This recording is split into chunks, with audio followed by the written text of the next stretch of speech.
All right, Firebird International Raceway, good morning, good morning. It is round two of the Core Off-Road Racing Series, second day here on Sunday. My name is Mark Wright. I'm joined with Mia Chapman up here in the booth. And what a fabulous day of racing. Yesterday was awesome.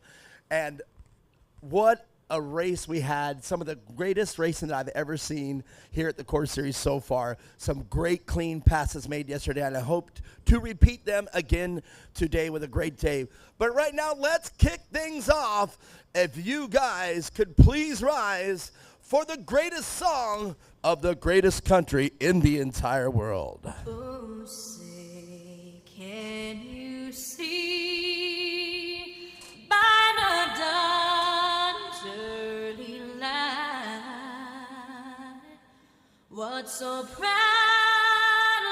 we hailed at the twilight's last gleaming, whose broad stripes and bright stars through the perilous fight o'er the ramparts we watched were so gallantly streaming. And the rugged red glare, the bombs bursting in air, gave proof through the night that our flag was still there. Oh, say, does that star-spangled banner yet wave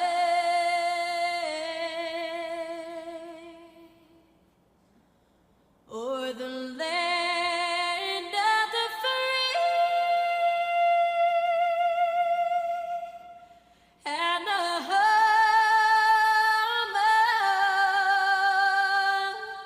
of the brave? Yes, indeed. Let's go racing. It is Sunday, day number 2, round 2 of the Core 2025 Championship Off-Road Racing Series. Mia Chapman, I've got you up here. What an incredible day of racing yesterday. I mean, let's be honest, some great close races, so clean, some of the best racing I've seen in off-road racing. And I know that the classes that were there, it was such a different thing to witness, and it was incredible to see these things go as they did. Absolutely, I couldn't agree more. A lot of great passes, like you said, a lot of racing action. So hopefully we can make a repeat of that today and the weekend off good.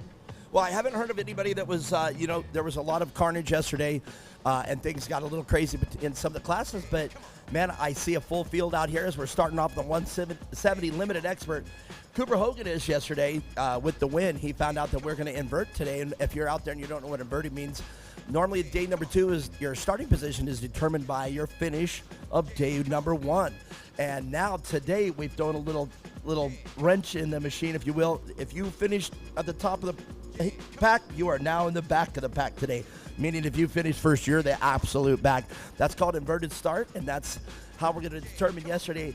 And Cooper, very vocal about it, not happy about that. But here's the thing. You have to think about why it's cool to throw that into the mix every now and again. If you are the fastest driver out there, working your way through the pack shouldn't be that bad of a deal for you. Yes, it is a little bit of work, but I'm sure that a lot of the competitors out there can handle it. How do you feel about inversions? Do you dig them? Don't dig them? What's up? I grew up racing with inversions, and you never knew what it was going to be. So I think it definitely teaches you to be a better driver, because if you can drive through the traffic and deal with the whole pack and still come up 1, 2, or 3, it's very impressive. And yeah, you never know when you're going to get into that situation. So it's always good to have that skill whenever you need it. Another thing that is probably pretty cool about it that I sit here and was pondering while you were talking is that gives the rest of the field to kind of step it up too. In other words, if they weren't sure that they were going to change a shock or change a tire or change a setup, now they can, because now they're up front in the start. They got to see if they've got what it takes to stay up front as well. And they know that the winner from yesterday is going to be hard charging. The winner from yesterday probably going to leave their car pretty much the way it was, change fluids, maybe, get the tire pressures right. But they're not going to make many changes to that car because they got a winning car right now. They know their setup right now, and the way they drove yesterday is the hot setup. So it's going to be neat to see the rest of the field also step up there, either change some driving skills or change the setup on the car. Absolutely, yeah. It'll be interesting.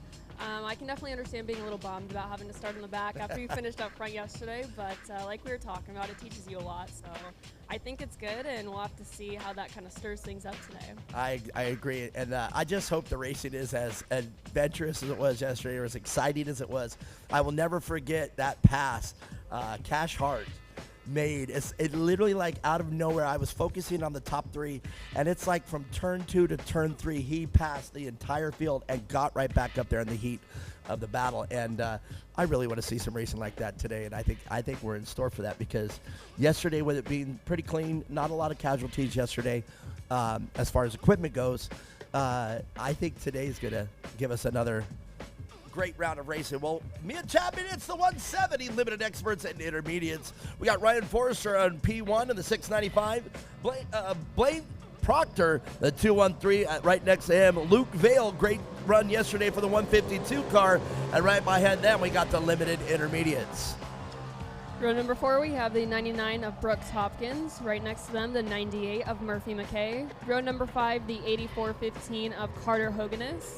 Right next to him, the 2014 of Cooper Hoganus. And rounding out that field, Charlie McKay. All right, there it is. Charlie McKay got up there as well. Murphy McKay, and look, I looked out there and I saw Cooper already on the move, and he's already moved up right behind, and he's right behind the experts out there, the limited experts. And Cooper Hoganus making no time to get back up front. He's right now with his brother, and I have a feeling that Cooper Hoganus has something to prove today.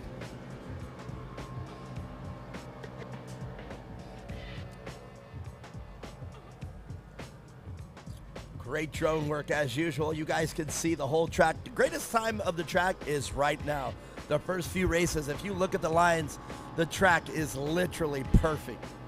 And these kids, they get lucky. They don't have to deal with the ruts. They don't have to deal with the blue groove. They don't have to deal with the fluff. They don't have to deal with any of it. Nothing but a perfect track for these kids first time on it.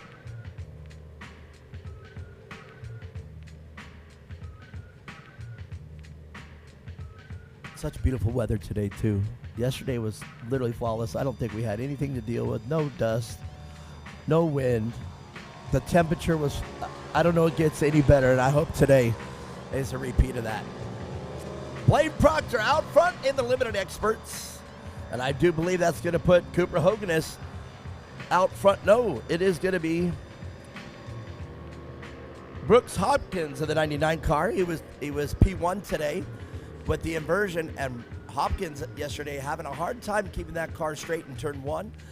Went into the fluff, into the cushion rather, the inner cushion. Probably got collected up from him 3 or 4 times yesterday. Had a hard time getting that car into turn 1. So right now, Brooks Hopkins of the 99 car has got his hands full. As you see, Cooper Hogan is already up to the rear bumper, and I don't think he's feeling that inversion at all right now. He's already battling up there with the leader in P1, Brooks Hopkins. Yeah, I think a little fire in him, and he's wasting no time getting to the front today. Well, there it is. It's already done. The pass was made in turn 4. And, oh, wait a second. There we go. Brooks Hopkins again getting that car into the inner cushion. I was just discussing that, and I didn't see if he had any help with Cooper Hoganus. There's where that replay would come in perfect there. I wish I could see that one. Totally was looking over at you, and I missed it. Ryder Forrester out front, though. Another rivalry, if you will, between Ryder Forrester and we had Luke Vale up here. But Ryder Forrester and Luke Vale, they're the nemesis out there. And Blaine Proctor, he's the intermediary out there. But let's look back. Cooper Hogan is now making his way, and he's starting to catch the intermediate experts. or limited experts rather.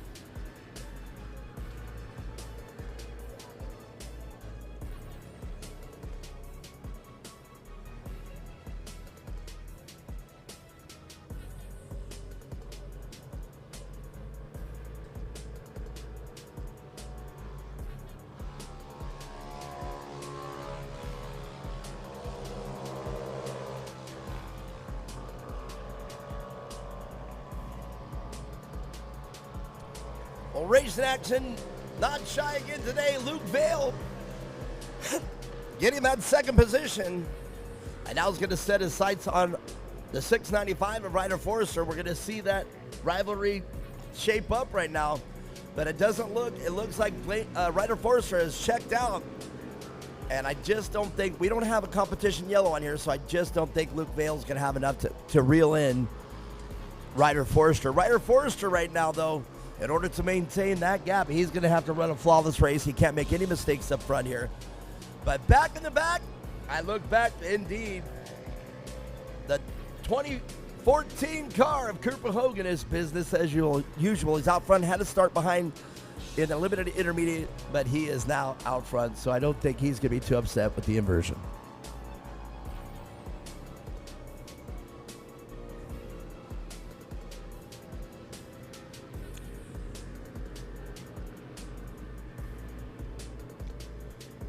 Great view of the number 213 car of Blaine Proctor. Blaine Proctor, though, is not giving up that second place.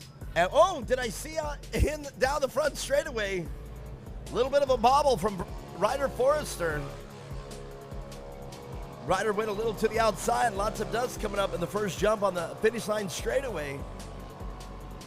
And that's exactly what we're talking about. Mia Chapman, I mean, he makes a mistake like that. And Luke Vale's right there. He's going to fully capitalize on that mistake.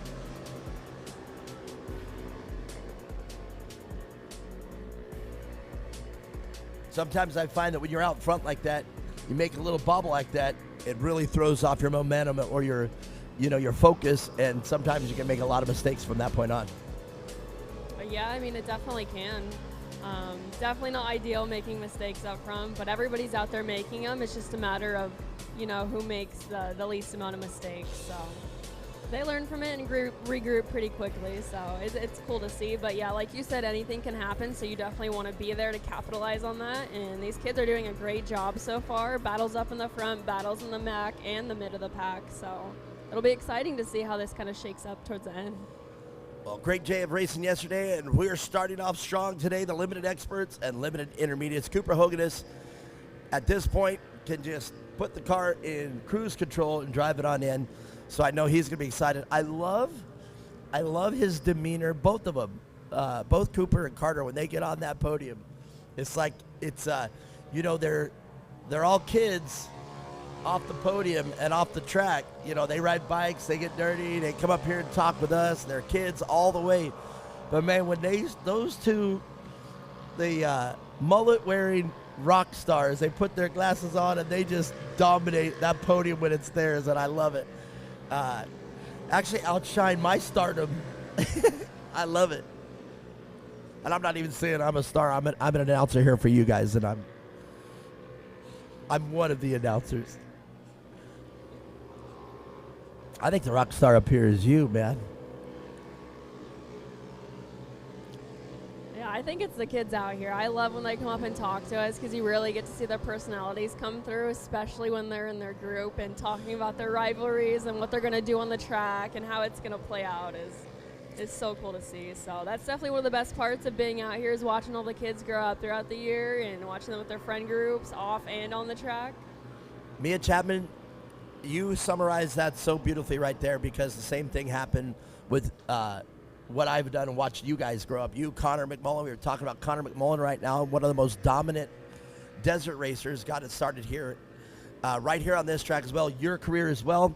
I would probably say the majority of your races and the racing that you learned right here at Firebird. So great to have you up here. But right now, the boys, Ryder Forrester out front with a commanding lead over Luke Vail. I don't think Luke Vail's going to have anything for him here. And I think Ryder Forrester is just going to drive it on home and take the top spot of the podium, barring no problems with the car, no mistakes that he makes. And the same back here, the limited intermediates. Cooper Hogan is with the inversion. Not happy about it yesterday, but man, Cooper Hogan is same thing. Well out front of Brooks Hopkins, and Brooks Hopkins now just has to sit there and watch Cooper drive all the way to the podium. Cooper, with no mistakes right now, is just going to drive it on home as well. I love seeing the rivalries develop, though, and not necessarily rivalries. You know, I think I called it yesterday, like, who's your nemesis? Who do you have that you want to go out there and, you know, got the target on your back, or go out there and one up? And sure enough, you had one. Who would you say was yours that you always wanted to go out there, and no matter where you finished in the pack, you just wanted to finish in front of them? Did you have anybody? Don't remember? It was so long ago. Such a great sorority, if you will. You know, like a sorority of drivers. It was great to see all of you out there. And you know, from what I can recall, I used to love seeing the lead changes like we see here. You know, like this weekend, it's as we see right now, Ryder Forrester. It's his weekend here, and the limited experts. Luke Vail did great yesterday. In fact, if I recall, Luke Vail won yesterday. So now, this is a perfect example of the inversion start and why we do this. Luke Vail, he was on rails yesterday. He had the car, but right now, Ryder Forrester, he's got the lead, and he is not giving it up for nothing. No mistakes today. White flag. It makes it even harder because this class doesn't have a mandatory yellow, so there's no room to, you know, drive it to the mandatory and then go from there. You got to come swinging out of the gate and make up as much time as possible, because you got 8 laps to get it done, and that's not a whole lot. The weight that is on your shoulders as the driver, you know, you see all the things behind the scenes set up, you know, the car, you know, mistakes happen, and the car's got to get a lot of mechanical work done to it. But that's literally 90% when you're not on the race. Now, when your race starts, it's 90% you. You got to keep that car together. You got to make sure that you don't make a mistake and take into another competitor, because if you bump another competitor, not only could it be bad for you, it could be bad for them.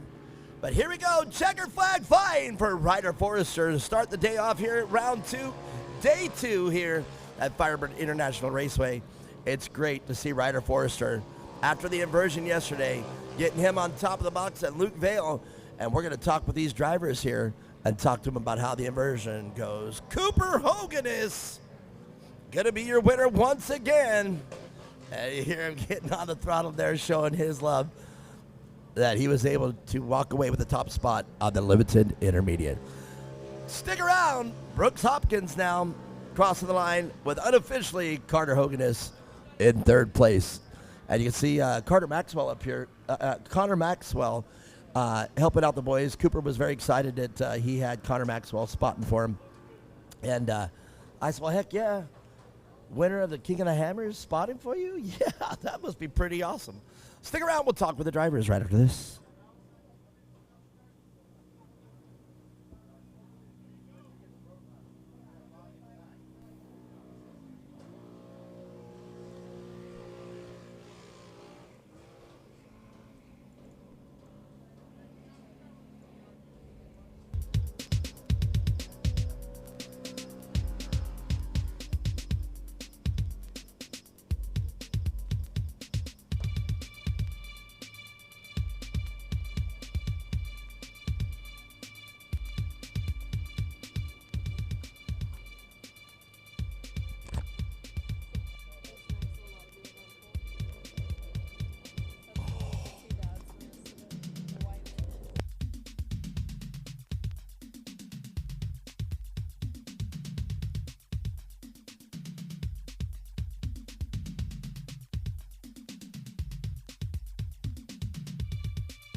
All right, guys, let's get on up here. Blaine Proctor, Luke Vale, and Ryder Forrester. Indeed, great job. Let's get this road on the show. Wait. Well, Blaine Proctor, great day yesterday driving.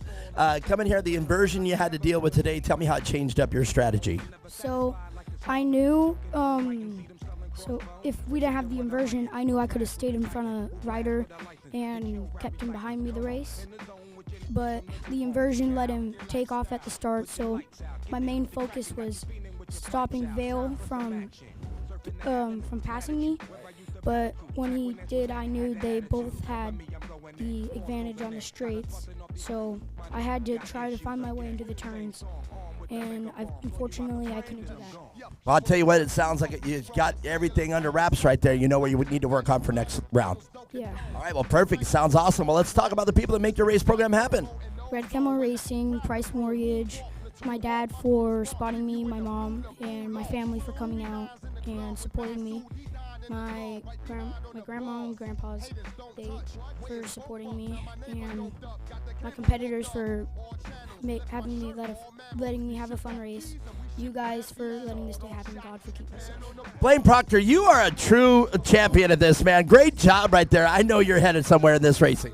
Yeah. All right, Blaine Proctor, everybody do a great job. Luke Vale, though. Man, after yesterday's performance, finishing on top of the inversion, it really did do what we have the inversion for.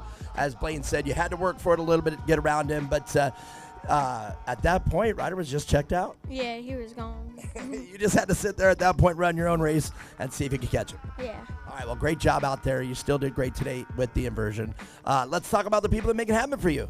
God for keeping me safe. My mom, my dad, my brother, Will Lake Rock, Jimmy and Tyler from Extreme Machine Fabrication, Hoosier Tires, and yeah.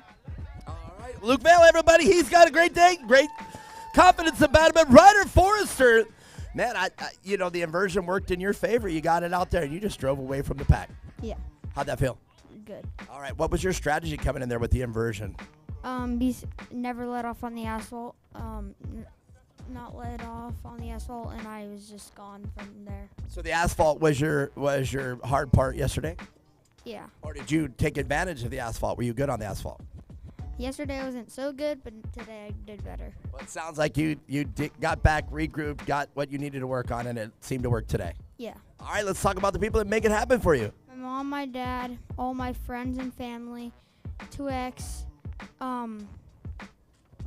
UPR, Economy Plumbing, FFR, Southwest Graphics and Wraps, the Loti Clinic, and crew. All right, everybody. Ryder Forrester, great job there. He's on top of the box today. Round number 2, day 2. And the inversions seem to be a little bit different. So next up, we've got the limited intermediates. And this man was really, really not feeling the inversion, but it looks like the inversion for him, we tried to get him to switch it up, but it worked no good in anybody's favor. Cooper Hogan is on top of the box. Carter, get on up here. And right in the middle of that. Oh, what happened? You guys okay? Everybody okay? You guys okay?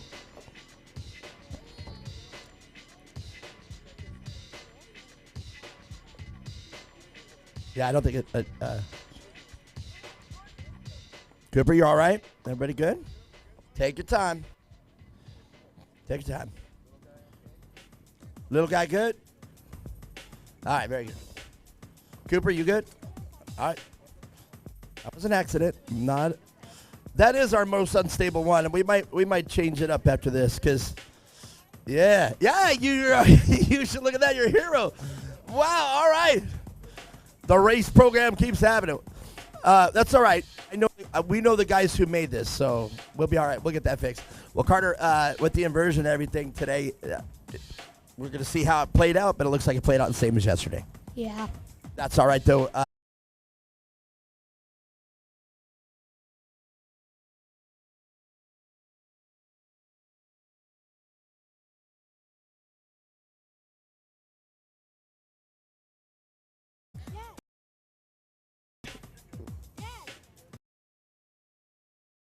Customs.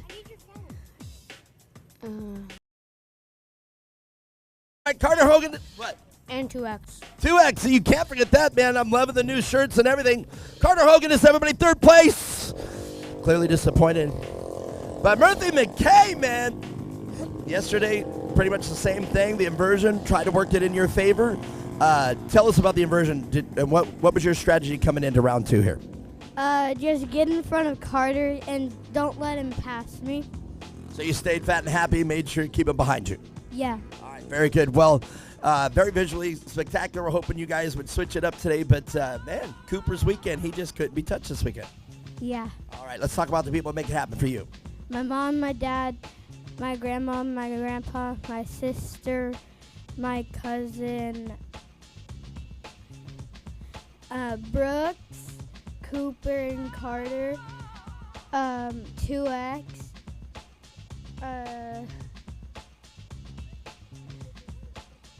Servworks Plumbing,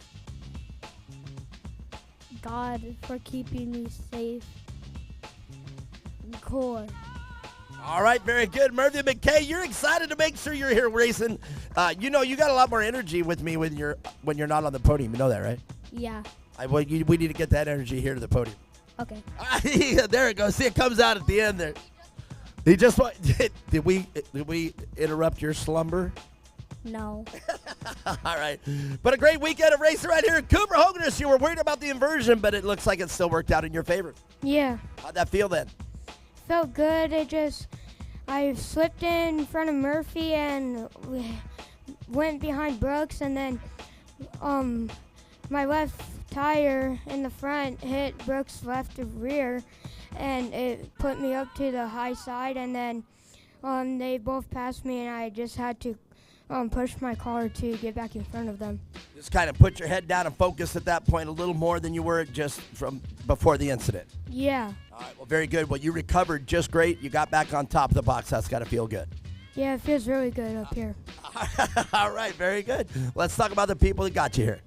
2X Motorsports, Randy for tuning my car, H&H Transport, Renegade Race Fuels, 518 Designs, AZ Customs, Vent Racing, 091 Dispatch, Core, Carson Greco, Ryder Greco, Brooks Hopkins, and Murphy McKay. Man, you got it down pat. Cooper Hoganist, top of the box for day 2. Great job, everybody. And, man, Mia Chapman, what a great way to start off Sunday right here on round 2. Definitely. We're going to carry it into our 170 limited beginner class coming up next.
Drama with the trophies down here. The Hoganist boys are saying, hey, it's my trophy.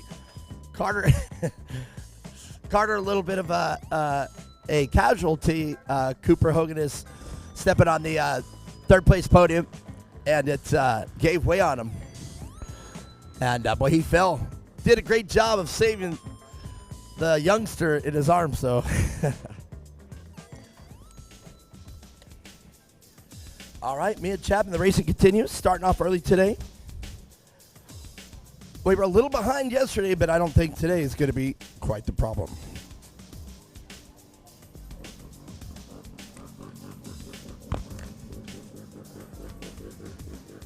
Well, here we go. This race, 17 competitors yesterday. Looked like all 17 capable.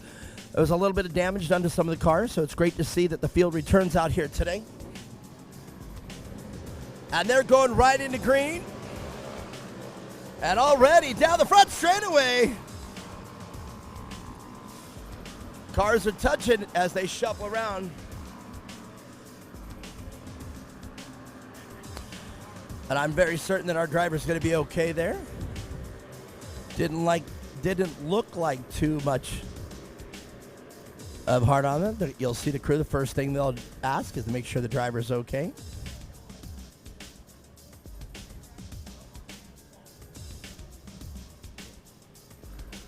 And if they're okay, I do believe this is going to stay a local. So me and Chapman, as we just witnessed, nerves are high up there on the line. You got 17 cars coming down. The green flag goes. Do you try to stay in your position, or do you shuffle around like that? Well, everybody's got to stay in their position until that green flag drops. So, yeah, a little bit of drama off there in the start of this race, but looks like we'll re-rack them and try that again. All right. So, as we heard, I do believe that it goes that indeed full course caution. We'll re-rack them if there is something like this on the start. We re-rack them once again and start all over. So, the crew looking over here. It appears that our driver's okay. It is the 21 car. Let's see if I can get it straight. Jamison Olsen. So, and that reminds me, since we have 17 cars, I'm going to open up the chat here on YouTube. If you guys are watching live and you want to chat with us, I'm going to open up the YouTube channel. If you want one of the ones to watch us on, Core Off-Road Racing Championship Off-Road Racing at Core Racing. That's COR Racing is the tag for the YouTube channel. Just click on the very top one. I'm going to open it up here, and there it is. Oh, got to turn the volume down, though, because otherwise we're hearing it from 30-second delay. And Mia, Jason Witherow, good morning, Mark. I got you today, Jason. Good morning to you, Jason Witherow, as well. And he says, and Mia. Cannot forget about my beautiful co-host. She's awesome up here. There he is. Open that chat, baby. Jason Witherow. I mean, what can we say about Jason Witherow? Great person to have here. Bigger than life. I mean, he is an incredible addition to the Core family, and we are very fortunate to have the entire Witherow family out here. Jackson Witherow, unfortunately, not here. He's here this weekend, but he's not competing. But we still have the Witherow family here, and we are very fortunate to have Witherow Construction. And all that they do, out of Surprise, they have top-notch excavating and equipment that is controlled by GPS. Now that's crazy to think about. You know, there's a lot of people that don't think that the satellites and everything are even real. Well, the thing is, when you have GPS controlled equipment like that, I guarantee you can carve a road within an inch of where it needs to be. And I'll tell you, that's pretty impressive. And the Witherow Construction, they have all that latest and greatest equipment, and they're out of Surprise, Arizona, and they are on board for the 2025 Witherow Construction out here for the 2025 season, of course. So, Jason, good morning. Great to see you out here, and I'm glad you're paying attention. Aaron Ramirez says, let's send it Mason in the 101.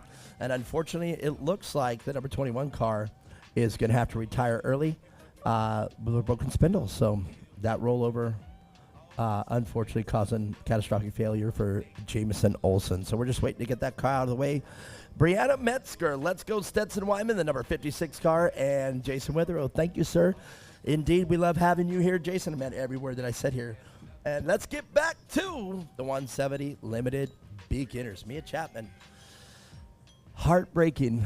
You didn't even get down the front straightaway, and unfortunately you got collected in a mess like that. And, man, now you have to sit and watch the rest of the race.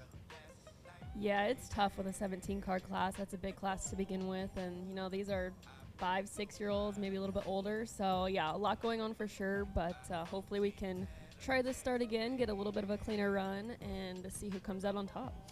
So let me ask you this. I am very certain to say that I know that when we become adults and everything, racing changes, the way that we race, our focus, the way that our mindset changes. When you're this young, though, do you have those strategies in your head? In other words, what you're going to do, how you're going to start, how you're going to put it in the corner? Because if you're, mid-pack here or even at the tail end of this 17-car stacked field, is there a strategy that still takes place even at the age, as you said, 8 and younger here? I mean, it's tough because they're so young, so there's a lot of emotions already flowing. Everybody wants to go straight to, the top. So I think as long as they can stay kind of calm, collected, and have some patience, which this is great because it teaches a lot of the drivers to have patience and really work your way up there and not necessarily go right out of the gate with it. But yeah, I think they're doing a great job so far for being how young they are. They already know so much and they're learning so much. Well, this is the great place to do it, too. Firebird, very wide course. We used to race a lot of other courses, and they were tight courses. Great for the 170s, though, as we know, smaller car, smaller footprint. But, man, here at Firebird, in these 170 cars, the track at its widest place here, and probably 50, 60 feet, probably about 30, 40 at its narrowest. But, man, when you put these 170s on this track, it's like this is their track. It's like plenty of room for these drivers to learn. And unfortunately, with Jamison Olsen, this is going to be a tough one to learn to hold your position there on the start. Even though you're faster than the car in front of you, you've got to make that pull out at the right time, or this can be the result of a costly mistake like that.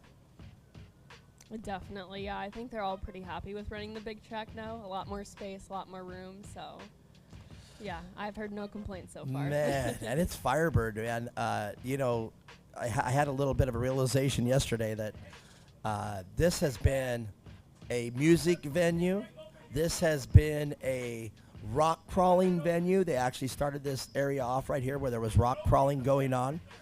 And then right there in the mid-2000s, or early 2000s rather, actually Core came in, the original Core came in just before Lucas inherited that, and Core put up the money to see the track that we got, and then that is right when Lucas inherited the Core series, and they put the money up for this track. They put all of it up, and it's incredible that this track has been able to stand the test of time, because with a lot of changes coming in after COVID, there was so much rumor here at Firebird. In fact, it was Wild Horse Pass there for a few years. The name Firebird, it was hard for me to announce. I've been working out here for like 20 years, and being able to get used to saying Wild Horse Pass instead of Firebird, it was pretty crazy. But we're back to Firebird, we're back to Core, and here we are on the same course, and it's great to be out here.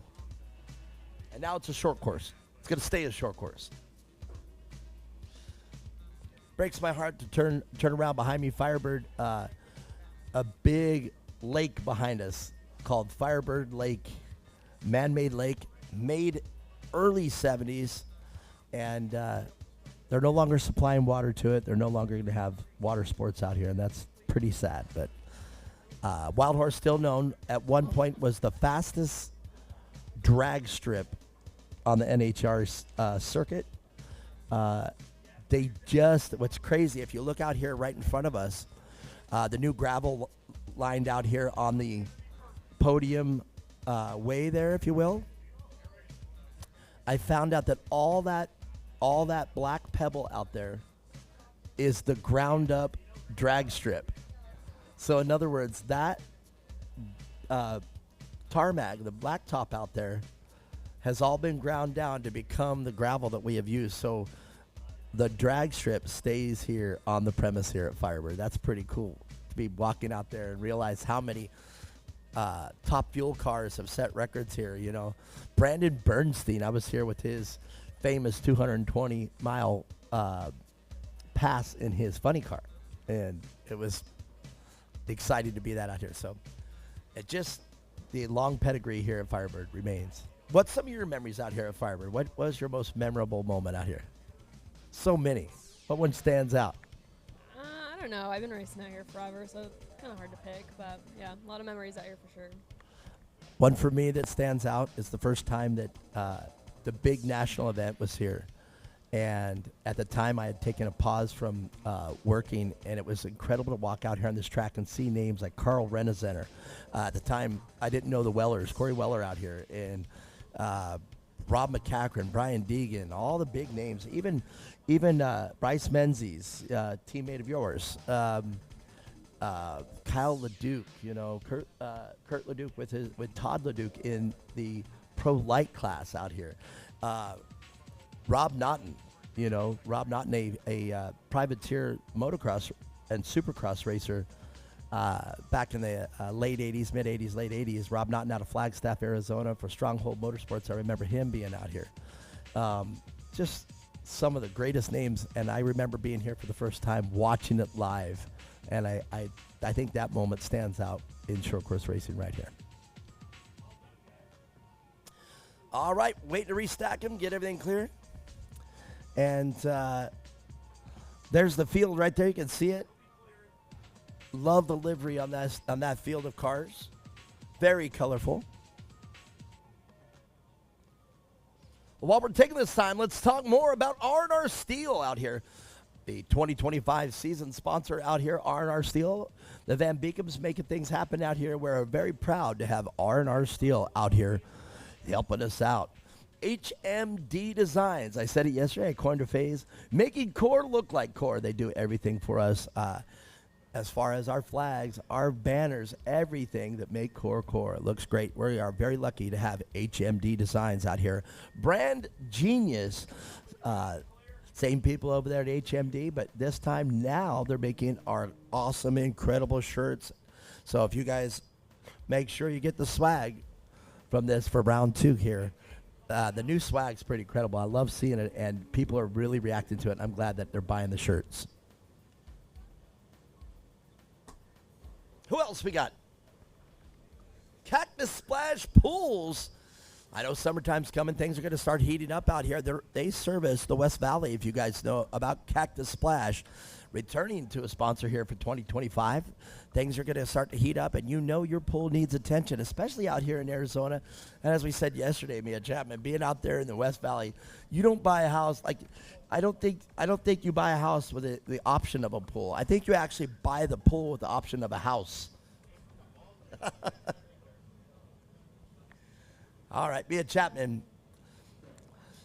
I didn't get to see how we ended it up, but we're going to go with the number 44 car of Steele Hopkins. Looks like is out in front with Sylvester right there, Easton Sylvester. And the number 17 car. So we got to restart. Let's see if we can keep it clean into turn 1. It's green flag. And the 56 car, Stetson Wyman, taking advantage of the restart, leads the field into turn 1. Jason Witherow chiming in on the chat once again. He says, restack them.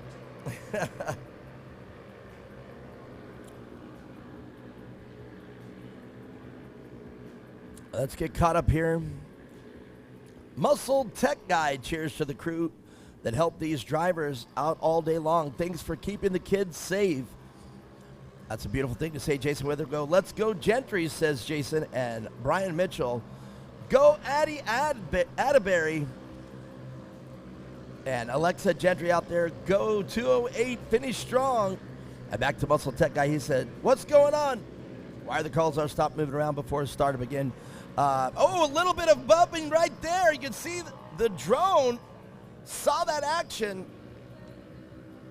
I said, what's going on? Why aren't the cars stopped? Well, unfortunately, Muscle Tech Guy, sometimes I don't get why we are doing it. We just got to kind of go with what we see here live. Jason says, full course caution with a full restart.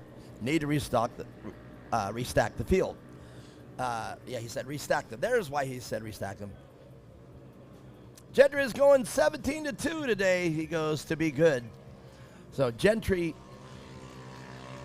Grayson Gentry again. The 208 car starting in the back of the field, and Jason Witherow with his prediction. And look at that. Jason Witherow, you're right. Gentry already in P2, chasing down our leader, Stetson Wyman. So it looks like we're going to have the race that we wanted to see yesterday between Gentry and Wyman. Yeah, I think so. Definitely has a lot of ground to make up, starting from, back there, but making his way up to second. Very impressive, especially in the stacked field of cars. So we'll see if he can get to that bumper of Stetson Wyman.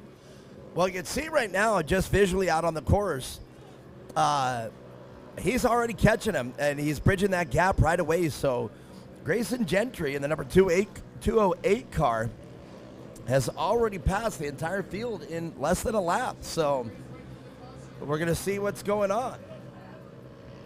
Can the number 208 car get on the bumper of Stetson Wyman and the number 56? A very stacked field of competitors out here. We haven't talked about our third place, the 222 of Carter Cadwell, starting on row 3 on the outside. Carter Cadwell running according to our overlay in third place.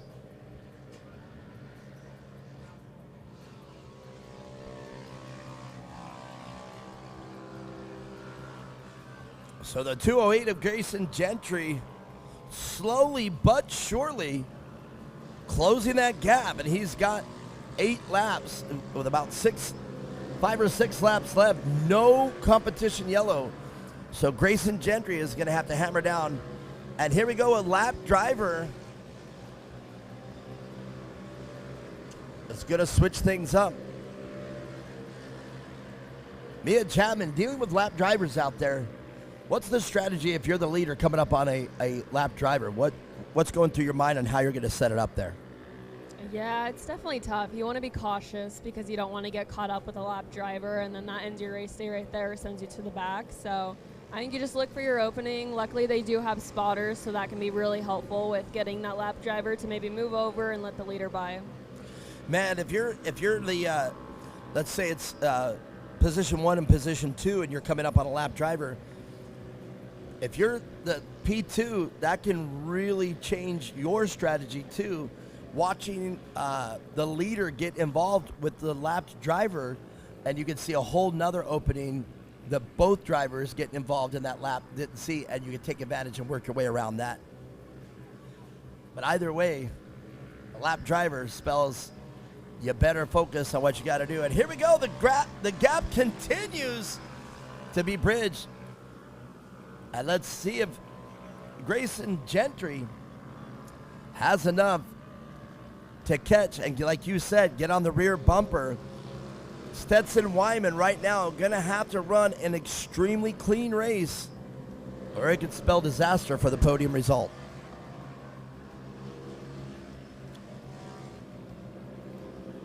Back to the live chat here on YouTube.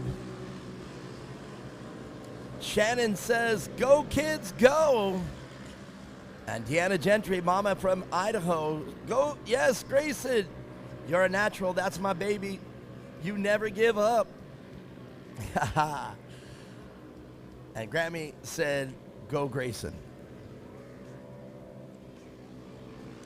Well, I definitely say he's doing a great job out here. He definitely showed he can drive through a stacked pack of cars and still make his way up into the top 2 and still bridging that gap. So we'll see where it kind of ends up. We saw a little bit of the rivalry yesterday. A big mistake right there coming into turn 6. So our leader, Stetson Wyman, going way wide in turn 6. And now again, I was just going to say that Grayson was only within 6 or 7 cars, but right now, look at this. He bridged the gap. A big mistake there. Scrubbing off a lot of speed, Stetson Wyman. And look at that. Mia Chapman, we've got the race that we wanted to see on our hands. Stetson Wyman and Grayson Gentry, 1 and 2. But now, I said, can't make that mistake. And big mistake by Stetson Wyman. So right now, he's still out front. And if he keeps his 4-car lead out in front of it, he's going to take it on home. We're on lap 5 of 8, 3 more laps to go. And me and Chapman, we better stay focused on this right here, because 1 and 2 have checked out from the field. We've got the race that we wanted to see yesterday.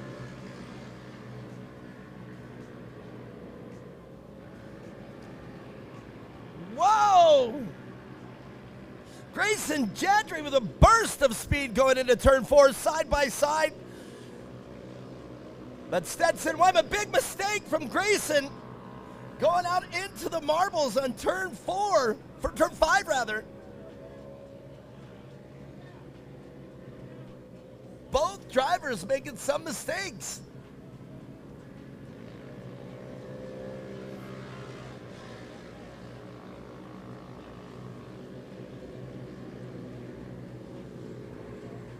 Mia Chapman, at this point, no way can the drivers afford mistakes like that. Yeah, that one's a tough one. You know, he got right up on the bumper of Wyman. And Wyman, you know, as you do when you're the leader of a race and you're in front of somebody, you push them out wide and kind of hold them out there because it does slow them down quite a bit. But that's racing. Everybody does it. But we'll see if he can make up some of that time here with just 3 laps to go. Well, very exciting to watch. They were bumper to bumper there. Can Grayson Gentry get back on the bumper again? You can see right there. And now Stetson Wyman going to have to deal with one more lap traffic. And there they both go. Definitely great job there by the number 73 car of Madden McCormick, holding the line and not to get tangled up with both of the leaders as they make their way through. But now another little bit of a slip up there in turn 4 by Grayson Gentry. I think the pressure is starting to get to Grayson Gentry again outside of the fluff. He's going to have to stay in the race line right now if he's going to win this, because he's got 2 laps to do it this time around. And you can see now a big gap starting to open up once again between Stetson Wyman and Grayson Gentry.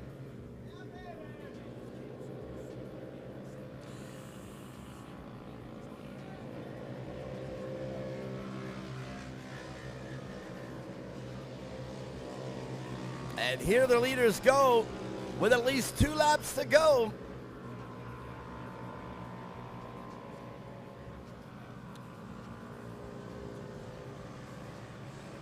Well, here's that scenario once again. Stetson Wyman cannot afford a mistake. He's going to have to run these next 2 laps literally almost perfect. Otherwise, if Grayson Gentry is capable of running a mistake-free lap, I have a feeling we're going to get the showdown here at the end. So let's make sure that both these drivers keep it clean. Going to be a great podium no matter what. Definitely, yeah. 2 very talented drivers. You always know it's going to be a show whenever we have them 2 on the track, and they waste no time working their way up to the front. Well, now let's talk about the P3, the 194 car of Kaysen Stowell.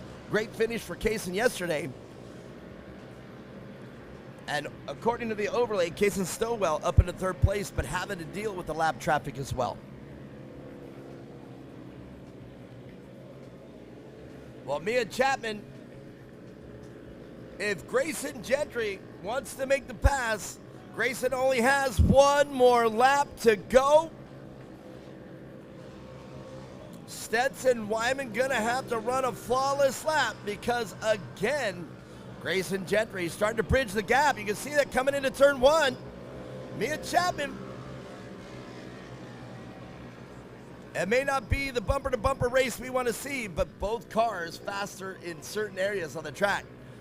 Can Grayson Gentry do it? Little ground there in turn 2. Mia Chapman, a good move here in turn 3 with the lap driver could be the difference. Grayson Gentry starting to bridge that gap, getting some speed in turn 3. Mia Chapman literally up here biting her nails. We got a nail biter.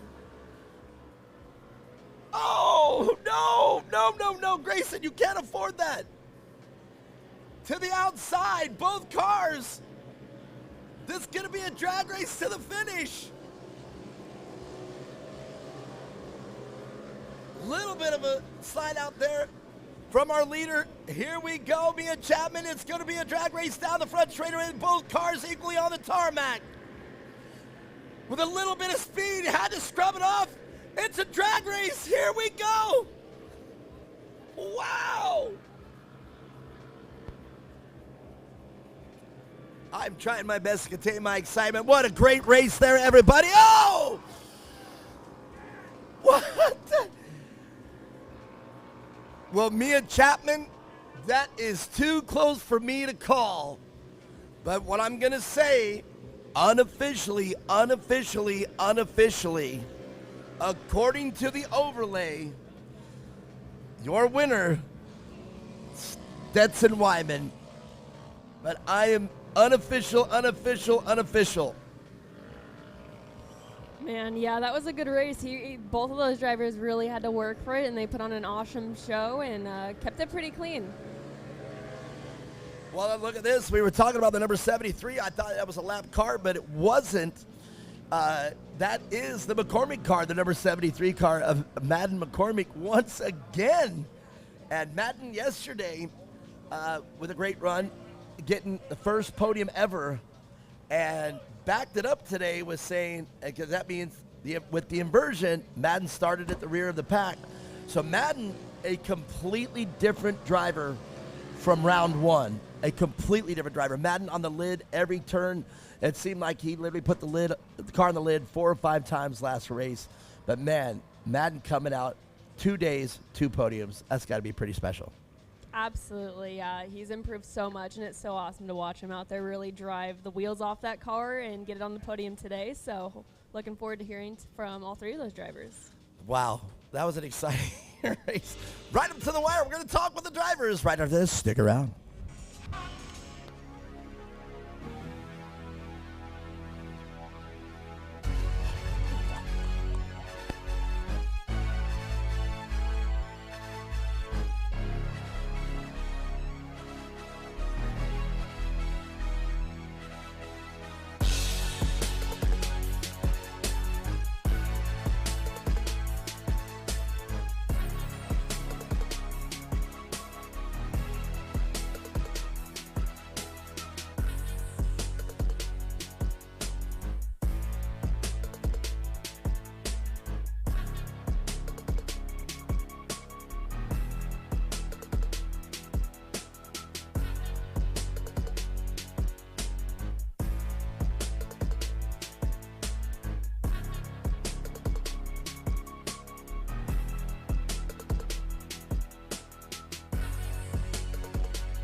All right, all right. What a race, man. What a race.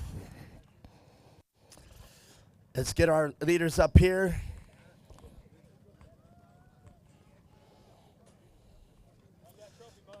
Wow, wow, wow. Well, Madam McCormick, let's talk about your weekend of racing. Yesterday, you were in the right place to get up here on the podium. You got your first podium yesterday. It would almost be like you were in the right space at the right time yesterday. But today, you drove it, 17 cars, and you got up here to third place. That's got to feel really good. Yes? Yes. You're just overflowing with emotion. I'm glad you guys caught that. Well, hey, I'm very proud of you. Today you did really good, man. Third place today. You earned it today. Thank you. All right. Who do you want to say thank you to? Cam and Bubba. That's it? All right, well, we'll work on it because I have a feeling you got a lot of podiums in your future. Is that right? Yeah. All right, big round of applause, Madden McCormick. We'll get it. He comes from a pedigree, but Grayson Gentry, let's talk racing. Wow, wow. The YouTube was lit up. Everybody was up there rooting for you. Came all the way from the back of the pack but because of the inversion, but because of yesterday's finish. But you worked all the way up here, and what a race you guys put on. A couple mistakes by both of you. Could have cost it or could have made the difference, but take us from there for your race. What was it like for you? You just went for it? Are you pretty emotional today over this one? What? No? All right. What are you going to do different for the next race? Nothing. Just keep racing it the way it is? All right, well, very good. Well, let's talk about the people that make your race happen. My dad, Jimmy, my mom, my that's it. All right, very emotional. You guys make some noise. A great race, though. But, man, oh, man, few mistakes from you, too. But, man, you put it down, and you showed this field of 17 cars that you are the winner today. Thanks. Tell me about your race. What do you remember? My dad, I was racing without my dad talking to me on the radio. You couldn't hear him? So I had to keep racing. So wait a second. You got out front. You just did that all by yourself. You didn't hear anybody saying that he was right there? No, because I saw someone behind me, so that's why I was keep going. Man, oh, man. You know the same thing. You lit up the internet as well. You know that, right? Yeah. Do you know why? No. Because you're an amazing driver and you did a great job? Thanks. All right, who do you want to say thank you to? My dad, my mom, my sister, crewman,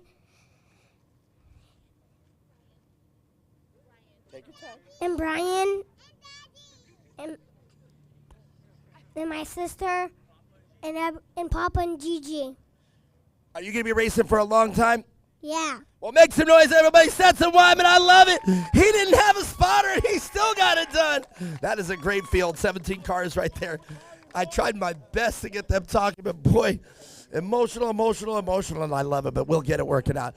Man, I know you're pretty proud, though. I am so excited for him.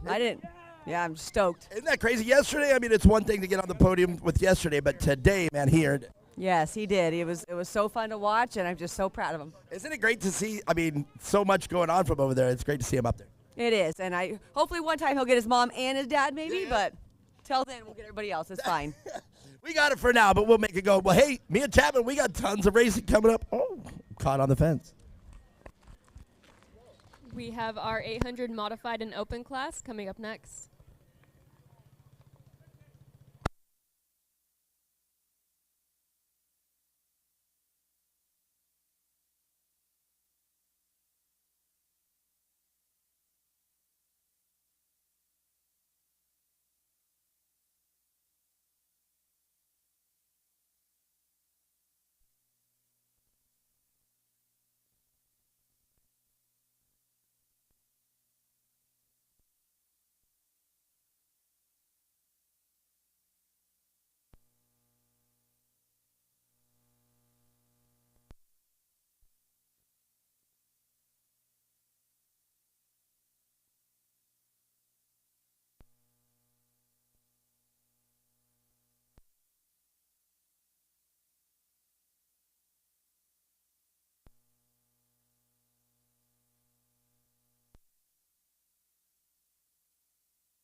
Well, me and Chapman, sorry, leaving you hanging. You never know who you're going to run into out here. Brian Cannon from the old days of racing, talking about truck racing. But let's get, who do we have out on the course right now? Olivia Woods. Looks like she got that car worked out, and she's racing and putting the pedal down.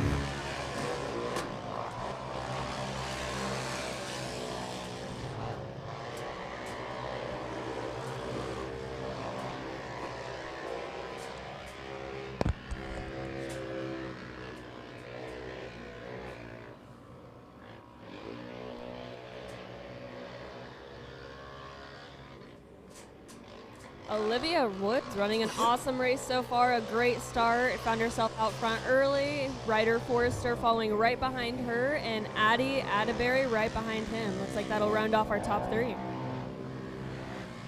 Well, now if you're out there watching it live on the YouTube feed, or you're here at the track, there are 2 races going on out here, the 800 Modified and the 800 Open. And Olivia Woods, she used to be out here all by herself in the 800 Open class. But it's great to see 2 other competitors out here in Ryder Forrester and Chloe Hearn. Chloe Hearn yesterday having a great day as some things happen with the other cars. But she's now showing that she can be on pace with the leaders. And here it is, Addie Atterbury in the lead on the 800 Modified.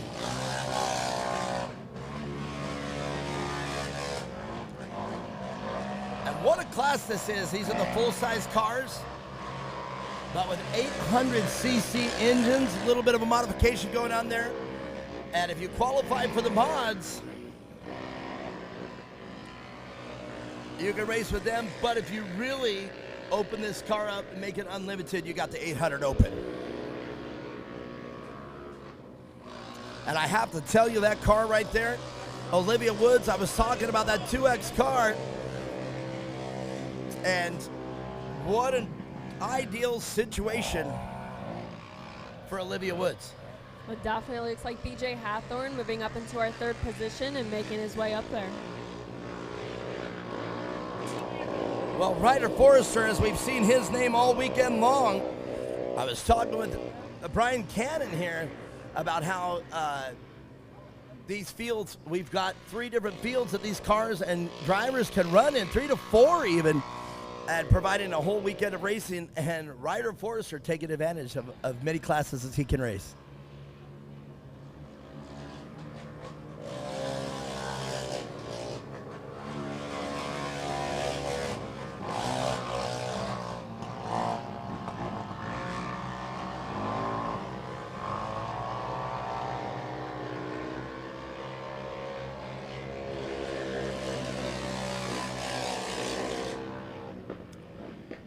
I was just sitting here thinking, Mia Chapman, this is the first of the fast classes out here.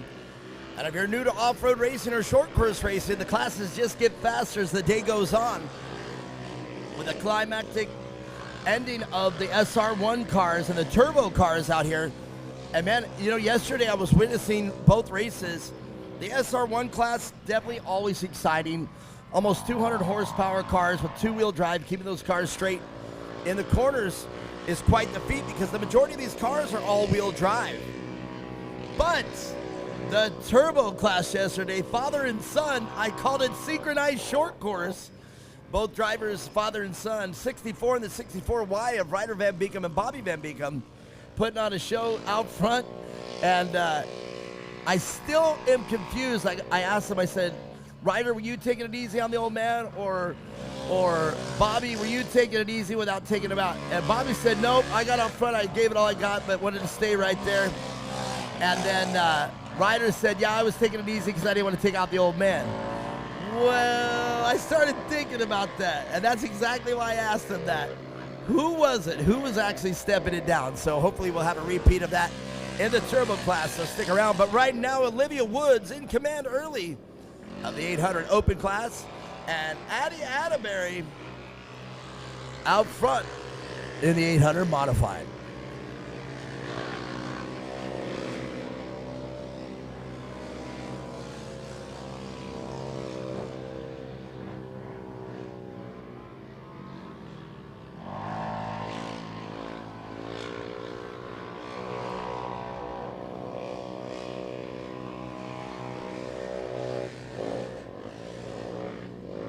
Great drone work. Brian and Tyler out there.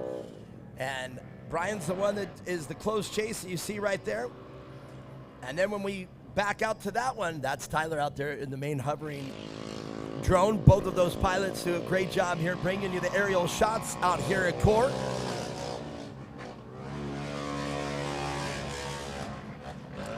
Six laps down of 10 out here. Just 4 laps to go. Another class where we don't have the mandatory yellow. And I know we talk about it. We probably beat this one to death up here. But, man, if they're watching, the mandatory yellow, the mandatory caution, rather, or the competition yellow, that's a couple names for that. They can keep what's going on right here. Olivia Woods just running her own race now. But now BJ Hawthorne, I said Addie was out front, but I just realized BJ Hawthorne, if you guys are out there, I made a mistake there. BJ Hawthorne out there in the modified class. So BJ Hawthorne's ahead of Addie Atterbury because BJ's right behind Olivia Woods in the open. So I was making that mistake. I just realized that. So a little bit of a correction there for me. So BJ Hawthorne, your leader, but that puts Addie Atterbury in second place in the 800 modified. But Olivia Woods out front, and that means she's well ahead of the 695 car of Ryder Forrester.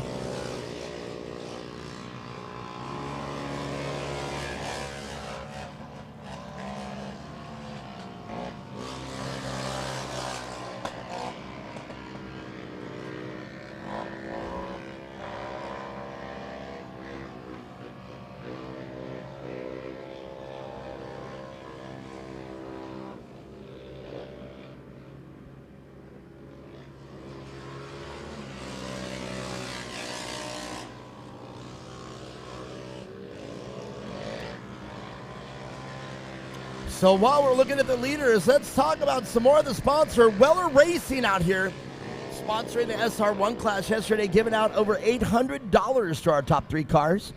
That was incredible to have Weller Racing out here, Weller Racing, with Jason and Corey out there. They specialize in the development of UTV parts and custom SR1 parts.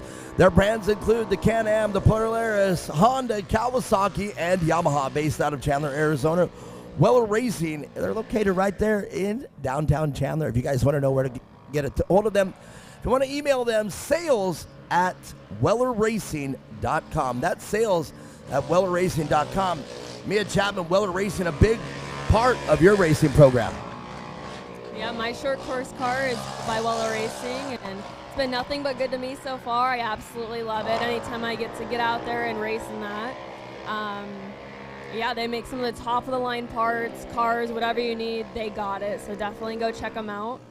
Well, you know what, to me, what I see that they specialize in is that there's a weak component to your cars or the manufacturers we just listed, they make a better version. Steering rack, for example. Weller Racing has one of the best steering racks that I even know of. In fact, in off-road racing, in fact, the majority of the cars out here competing have a Weller Racing steering rack if it's compatible with their car.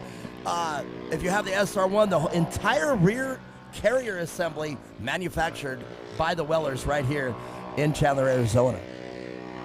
Definitely. They make just about everything you could need and anything you could need to replace, whatever it is you're looking for. And yeah, we absolutely love Weller Racing out here. I run their stuff on my cars, so it's so awesome to have them on for the 2025 season. Great bunch of people as well. If you ever get a chance, totally go up and say hi to Corey and Jason Weller or anybody over there at the Weller crew. Tim, Nick, everybody. They're all awesome. Every one of them. Just awesome group of people, and we are very fortunate to have them out here. Jones Ford of Wickenburg. They got our pace truck out here. It's a beautiful F350 today, or F250, one of the two. It's a 4x4 FX4.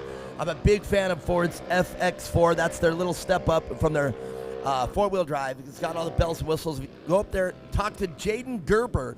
Say the Core Center, receive employee price set on all used vehicles. Go check them out at jonesfordwickenburg.com, and you can check them out and go talk to Jaden Gerber. Man, I just saw Ryder Chapman up here, the brother coming up here, had something in his hand.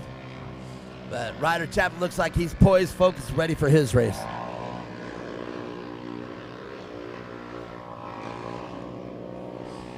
Olivia Woods, though, still out front as she leads this 800 modified and 800 open class.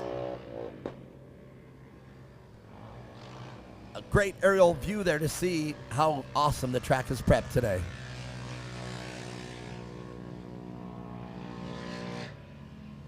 White flag, one more lap to go for Olivia Woods and the entire field behind her in the 800 open. The 800 modified right now, BJ Hawthorne will lead this field into turn one on the last lap.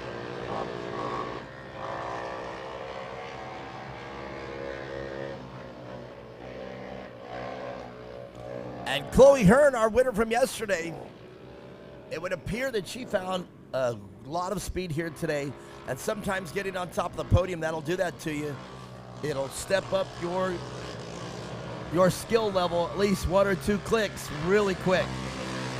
Definitely, yeah. She's getting on pace with this type of short course racing really quickly, which is a hard thing to do compared to what she came from doing. So awesome to see her out here. Awesome to see her keep improving. I told her yesterday, I was saying, man, I know you're going to sleep with this thing tonight because do you remember your first place trophy? I remember mine like it was yesterday. Like it was yesterday. I have a feeling hers is coming soon.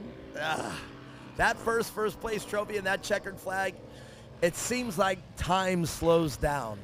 So I'm very glad that Chloe Hearn got to experience that. Speaking of time slowing down, Olivia Woods, a far cry from yesterday's performance. She got it done today. And BJ Hawthorne, your winner of the 800 modified unofficially. While me and Chapman, we're going to talk with the leaders right after this.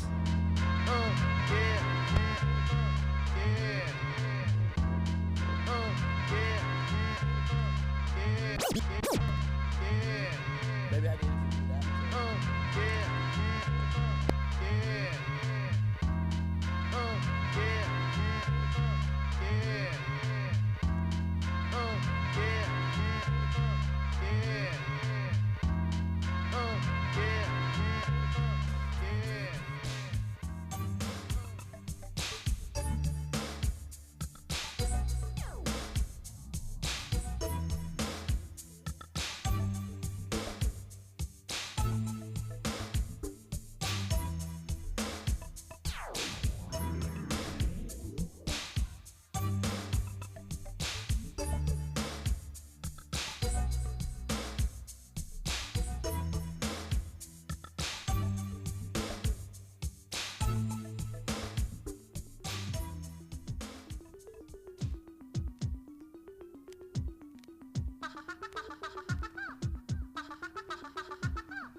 Well, I don't know if you guys, everybody's watching the podium. Well, God bless America right now. That's all I got to say. I'm not going to point it out, but I'm just going to say that's all I'm going to say. Bobby Van Beekum, you are a true, I don't know what to say right now. You're truly fun to watch. How about that? Just thought it entertaining. I thought I would just throw that out there randomly. Where's our drone when we need it? You know I'm not the pilot of our drone. I'd be up there buzzing around. All right, who do we got up on this podium first? Do we have the opens or the modifieds? Let's look out there. We got the modifieds. Come on. So the modified class, BJ Hawthorne on top, Addie Atterbury, and Kaya Sane. And then we'll get the open after that.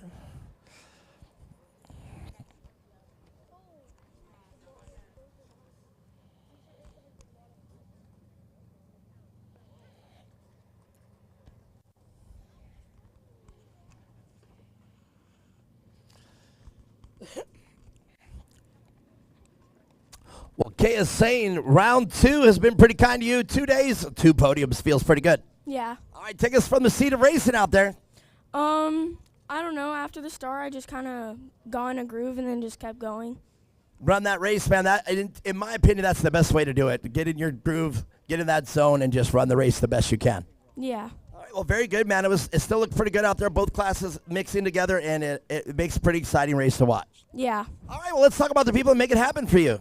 God for keeping me safe, my dad, my mom, all my family, MRT Tires, Glenn Johnson Cooling and Heating, West Plumbing, Signs Unlimited, SPS, and all my family and friends and everyone else that helps me out. She's on the podium a lot, makes some noise. Kaya Sane doing a great job. But Addie Atterbury, well, man, not too bad of a weekend of racing for you either, man. It's great to be on the podium both days. Yes. All right, take us from the seat of racing today. My steering wheel wouldn't really turn from yesterday. What do you attribute that to? Power steering or the mechanically? What do you think? I don't know. She's like, I don't know, man. I just drive. Well, still a great day of racing, great weekend. The smile on your face says it all. Let's talk about the people that make it happen. All the people that are watching me, my friends, my family, 2X Motorsports, Atterbury Motorsports, Bain Built, Mazzanti Motorsports, and Off-Road Vixens. All right, Addie Atterbury doing a great job. BJ Hawthorne. Well, man, I called it kind of backwards. If you go back and look at it, you'll see I called Addie Atterbury as the leader, but you were the leader all along. You were right there behind Olivia Woods and leading this class. Yeah, I saw my opportunity. I took it. Yeah, and that's racing right there. That door gets open, you slide right on in there and get that place. Yep. All right, well, very good. Let's talk about the people that make it happen for you. Our Lord and Savior Jesus Christ, Hurley Motorsports, my family, and everybody who's helped me out just in general driving. All right, very good. BJ Hawthorne on top of the box. And he said, man, I took advantage. I saw it, so I snuck in there. Great job, guys. Well, you know what? I told yesterday, I said, I'm going to call this the Olivia Woods Podium because, man, she's always on it. And today, she's on top of the box today. No problems. And let's get Chloe Hearn, Ryder Forrester, and Olivia Woods.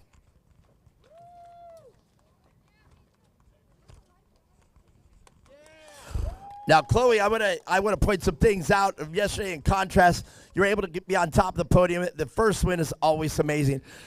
But today, what it seemed to do was really light a fire, and it looks like you picked up probably at least another 5 seconds per lap. Yeah. Man, you were flying today. Like, today, as far as I'm concerned, was even a better performance than yesterday. And the reason why I say that is because, like I said, it lit that fire, and, man, you really were looking sharp out there today. Thanks. All right, well, very good. Well, let's talk about the people that make it happen for you. Synfab Racing, Withrow Construction, Am Soil. Oh, okay. I'll pick it later. It's all right. I don't know who else. All right, well, I think you did a great job, and congratulations. 2 days of racing and 2 podiums. Yep. All right, Chloe Hearn, everybody, with a great job.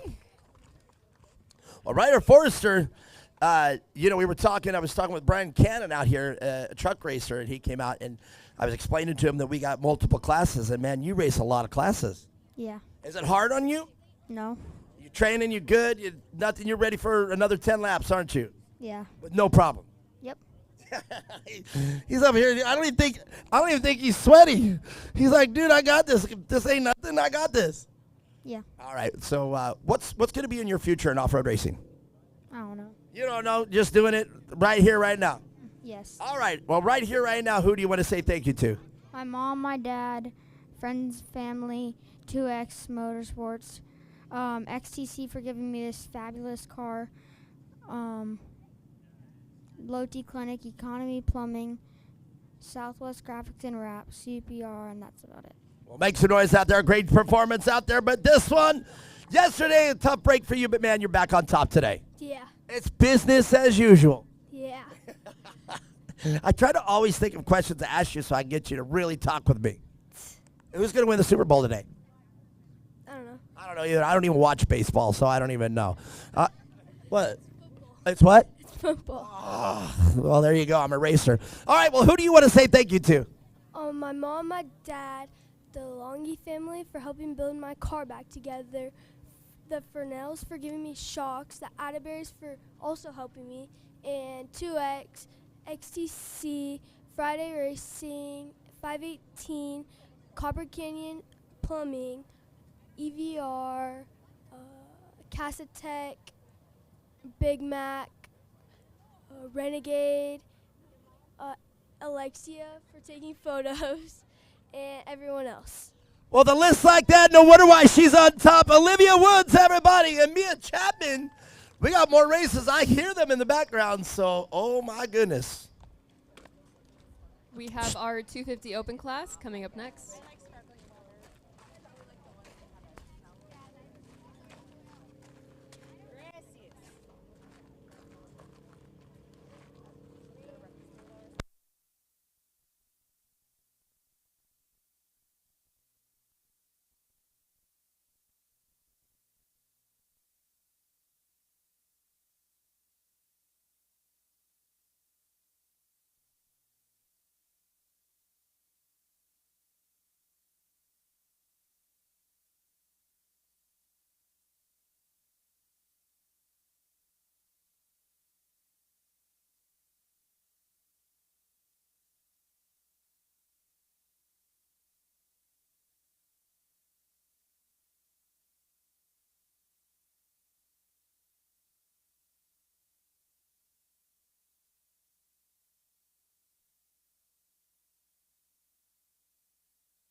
Well, looks like we're going to prep turn number one really quick.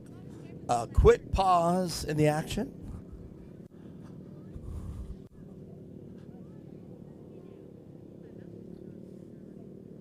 What happened to Laura Ingvoldson?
We are green, green, green out here with our 250 open class.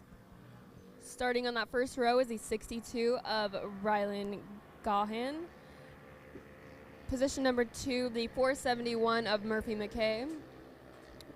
Row number 2, the 696 of Mason Atterbury. Right next to her, the Y247 of Maggie Flores. And rounding out that field, the 18 of Brody Klein.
Well, Mia Chapman out there on the course right now. I thought we were still going to take a pause there.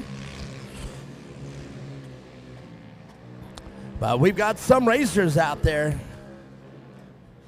And it looks like it's the 250 modifieds. Is that right?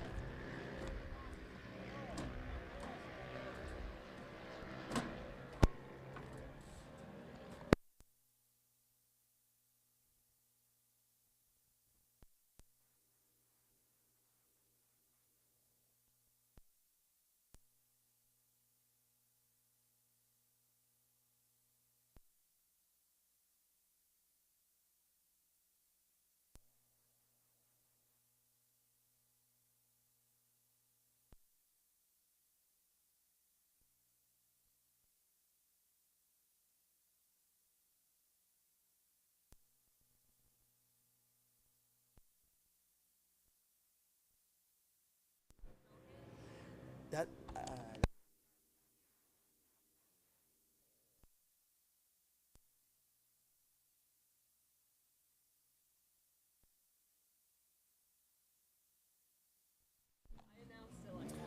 Well, I think I'm going to go with that because I was having issues yesterday and we haven't been told about it. But Gahan, I think, is the right way. Rylan Gahan, I think that's the right way to say it. I was saying it gone yesterday because if it was a single syllable, that's the way it would be said. But if the accent is after the H, it's Gahan. And I think that might be the way to do it, Gahan. But all right, well, Murphy McKay out there in second place. And look at that, the Klein car. In third, the number 18 of Brody Klein. And indeed, this is the 250 Open class, and that 2X Motorsports car of Brody Klein, of Addy Atterbury, sorry. Is it, or Mason Atterbury, sorry. Wow. There was 16 mistakes right Mia Chapman and I having fun over here. Just claiming I'm 82 years old. I have the body of a 55-year-old, but the brain of an 83-year-old. I like it, or 82. All right, let's get back to it. Murphy McKay, a great weekend racing for him. Such a unique character he brings and a great attitude he brings to racing. So great to see Murphy McKay out here. The 621 car coming across there.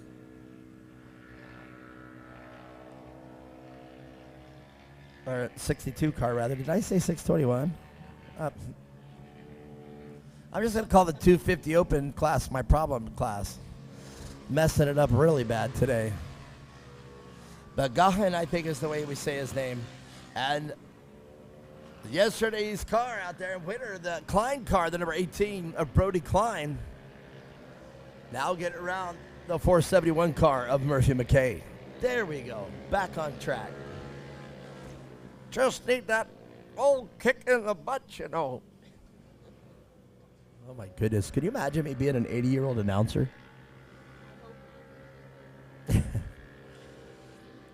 Some of the mistakes I made right there. Well, Brody Klein from yesterday and today's inversion started in the back and made his way all the way up to second already. So sometimes that inversion doesn't really affect much. No, that's true. And, you know, depending on the start there, you know, except with the exception of 17 cars, but we actually watched, you know, competitor come right from all the way from the back there. The start is everything. If you have the acceleration on the start and you get the start correctly on the green flag and actually mash down correctly 100%, your speed will get it to the first corner, and you have to, as I called it, everybody piles into turn one. You'll hear a lot of announcers say, you know, Rylan gone out front as they pile into turn one, you know.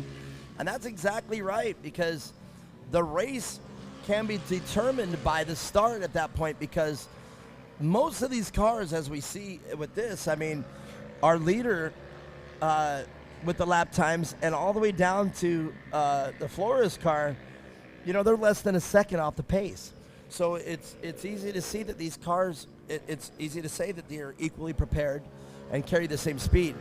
And that's where the term, as I would think, comes, it's a driver's class. And this class right here is proving that to be true. The skill of the driver, these cars pretty much equally matched. And the lap times say that. But position is determined by how you hit your marks on the course. And it's great to see how that is, what you're talking about with Brody Klein all the way back and being able to literally drive that car all the way up there to that second position. But the number 62 of Rylan Gahan enjoying the clean air out front, and Rylan just running their own race.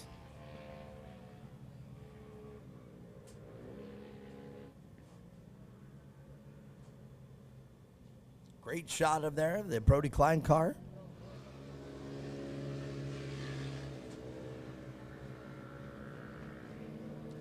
Now these cars, and you can just see that from the drone, these cars are unique to a lot of the other cars out here. Number one, they are only two-wheel drive.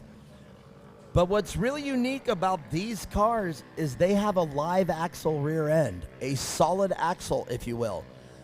And a lot of the other cars that you'll see out here, they have independent rear suspension, all-wheel drive. And these cars, two-wheel drive. And another thing that makes these cars unique, they have an I-beam front suspension. A lot of it. Well, they used to have an I-beam. I just looked at that car, and that is not an I-beam. Those are A-arms.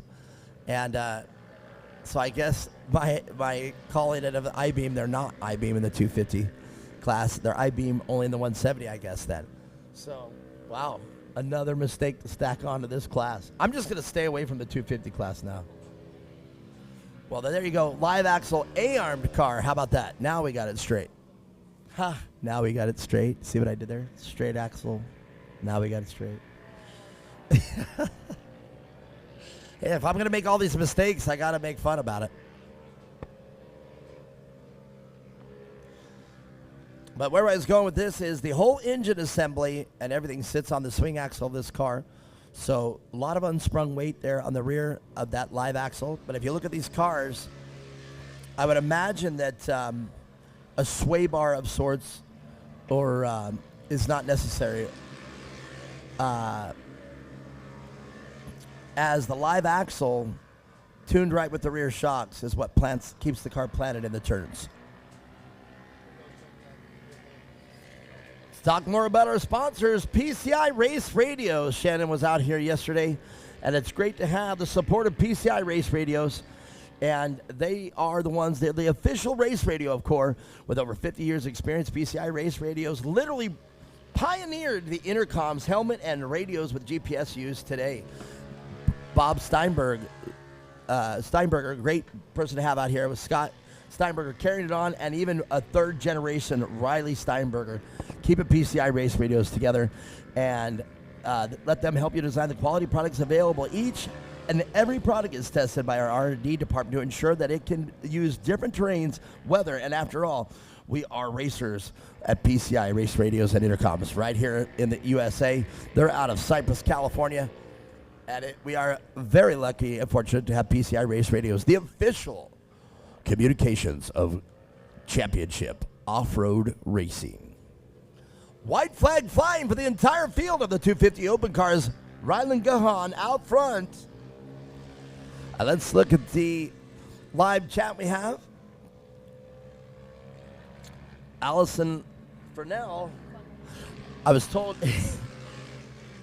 how to say it correctly. I know how to say funnel, let's be honest. I mean, all right, Allison, I was just teasing. Let's see. So Linda Hayes chimes in. The last name is Gone, so you do say it Gone. It's just one. Thank you, Linda Hayes. I appreciate that.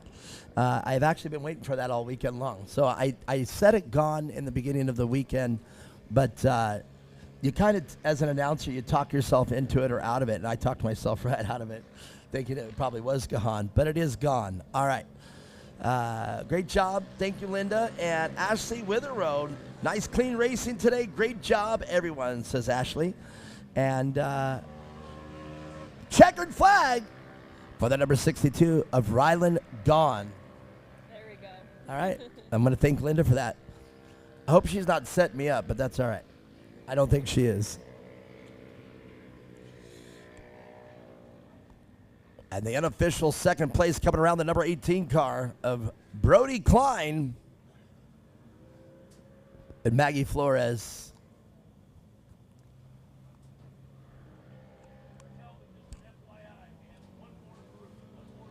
Well, me and Chapman, we're going to talk with these winners right after this. Sit tight.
All right, great race here in the 250 Open. Maggie Flores. Well, let's start it off with Maggie. Maggie, round two, 2 days of racing, 2 podiums, man. Still a great weekend for you. Yes. Yesterday's performance pretty good, and you came out here today, backed it up with another podium.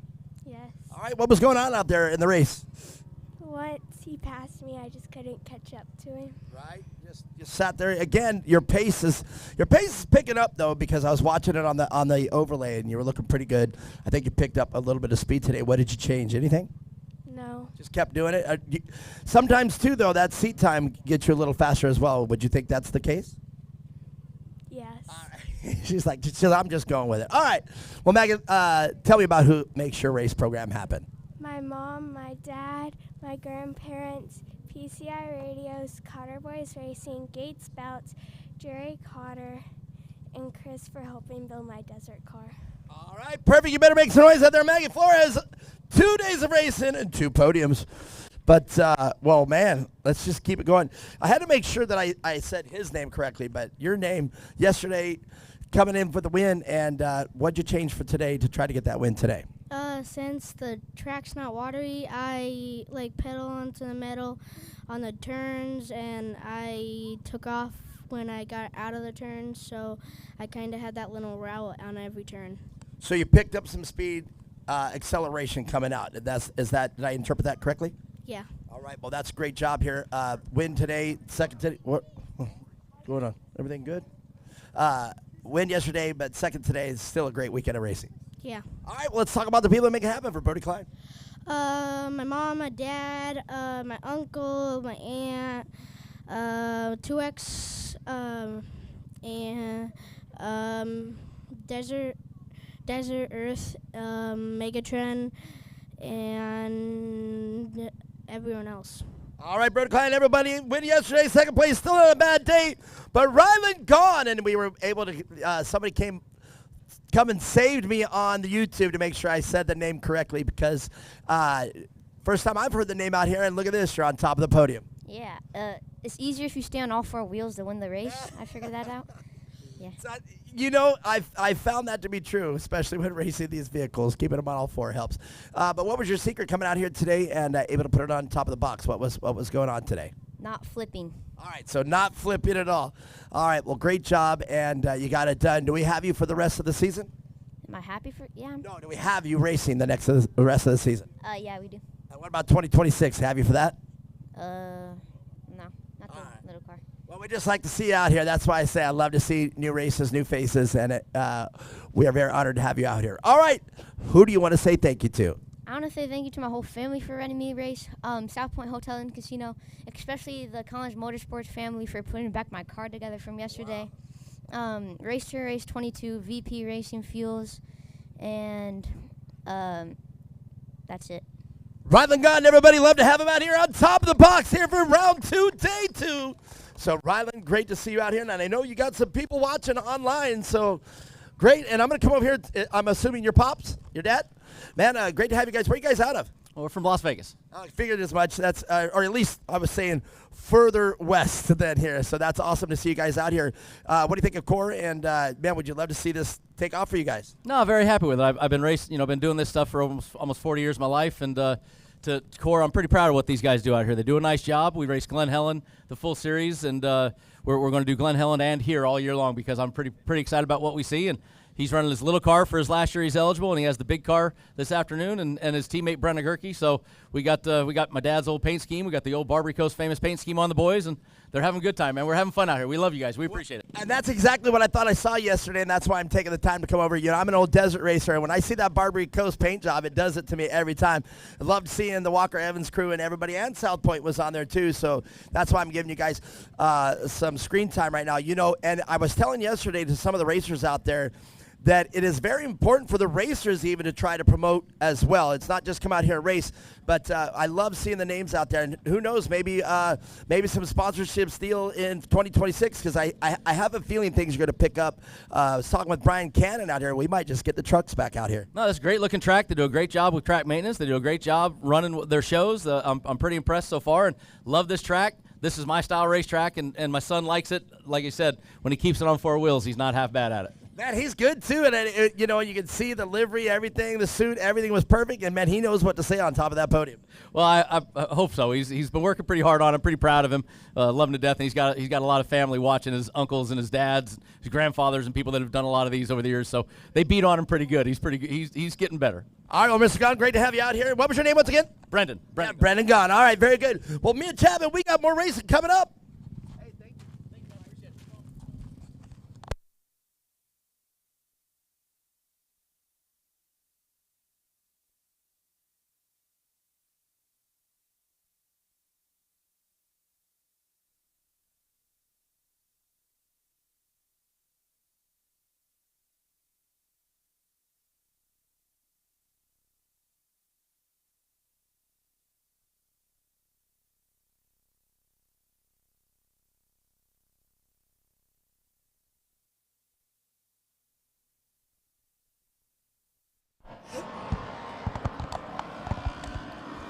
It's the Youth NA Restricted. 8 cars out here, and these are the first of the big cars. 1000cc Harper McCann P1 in the number 548 car. 909 Hudson McCormick.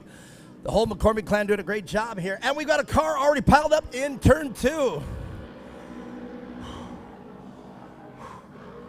Nixon McCormick in the 737 and the 38 of Crew Hart. Or 36 rather. 223 Liam Cadwell. Ella Warner, the 125 car. Great day of racing yesterday, so now the top 3 drivers. Ella Warner finishing 3rd. Jake Hill in 2nd, and Ryder Greco. I'm sorry I had that backwards. Ryder Greco and then Jake Hill are inversion from yesterday. Doesn't seem to hold him back. We see Ella Warner, I believe, is made her way up to 3rd already, so awesome to see those leaders find their way back up there, and hopefully we can get that tangle up in turn 2 going. Well, an exact reason why we're going to go full cork caution, I believe. But exactly why we do the inversion. Oh, no. Oh, no. Look at that car standing straight up on the rear bumper. What do? You just push it back over. Me and Chapman, I've never seen that in short course off-road racing. I actually thought the car was going to go over, but it stood straight up and stood on the rear bumper. I believe that was 909 of Hudson McCormick. That's right. And that was the McCormick car, the 12 West. 12 West, Brian McCormick and everybody, I haven't been able to talk it. I know they're not an official sponsor of us, but 12 West and Brian McCormick and the entire McCormick clan out there. If you have never been to the brewery downtown Mesa, it's the reason why it's called 12 West. It is literally the address from Center Street. So that's 12 West Main Street, or West 12. Wait, let me make sure I got it straight. There we go. 12 West Main Street. I hope I got it right. But nonetheless, check it out. 12 West Brewery, Eatery. It is incredible what they've done inside there. There's actually a basement to the building. And last time I was out there talking with Cecil, we were looking at the basement being built. I haven't seen the basement completed yet. So maybe I'll pull some strings and text Brian and say, hey, I want to come check down the, to me, it would be a perfect speakeasy underneath the main 12 West. All right. I always say if you guys want to get talked about, win a race or crash out, if you stand your car on the rear bumper like that, I'll give you guys some airtime, and there it is. All right, well, Mia Chapman, Jake Hill finds himself out in front on the overlay. So awkward. I wonder if we're just skipping, bypassing the track and restacking, I think is what's getting ready to happen.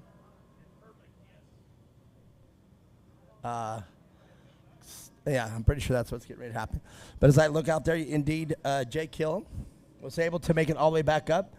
I think they're going to give Hudson McCormick, or the 737 McCormick car of Nixon McCormick will be in 2nd place. And then Ella Warner, as you said, making her way up through the pack will be 1, 2, 3. Again, what I say is unofficial. I'm not the race official. I'm just going by the overlay. And as the cars come back around after being restacked, Mia Chapman and I will give you the official restack. So we're going to go 1 lap. I heard Casey Kane, so we're going to let them do a little bit of a sight lap here. So Mia Chapman, your nerves are high. Everything's going high at the start of the race. Something like this happens, and you got to kind of put that in reserve. Is it hard to get that focus, that razor's edge, if you will, and then have to pause it because of something like this? Yeah, I mean, I would say so. I think all these kids just want to take the green flag and go for that top position. So definitely a little nerve-wracking, but luckily we've got them all restacked here, ready to go for another start here. And I believe this class does do a mandatory yellow, so we'll have to keep an eye out for that too. All right, so this may be our first caution, our first mandatory caution. And I thought we were going to do a side lap, but as I said, I'm unofficial. I just overheard that from Casey Kane. And now with the overlay, we're going to get our results. So indeed, Jake Hill out front in the number 970 car, followed up quickly by Nixon McCormick in the 737 and Ella Warner 1, 2, 3. And Ella Warner right now getting her hands filled from the Cadwell car. And that is Liam Cadwell all the way up to 4th place already. And look at this side by side, Nixon McCormick and Ella Warner. And Ella Warner, I mean, typically on my podium, your girl next door. But man, on the track, she is a beast, and she's out there in 3rd place right now. And if you would watch Ella Warner, if I didn't announce that was Ella Warner and I said it was something like Bill Merkel or something, you wouldn't even know that is a fierce young lady, and she's out there showing you how she can get it done, standing there in 3rd place.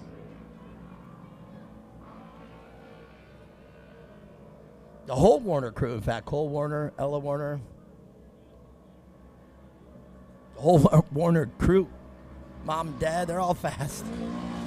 Jake Hill, though, out front, all the way from that final position in the first lap, was able to get around the entire field. I can see why right here, leading them down the back straightaway with about a 10-car lead already.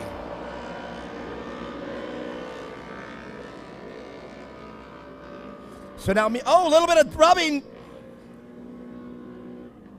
That looked like Ella Warner and Nixon McCormick. And it looks like Nixon McCormick was the victor of that one. But now it allowed the number 223 car of Liam Cadwell to slide into 2nd place.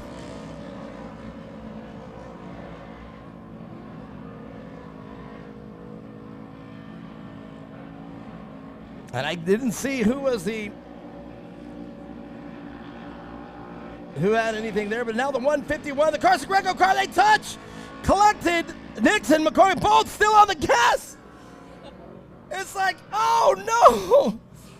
And I'm wondering now if there's a broken car indeed. Tough break. Quite the action here for Nixon in this first half of the race, but doing a great job pulling it all back together, even with the chaos. Well, unfortunately, I think Liam Cadwell with broken steering is going to have to sit this one out. I do believe that one, even though he was able to get back on the gas, I think that car is catastrophically out of the race. Nixon, I don't know that there was anyone there at blame or at fault.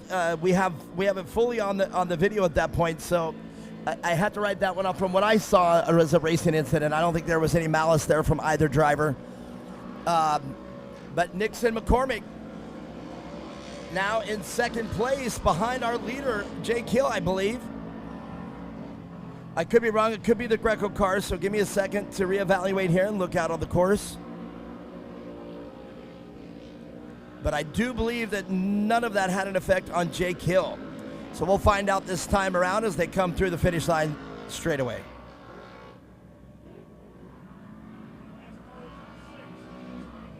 All right, here we go. So Jake Hill out front, the number 970 car, and I do believe the 151 car is going to be next of Ryder Greco. There it is. So Ryder Greco, 2nd place.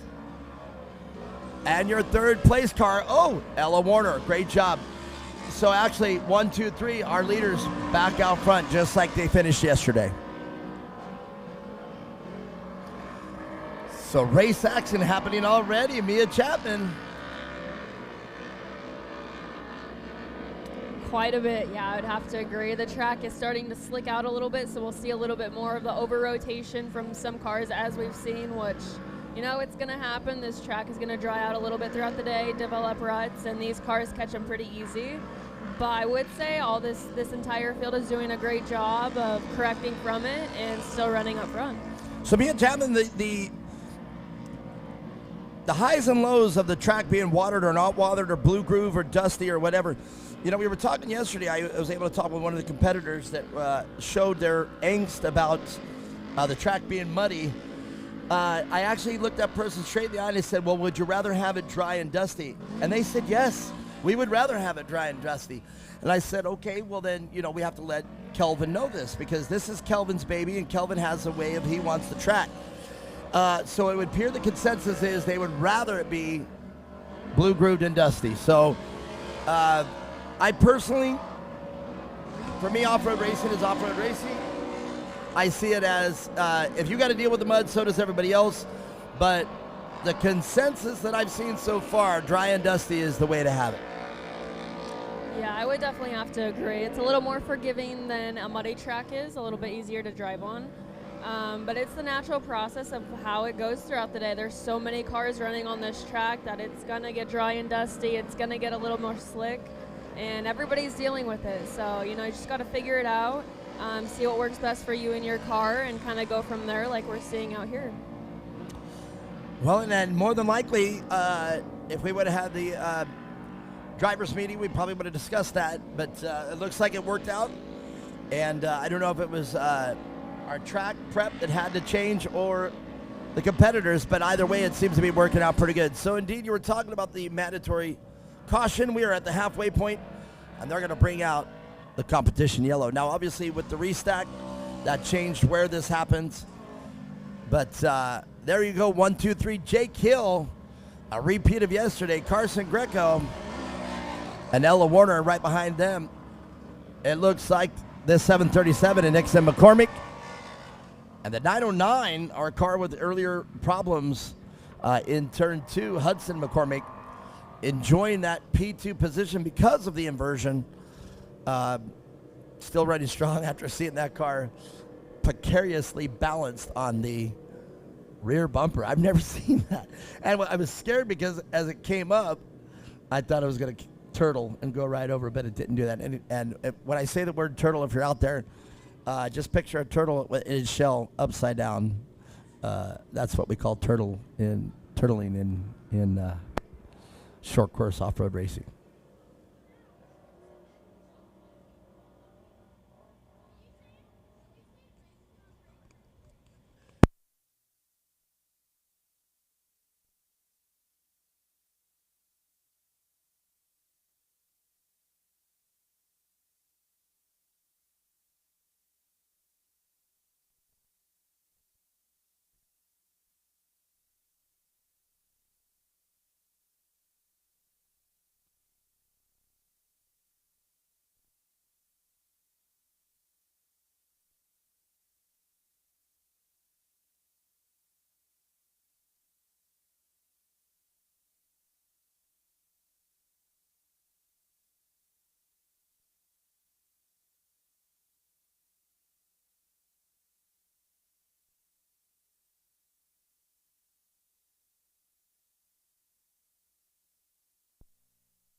All right, me and Chapman, we're up here discussing some things, man. I'm loving it. But here it is, the Youth NA Restricted now out on the course, and the inversion seemed to not affect our top 3 of yesterday, because the top 3 of yesterday was able to work through the field of 8 cars, and the top 3 is repetitive, and they're repeating it. Jake Hill up top, Ryder Greco in second, and Ella Warner, man, 1, 2, 3 from yesterday, and barring any problems or no issues with the car or any catastrophic failures, it looks like we're going to have a repeat of yesterday with Jake Hill out front and Ella Warner in third place with Ryder Greco, rather, right in between them in that second position. Well, here we go.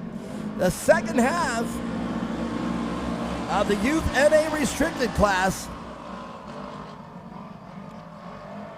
And looking on to the live chat out there on the YouTube. So if you guys have any more questions out there, any shout outs you want to be, tell me where you're from. Tell me where you're watching the race from out there on the live chat. I'd love to hear from you. Give a shout out to anybody's favorite racer out there. Let me know who your favorite racer is. Jake Hill opening the door for Ryder Greco. You can't do that with Ryder Greco. You open the door right there.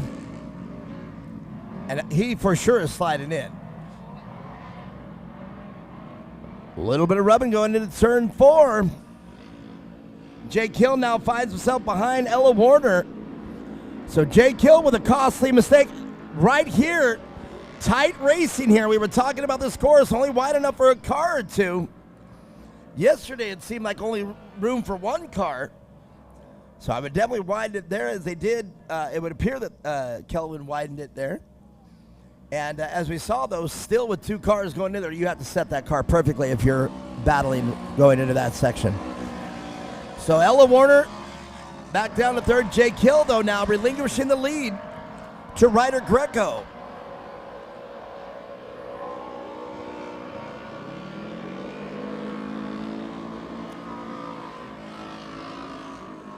So can Jake Hill get back out in the lead? We're going to find out right now as the second half, just 3 laps to go. And Jake Hill putting the heat on Ryder Greco.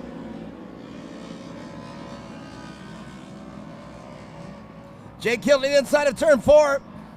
Ryder Greco gone wide.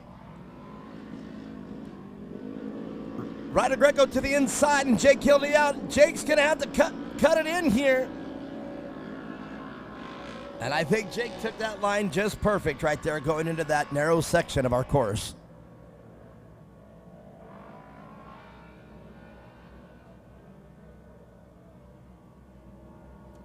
So Jake Hill now back out in front as they come around the finish line one more time.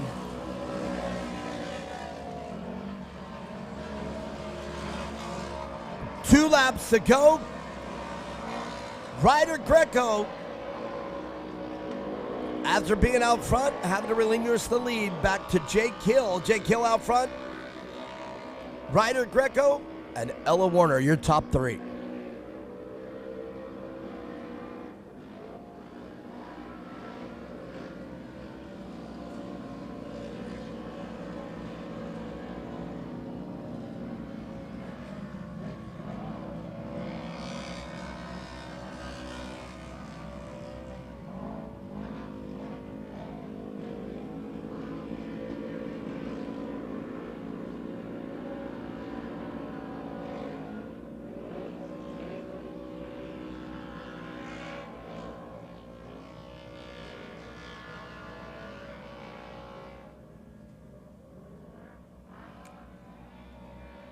Whoa, a little bit of a detour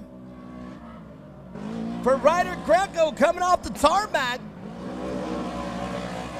And I was just going to comment on the speed that they were carrying in the tarmac. Oh, Ryder Greco up on 2 wheels into turn 1. Now we got the Crew Hart car getting around Ella Warner, taking advantage of a couple mistakes made by both drivers. But now Crew Hart finds himself in that final podium position in 3rd place. And I've got to tell you, man, between Cash and Crew Hart, it's like they're the come out of nowhere drivers. We were 1, 2, and 3, everybody's sitting good, and here again, Crew Hart right out of nowhere, like a freight train. Definitely, yeah. Sometimes you just got to wait for that right time and right moment to open up, and they definitely take it every single time. Wow, well, hats off to both Cash Hart and Crew Hart.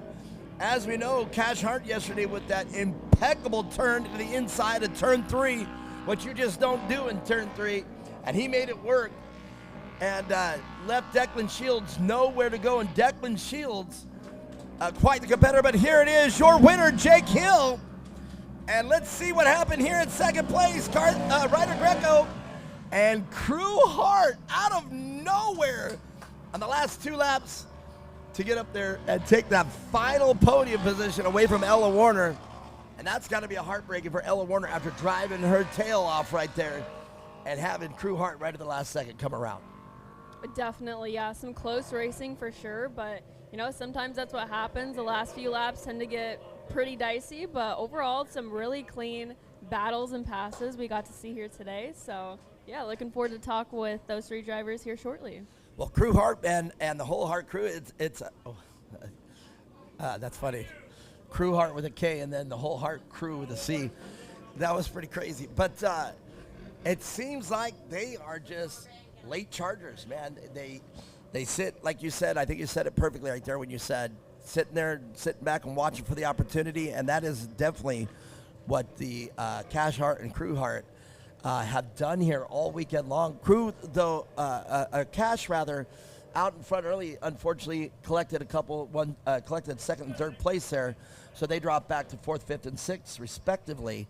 But then, literally at the last 2 laps, Cash Hart out of nowhere, and that's what just happened again with Crew Hart. So Wow. Definitely a great job on both drivers. Well, we're going to talk with the drivers right after this, so stick around. Flow in the cold wrist, could flow always, or sit on 4Ks, then wait for a drought and flood them with all No, yeah, indeed. Cash Hart from yesterday, I do know that this is Crew Hart. Yeah, I know that. Thank you, though. I was bringing in Cash's incredible pass from yesterday.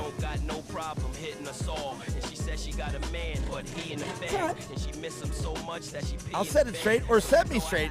You guys know I'm a plethora of mistakes.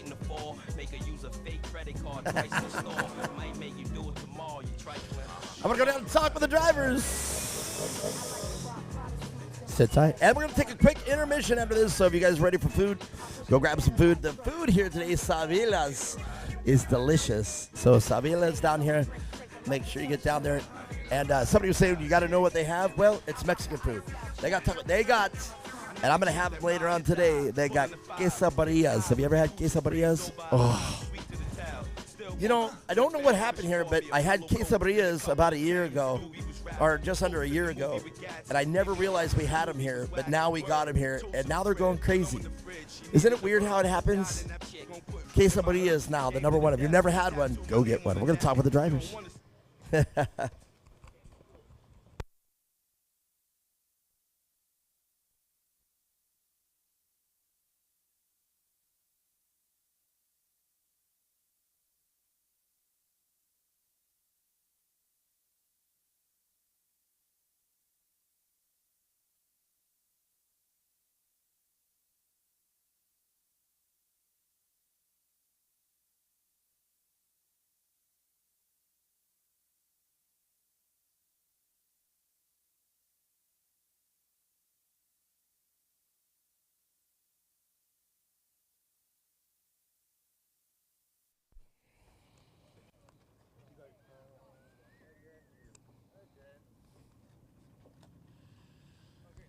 All right. What a race.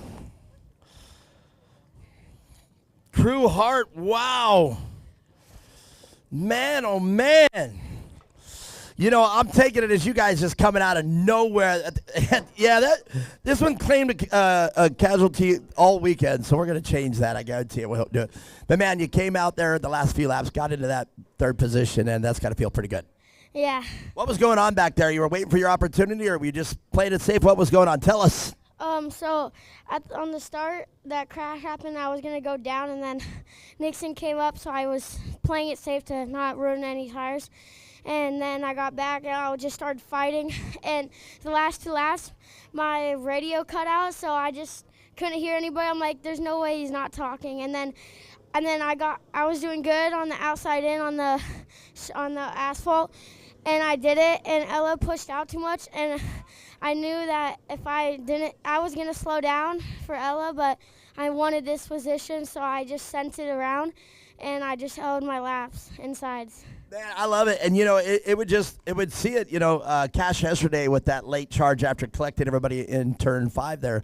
But you did the same thing, came out of nowhere, and there you get it into the podium. Yeah. All right, well, very, very awesome to watch, very awesome to announce. All right, who do you want to say thank you to? God for keeping me safe, my mom, my dad, Sneaky, my brother, Stetson, Hoosier Tires, Rugged Radios, Ronnie and Jesus, Wade at Wyman Daylight, is that Wolverine Daylight, Ryder, and my friends and family for coming out. Crew Hart, everybody doing a great job here, getting in third place there after a bad position on that start. But Ryder Greco, man, that is picture perfect. A little bit of mistake coming off the tarmac there, but still a great run. Thank you. What did it feel like for you? That was really fun. I was a little bit worried starting in the back, but I had him to guide me, so it was pretty fun. Well, it's kind of crazy. It was, you know, for the majority of the race, or 80% of the race, you guys were all in the back, and it just 1, 2, 3 like yesterday, and it was you guys were able to shape up the same way, and that's why I said Crew coming out of nowhere at the last second with that last-minute charge got it done. Yeah. And you looked great as well. What happened there on the tarmac? Did you just push it too hard coming off of it? You went for the ride, but you stayed in it. Yeah. It was bad. I was scared for that at that moment. Wow. Well, you know what? We couldn't tell from here because you kept your composure, got right back in the battle. Thank you. All right, looked great. All right, who do you want to say thank you to? Cooper Hoganez, my brother, No Limit Turf, 2X Motorsports, R&R Steel, Jacob and Trey for working on my car, my dad and Jake for spotting for me, 2X Motorsports, Ryder Forrester, and Brennan with EVP mode. Wow, that's a great list right there. Ryder Greco, but Jake Hill, man, you had to get that position back, relinquished it for a second, and it looked like that might have been where it ended up, but you had something up your sleeve still. Yeah, I just left the door open, just waiting for a mistake. Well, that's exactly how I call it. I'm word for word. I said, man, it's not very often that Jake opens up the door, but, man, if you do to Ryder Greco or any Greco, for that matter, those guys will definitely pounce and take that. Yeah, I always know they'll be right on my tail to pass me. Again, I used the word right on the tail as well. Well, great job out there. 2 victories for you this weekend and great round 2 for you. Yeah, thank you. All right, let's talk about the people that make it happen. Signature Propellers, Redline Oil, Hill Marine, Exotic Alloys, CMI, Gates Belts, Sneaky, my dad, my mom, my sister, Zach, and everyone else, and the Vales and everyone else, thank you. Well, there it is. That is the way to do it, Jake Hill. On top, 2 days of racing here in round 2 and 2 victories for the Hill Corral. Well, Mia Chapman, we're going to take a quick break. You guys go get some food, and then when we come back, we're getting back into some great racing action. Stick around.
go for you this morning?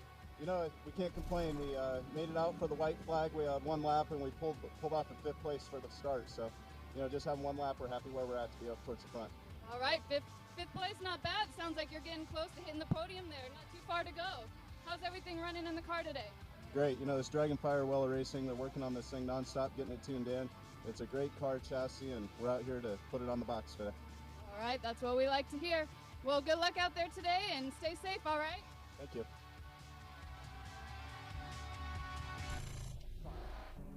So if you're sitting out there and this is your first time to an off-road race, let's talk a little bit about the SR1 car. You can see that these cars look very much like an unlimited UTV. Well, they are very similar. Where their similarities end, though, is these have engines out of a sport street bike like a 1000cc. The majority of the motor out there is the Yamaha 1000, the R1 engine. But there are a couple cars out there that have other manufacturers, like the number 9 car, Brian McCormick. He's the only Honda-powered car out there. So now different rules in this class allowing different manufacturers in the engines, but the Yamaha R1 1000, that is the predominant motor out here in the SR1 class. As you see Dustin Nelson, a Yamaha-sponsored rider on the front row right next to Corey Weller. And those two have their Yamaha-powered cars out front. So they finish Brandon Kilgore, same thing in the number 35 car. And the Santan Ford pace truck on this time, we're going green this time around. Wild Horse Pass, let me hear you make some noise. We're going green.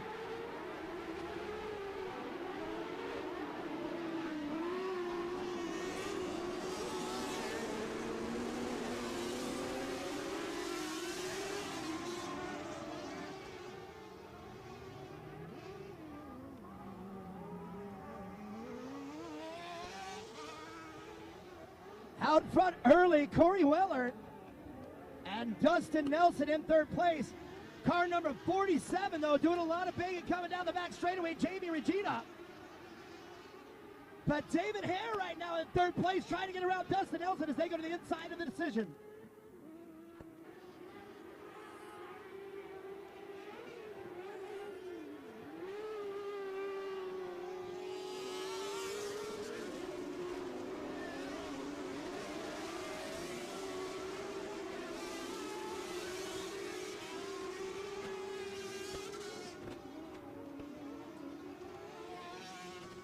Corey Weller extending her lead over Dustin Nelson in the number 94 SR1 as they come into turn number 3. But car number 47, Jamie Regina, doing a great job reeling in Dustin Nelson.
So right now, Weller Racing SR1 class is being dominated by a Weller, Corey Weller. She's rocking the number 1 plate for a reason.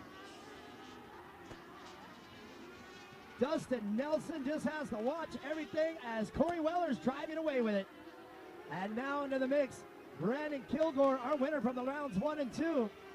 And he now finds himself moving up into 4th place in that number 35 car.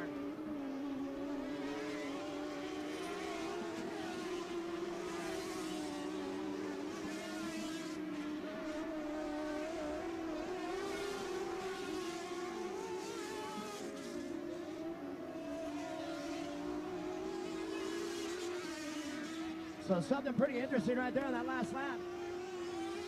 Corey Weller physically out front, but Dustin Nelson gaining some time because he just ran the fastest lap there. Couple mistakes there going to the inside of the decision.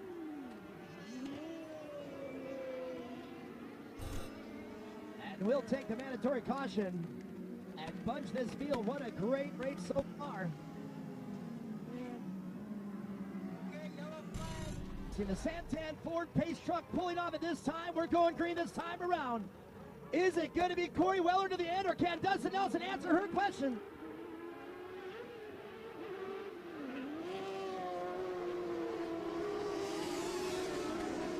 And now Brandon Kilgore getting around third place. Jamie Regina out of turn one.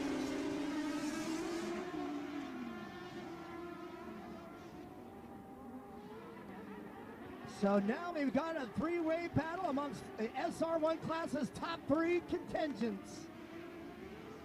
Dustin Nelson, Yamaha sponsored driver, going up against Corey Weller, the class champ.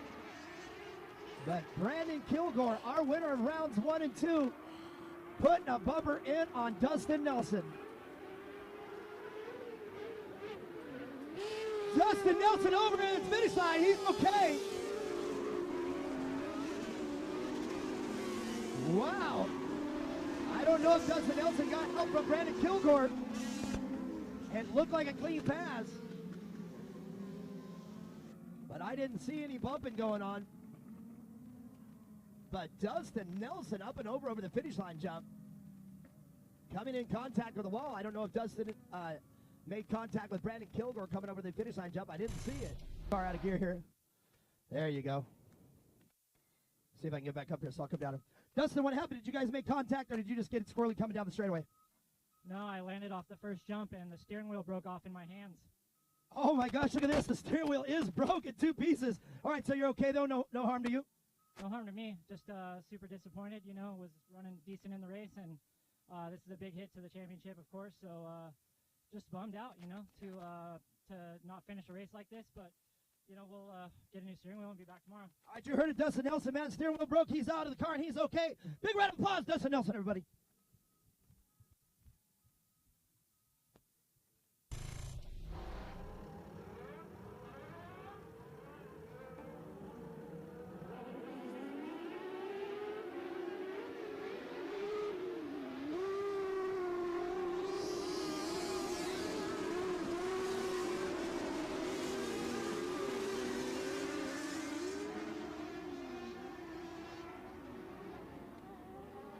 All right, SR1 racing right now. Corey Weller out front, but Brandon Kilgore now in second place. And Jamie Regina now back in third place after Dustin Nelson having to check out after a broken steering wheel. Really interesting to see what's going on out here. The big class out here, mostly dominated by the Yamaha R1000 motor. But Brian McCormick, the lone Honda motor out here, can he get it up on my podium?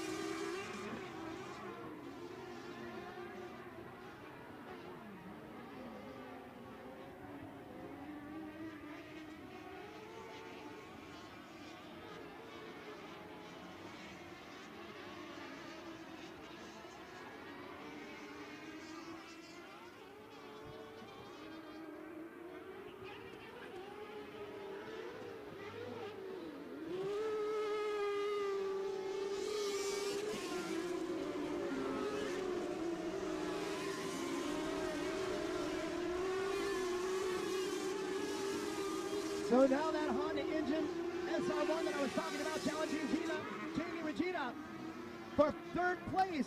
Brian McCormick now trying to get up and battling with the first two. Corey Weller, though, running away with it. She's led wire to wire. Can she stay on top? And tucked in that first place position on my podium. Brandon Kilgore, though, doing a great job staying firmly in second place in front of Jamie Regina. White flag flying. Can Brian McCormick make the pass for third place?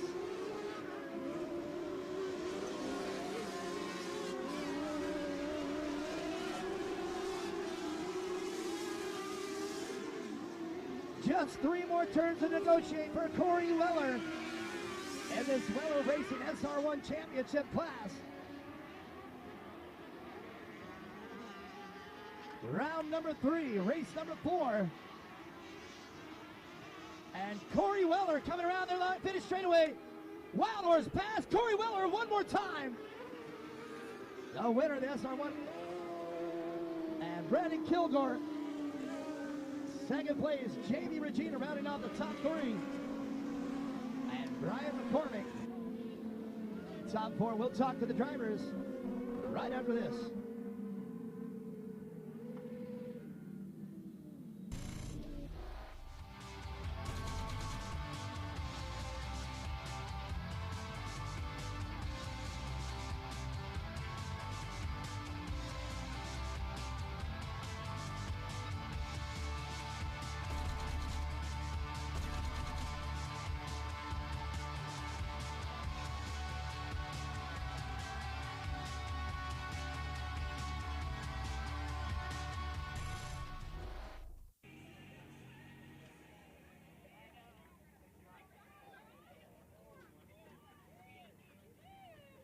Wild Horse pass. What did you think of that SR1 class? Let me hear you make some noise and get loud for these drivers. Look at Corey Weller definitely out here showing Jamie Regina some love out there. Jamie Regina getting out here in the 3rd place.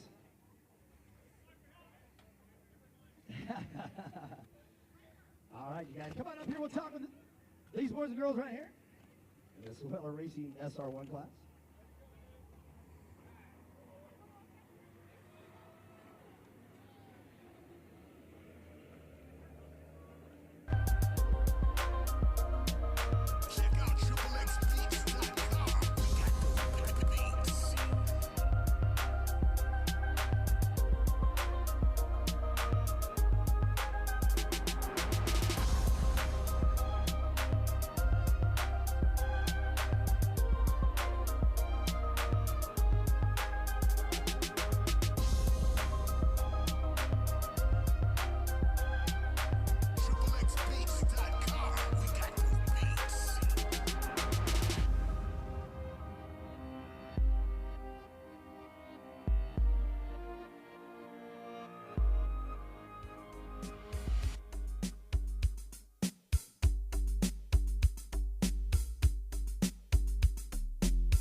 love pictures. So send that to me, please.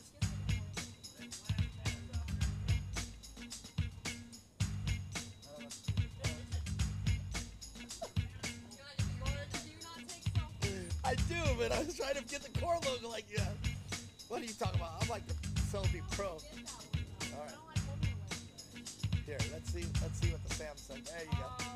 Slide it in. All right. Now, I'm gonna hold my hand up, and it's gonna start the counter. All right, here we go.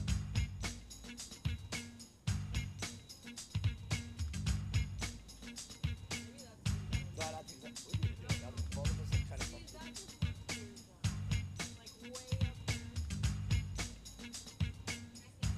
Here we go.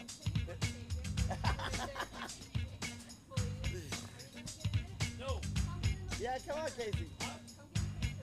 Do it both ways because she wants to post. So take two of them, one portrait, one landscape.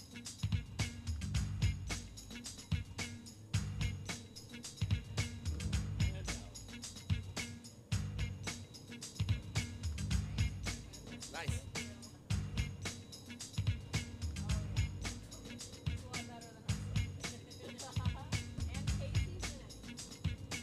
Woo! All right. Cooper Hoganist, come up here. Let's come and do that mic real quick while we're getting back to racing. Cooper Hoganist coming up here. Come on! Look at me even gave you the seat. Look at that. So Cooper Hoganist, man, you were very vocal yesterday about the inversion start. You were like, oh man, you were really worried about it. We were talking about it all the way until I left here last night. Yeah. So now my question is, how did the inversion work out for you?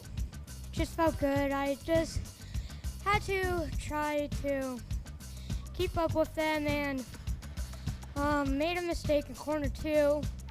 It was my fault.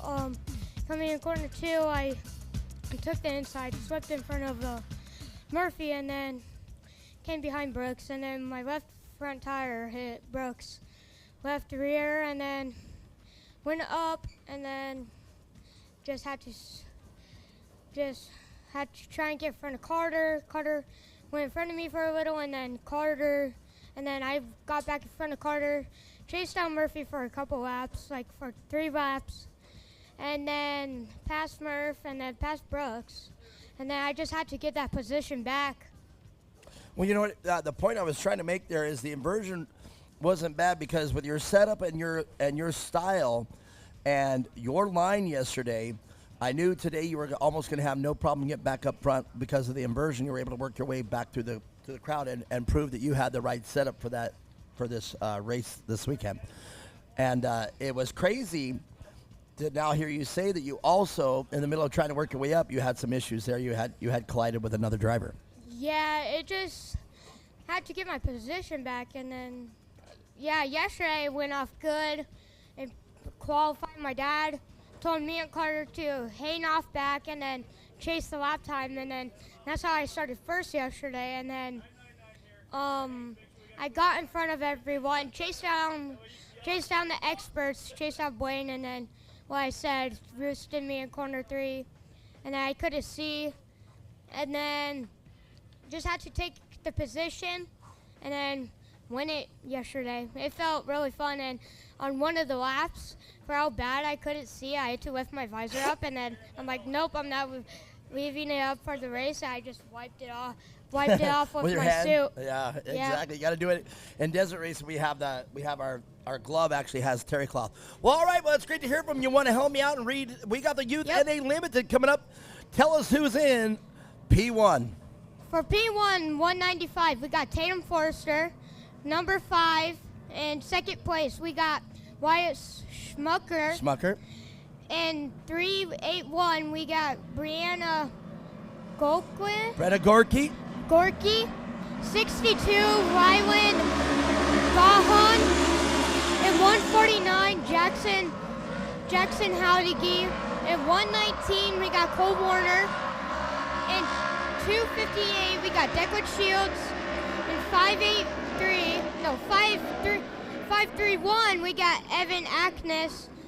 And 999, we got Kyle Niner. And number 2, we got Cash Hart that took the lead yesterday. Boy, and it was pretty crazy. That's exactly right. Cash Hart, your winner of yesterday's race, he collected both Kyle Niner and, collected 2 of the other drivers in here. And Declan Shields was up there for the run as well. So that's exactly, but the inversion, Cash Hart, Kyle Niner, Evan Atkins finishing 1, 2, 3 with Declan Shields. Very disappointed and emotional with the 4th place finish because of the last second. Evan Atkins was able to get back in there, and Cash Hart made the pass of the weekend. Yeah, So- Cash Hart was on fire yesterday.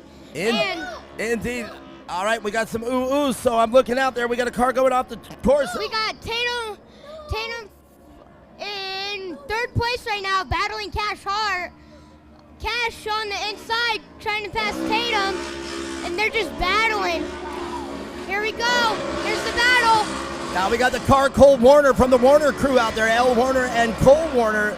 But we got Cole Warner out there, and he's out front taking advantage of the inversion. He had to start mid-pack out here, the number 119. And Evan Atkins, from being back in the back, he's already up there in 2nd place. Yeah, and here we continue on the battle. Kyle Niner battling Declan Shields. Tatum Forrester, and Tatum is not wanting to let it go. Well, Cash Hart all the way from the back up to 2nd place already. And check that out, Declan Shields, he's holding his own in 3rd place. Yeah, he's doing really good. He just needs to go catch Kyle Niner and Cash Hart if Declan wants to get a podium. Well, look at that, right back around him. We got the Forrester car, the number 195 back up there. Cash Hart and Declan Shields. And that is the 999 car of Kyle Niner. And look at that, Kyle Niner from the back as well, already back up in the top 4. Yeah, Kyle Niner had a great finish yesterday. He was so good yesterday that I couldn't believe it. And last night I was at Forrester's camp and he was helping Tatum work on his car. Well, it definitely was exciting to watch and exciting to announce. And look at this. Cash Hart now a little bit going backwards. He's now have to get back up into that 2nd place. Must have made a mistake. Cash Hart moving into 2nd place. But Evan is not wanting it to happen, and Cash Hart moved into 2nd place. Here we go. Cash Hart now having to work back around Evan Atkins. He must have made a mistake there. Evan Atkins, a great weekend of racing. He's shown that he has complete control of that car here in day number 2. Yeah, and the 62 car had a good race at 250 earlier. Loving the 62 car, the Gorky car. That is the Barbary Coast colors, old school desert colors from Walker Evans, Kelly, all the big drivers in desert. And it's great to see that Gorky car out here with that livery on it. Brenna Gorky rather, sorry. Yep, and while we're looking at the screen right here on the asphalt, it looks like Tatum Forrester in like 6th or 5th place. Tatum Forrester in 6th place right now, indeed. So going from the number 1 position on the pole because of the inversion, and now already stepping back all the way to 6th. Well, let's check that out. Cole Warner enjoying out front, but he's got some pressure right now from Cash Hart. And Evan Atkins. At the start, it looks like just Cole Warner just checked out, and he's having the lead, and we have the battle for 4th, 2nd, and 3rd right here. And look at that. Now Cash Hart going back down to 3rd place right behind Evan Atkins, and he's got his hands full with Kyle Niner, and Declan Shields not giving up yet. Yeah, So it looks like Tatum is getting a little gap, but I believe in Tatum. I know he's a strong. On the bicycle on Tatum. Yeah, I believe in Tatum. He can move his way up. Yesterday it was not a good race for him, but Tatum, I knew him since when I started racing, and he's just a good driver. I got to agree with you, man. He is definitely putting a race down right now. Was able to control it going into turn 5 right there on the bike. But look at this. Cole Warner, like you said, just straight up checking out. Yeah. And Evan Atkins in the 531 got his hand full with Cash Hart, the number 2 car, and Declan Shields. He is upset about yesterday, and he wants to finish on that podium today. Yeah, Declan is just wanting this position where he could get on the podium. He was very emotional yesterday, and it was heart-wrenching to see him. And I said, Declan Shields, I want to give you an interview, man, and he just wasn't having it. He was so emotional that he gave up that spot. Yeah, and I believe when the competition yellow is, I bet Tatum would catch up and Declan would probably get a spot on the podium. Well, you know, Declan Shields, if anybody can get it done with Cash Hart, you can see that he's got the speed.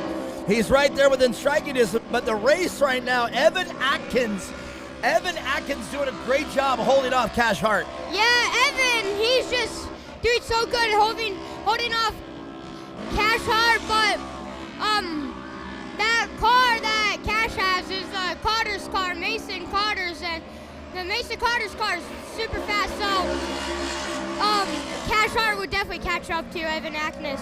Wow, and that's a great thing that a lot of people don't know. That is indeed the old Carter car. Now let me ask you this. Having a car like that you know is a championship winning car, does that make you a better driver, or does the driver still have to drive the car? I would say both, and here we go. Cash Hart moving up in second place with Cash Hart getting Evan Atkins at corner 2. Look at this, guys. I don't know if you guys can get a view of this. This is some of the beautiful artwork, and man, I love that shift car right there. And look at that. I was actually spotting for Wyatt Dolgarian today. Look at that. And he raced. I love the effect of that car. Oh, look at that one. Oh, that was so cool. That's like a mosaic. I like that one. Well, here we go, getting back in the race. Cash Hart extending his lead over Evan Atkins, and we got the competition yellow now. Yeah, everybody. That is Wyatt right there, indeed. Thank you, thank you. Well, I'll tell you what, the mandatory caution comes out. Now, let me ask you this. You don't have the mandatory caution in your class, but let's talk about the mandatory caution. For the people that are in the back of the track, they get the advantage, but what about the people up front? Now, you just saw the episode, Cole Warner checked out, but now it seems like the caution is a disadvantage because now he's going to have Evan Atkins and Cash Hart to deal with. Yeah, Cash Hart, yesterday he finished great, and Cash Hart, I know he could probably catch up and be so good because Cash Hart, yeah, he had a great finish yesterday, and now both of them are probably going, one of Cash Hart or Cole Warner are probably going to check out and then get on top of the box. Well, so let's ask a prediction. I'm going to ask you, I'm going to put you on the spot. Who do you think of Cash Hart and Cole Warner has the ability to get it on top of the box? That's a hard question, Mark. Yeah, that's really hard. One of them could get on top of the box. Probably Cash. Yeah.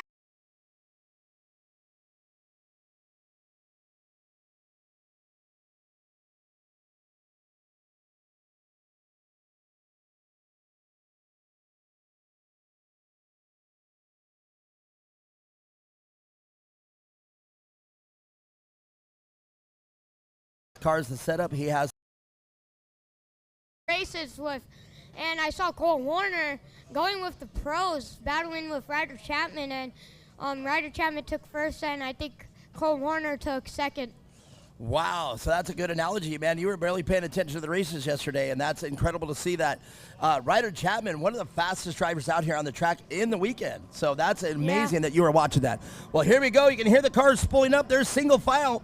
They're going to come across the finish line right now.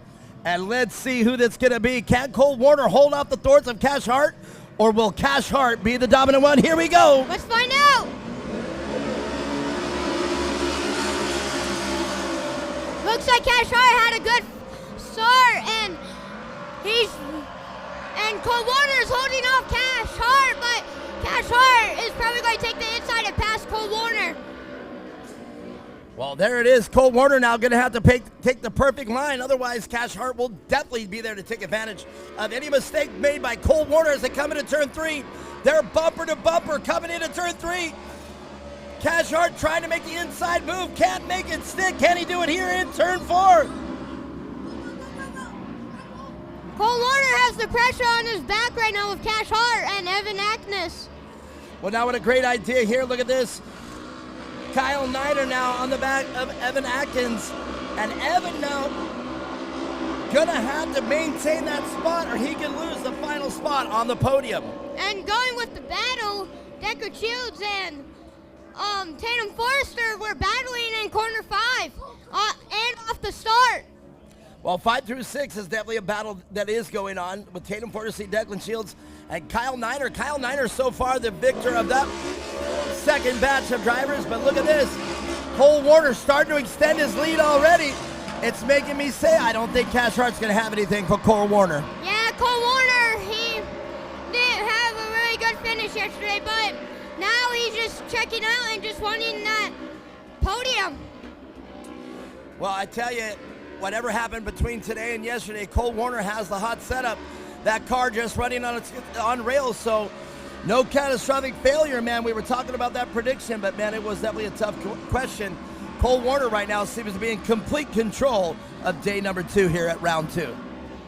And continuing with the battle, we have Wyatt Schmucker going with Tatum Forrester. See if Tatum can hold Wyatt Schmucker off. Man, that is hard luck right here for number 149. That's the Jackson Howdegi car. And that car yesterday. Whoa. Murphy McKay out here. He's watching the action live. Cole Warner still out front. Yeah, Cole Warner extending the lead over Cash Hart. I believe it. And here comes Declan Shields wanting to battle with Evan Atkins. See if Declan can pass Evan Atkins. Well, oh crap! Oh, big crash. That is the 5. That's one of them. That is a big crash down the straightaway. We're going to bring out the local yellow. We'll see how that affects the rest of the track. That is one of the Barbary Coast boys. I'm wondering if that is Brenna Gorky or Rylan Gahn. It's one of the two. Rylan Gahn is still out on the track, so that was the... That's going to be Brenna Gorky in the 381 the 381. car. We believe it's Brenna. Yeah. Brenna Gorky. It was Brennan because, yeah. We think so. Oh, and we're going to try to keep it as a local yellow. Bicycle. All right, let's see what they're going to do here. It looks like they're going to keep it a local yellow. They're lining everyone back up so it gives Keep Cash going, Hart local another yellow. chance. Declan Shields passed Evan Atkins, I believe in the asphalt because Declan Shields is in front of Evan Atkins. All right, that is a full course caution. I thought we were going to keep it local, but I couldn't see any other flag out. But that's all right. It is a full course caution, and I think that's the right call. The driver out of the car, though. Big round of applause. The driver is okay. Walking around. And as we said, I do believe that is the 381 car of Brenna Gorky, and indeed it is. Tough break for Brenna. That car is not going to be able to return to racing here for today. But let's get back to the action. Well, while we were watching and making sure that Brenna was okay, Declan Shields worked his way up into 4th place, now within striking distance of that final position. He's in 4th right now.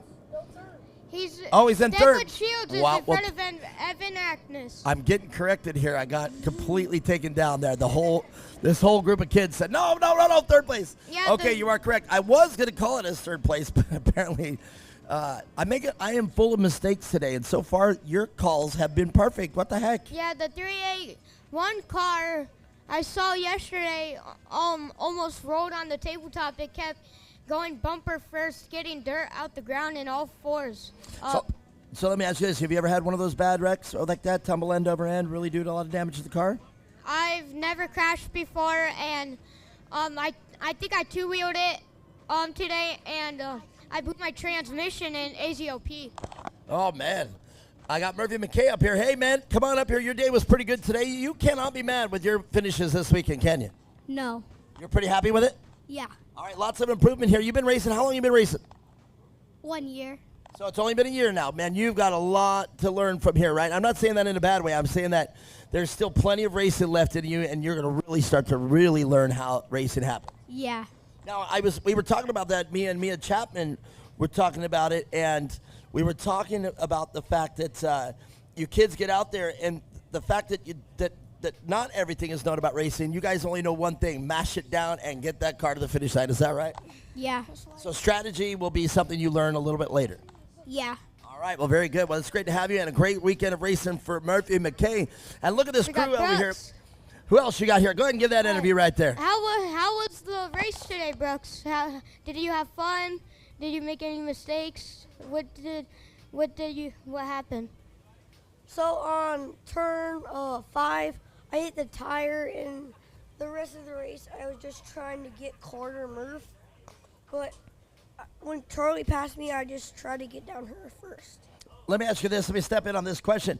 Did that affect your racing? Did that mess your concentration up or your focus? Did you have to race a little different? A little, yeah. Since my right tire, something went wrong with it, but my dad doesn't know yet, so we just got to fix it. Yeah, in corner 5, I saw him hit the tires, and then I went to the right last second, and I almost hit him, where I lost the position, battling with Murphy, but good thing I didn't, and good thing Brooks is okay. Absolutely. The number one thing is that you're okay, but, man, that can definitely change the pattern of how the weekend goes. If something happens like that, no malice there. You weren't trying to do anything. You hit the tire, and then next thing you know, take out the race leader. That can be pretty challenging for both of you, and you probably would have felt bad. You definitely would have felt bad, but thank God everything worked out the way. And, man, that is definitely a racing incident, but I'm glad you're both okay. Yeah. All right, very good. Well, let's keep the interviews going. Do you know this young man? Give him some questions. This is Brody, the number 18 car in 250. Brody Klein. Yeah. So, Brody Klein, man, what do you do to prep things for racing, man? Do you do anything different? How do you get your mental state right? Usually on the turns, on the straightaways, I just speed up on the straightaways right on the tabletop right here. I jump as far as I can, I lift, then right when I hit the floor, I pedal onto the metal. My dad tells me all around the first turn to press it because that turn can hold me really good, so I can just go around it, and that's and then yeah. All right, let me ask you this. I'm going to put you on the spot. What's more important, the speed of the car or the skill of the driver? Skill of driver. All right, that's my man. I agree with you at 10 hard. All right, let's keep it rolling. Well, we're getting ready. It looks like we're getting ready to get started again. I can hear the cars. Mason Dolgarian. How was your race today? Good. What are you going to do to the car for next race to get back on the podium? May make it faster. I don't know. Just pedal to the metal. All right, Mason Dolgarian. Well, back in the race. We're going to get back in the race right now. Great interviews from all of you kids. I love having you up here, but let's get back to the action. Right now, Cole Warner out front. Can Cash Hart get around and get in that top position? They turn into turn 1. Declan Shields now in third place. See if Cole Warner can hold Cash Hart and Declan Shields. And it looks like Cash Hart is trying to make the move on Cole Warner.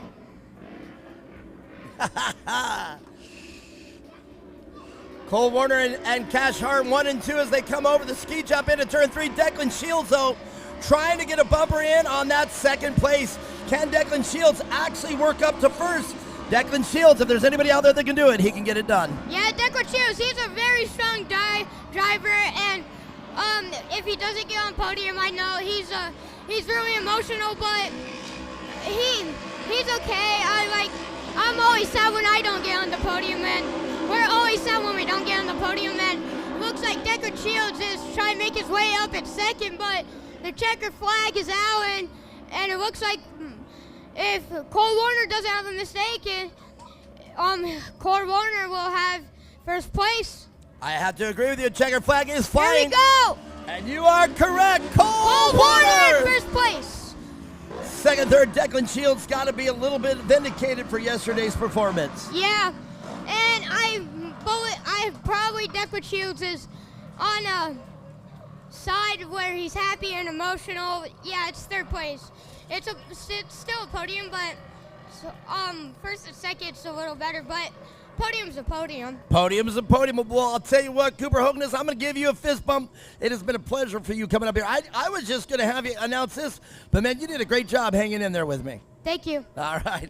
That's Cooper Hoganess. Everyone, we're going to hand it back over to Mia Chapman. Wow. What happened?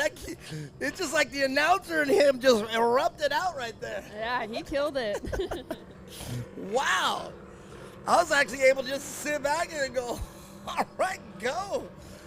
That was awesome. Well, I don't know what happened with him, but the announcer and him. I mean, hey, Cooper, how old are you, 12, 11 or 12? So you're only 10? Wow, 10-year-old Cooper Hoganess. Mia Chapman, that was pretty exciting. Yeah, that was awesome. It I was. always love when the kids come up here and Me want to too. talk on the mic. Man, me too.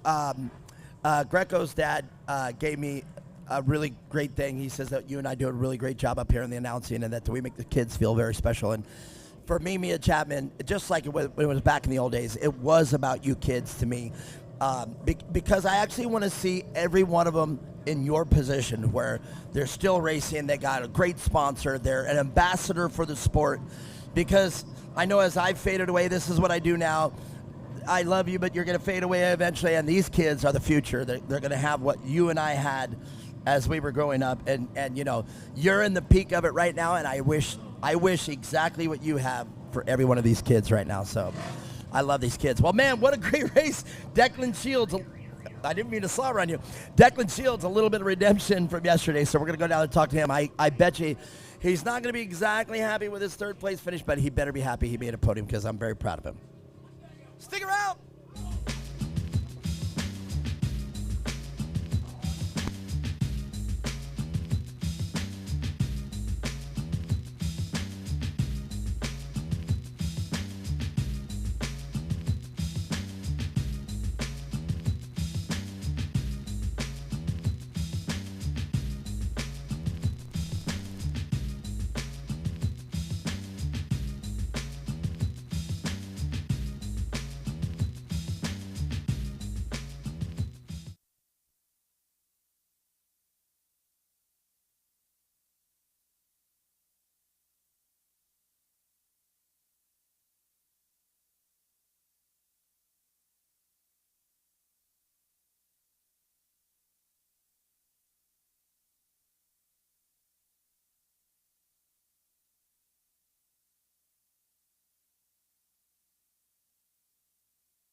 Well, all right. Let's get these kids up here. Come on, Declan Shields, Cash Hart, and Cole Warner.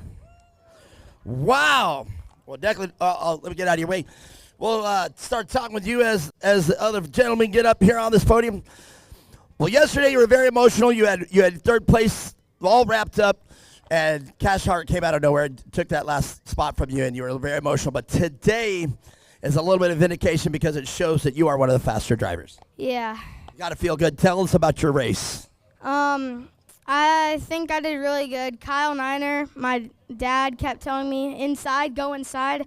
I was about to pass Evan, and I almost let Niner in. But I think I did really good. And I think it's obvious their cars are faster.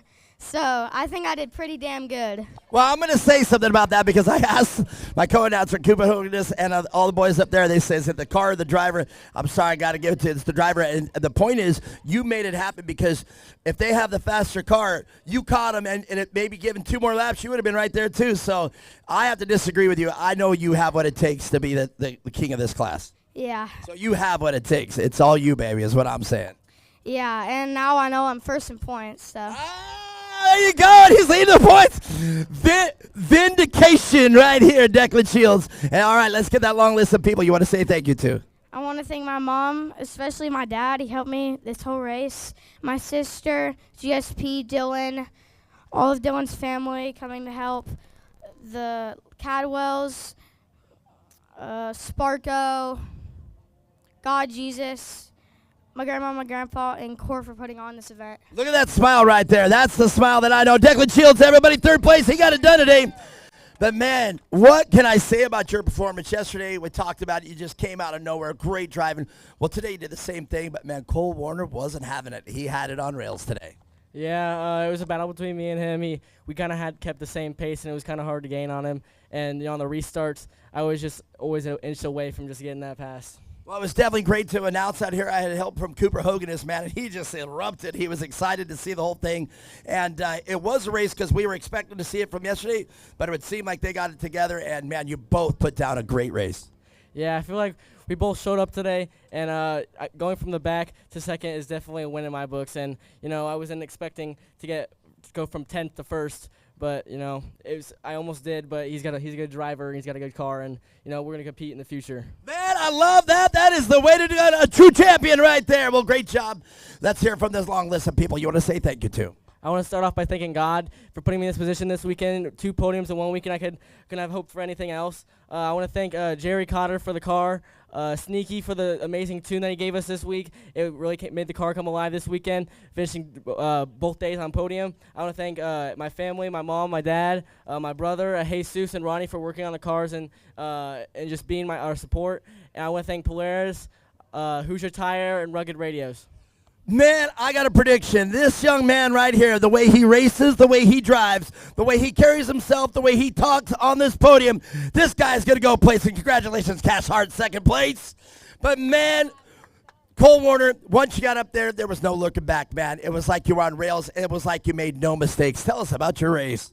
Yeah, I started in 4th or 5th, somewhere around there, and I just knew I had to get past the top cars, so. Man, once you got up there, it just looked like it was, just like you were slow motion, everything happening just perfect, hitting your marks. And, man, I know you felt the pressure from this young man. Yeah, my dad kept on telling me how many car lengths I had on the lead. Did you change your driving up a little bit, or did you hang it out on the ragged edge? I just did what I was comfortable with. All right, that's exactly what I wanted to hear. Well, congratulations, first place. Looks great. Let's talk about all the people that make it happen. My mom, dad, Method Wheels, Jimmy from Extreme Machine Fabrication, and Sneaky. Well, short and sweet, there it is. Cole Warner, your winner, and what a class, and I'm so proud of this young man. Number 1 in points, that is your great finish. Mia Chapman, what race do we got up next? We have our pro and amateur NA class coming up next.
Starting on our first row in the Pro NA class, we have the 64Y of Ryder Van Beekom.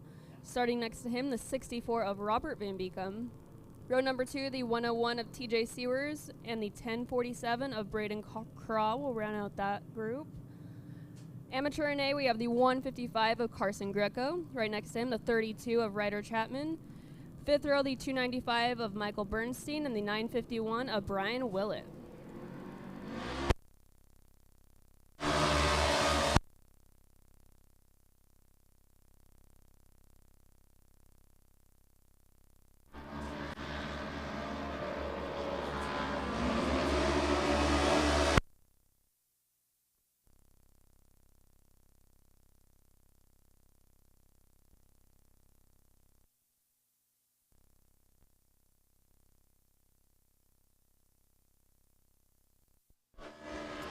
Well, Mia Chapman, a great race we got going on right now. It is the pros and amateurs. Your brother out here on this one as well.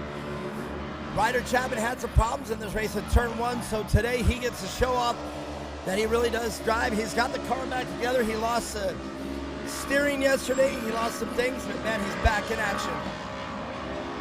Absolutely, yeah. Way better start today to these races. A little bit of drama yesterday, but looks like we're off to a great start so far. And here he is, business as usual, running with the pros. And Ryder Van Beekem out front right now. And yes, that's Ryder. And then that's the Braden Craw car, I believe. Or no, that's Carson Greco. All right, let's get this right. I had it right. Ryder Van Beekem, Braden Craw, there we go, and TJ Sievers. There is your top 3 pros. And then it looks like Greco out in front right now of your brother, the exact way they started. Carson Greco, Ryder Chapman, and Michael Bernstein out here today with Brian Willett right in front of him. Michael Bernstein celebrating his birthday today. Can't think of a better way to celebrate a birthday, so we'll see if we see him up here on the podium. Yeah, how upset you are. You had to spend your birthday racing, short course racing. Well, right now, TJ Sievers with a hands full with Carson Greco. Carson Greco, the leader of the amateurs, trying to put it in. And your brother right behind Carson Greco in that 155 car today, able to run his car.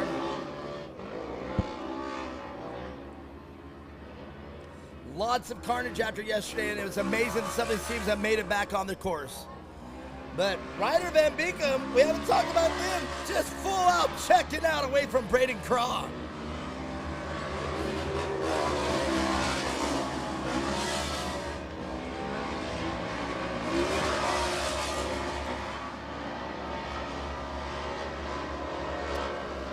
So Mia Chapman, I was asking the boys out here, where do you attribute the majority of the speed from, the car or the driver? And their consensus was the driver. Do you back that up? Man, it's tough. I think depending on the class. And I do believe when we're looking at this class, these are big, powerful cars right here. These are full-size cars as far as the UTV class goes. There are some people that make them in the turbo class, like the next few races you're going to see. They're a big, fast car. But these are the first of the real competitive race cars out here. 1,000 cc's, full travel. And these are the cars that they can really fine-tune and suit their style or their budget. So it's incredible to see them out here. And at that point, once they're done, as we know with the R&R Steel crew, at that point, once they're done, now it's up to the driver.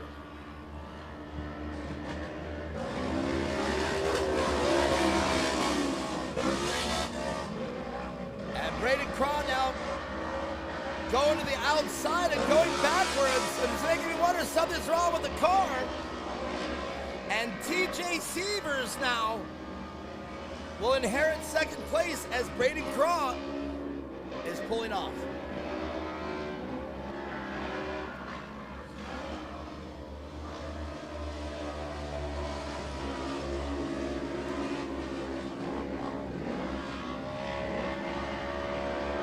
So Carson Greco now with your brother Ryder Chapman right behind him, and Brian Willett now. And indeed, this is a complete different day for Brian Willett. As you heard Brian Willett say, I had no power steering, everything was going out, my bearing was going out, my axle was going out, and definitely the Brian Willett that I know to drive right there.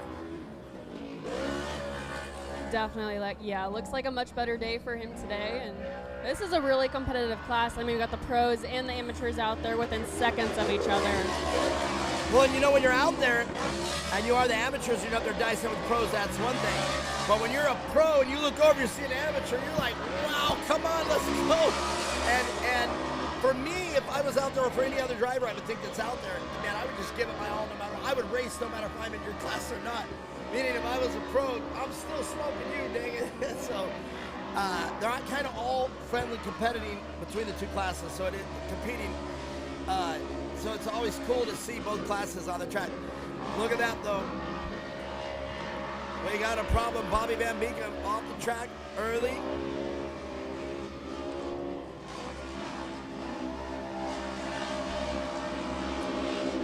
And now there's only 3 left in each. Actually, Braden Kropp pulling off of Bobby Van Beekem. At least 2 left. It comes down. No, Ryder's gone. Bobby's gone. So, no, wait. Yes, Ryder's out there. TJ Severs, only 2 left. There we go. And you can see Ryder Van Beekem just straight up checking out. And Greco right now, your brother having a great race, but man, your brother's going to have to pick up the pace, and I know your brother has what it takes to get in line with Carson Greco.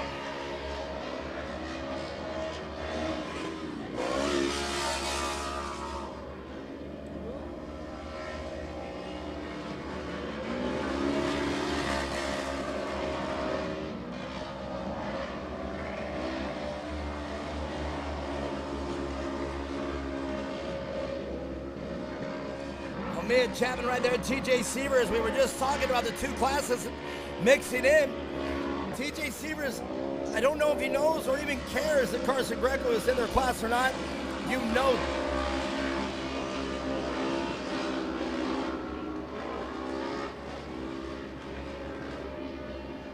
What I miss?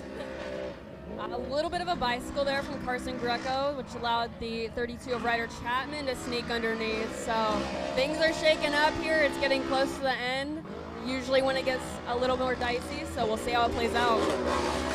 Oh. Well, that's unfortunate. He did miss a spot. Now your brother, though, right on the bumper of TJ Severs, and now finds himself in front of the amateur NA, and that's Ryder Chapman taking advantage of that bicycle. And Brian Willett, they are all 3 right there. Michael Burns saying it's the birthday boy. And, oh no. That is going to break my heart. I can see a little bit of smoke coming out of the back of Ryder Van Beekem's car. Ryder Van Beekem simply on fire, and looks like we're going to take the long way around again. Or actually, not necessarily the long way. Braden Kropp back out on the course. His car does not seem to be running to full potential out there. You can hear it spinning, sputtering. But at least he's back out there to get the much-needed points. Mia Chapman, that's definitely something to think about, too. Talk to us about that. You have a car out there that's not running 100%, but going back out on the course for those much-needed points for the championship chase. Tell me how that affects everything. Yeah, I mean, if the car is drivable, you absolutely want to stay out there for the points, because as the season progresses and goes on, you never know who's going to show up to what, and that could put you in a better spot towards the end of the year with the championship points. So, yeah, we'll see a lot of the drivers that end up having car problems still stay out there to get the starting points. I believe there's mid points and finishing points as well, so.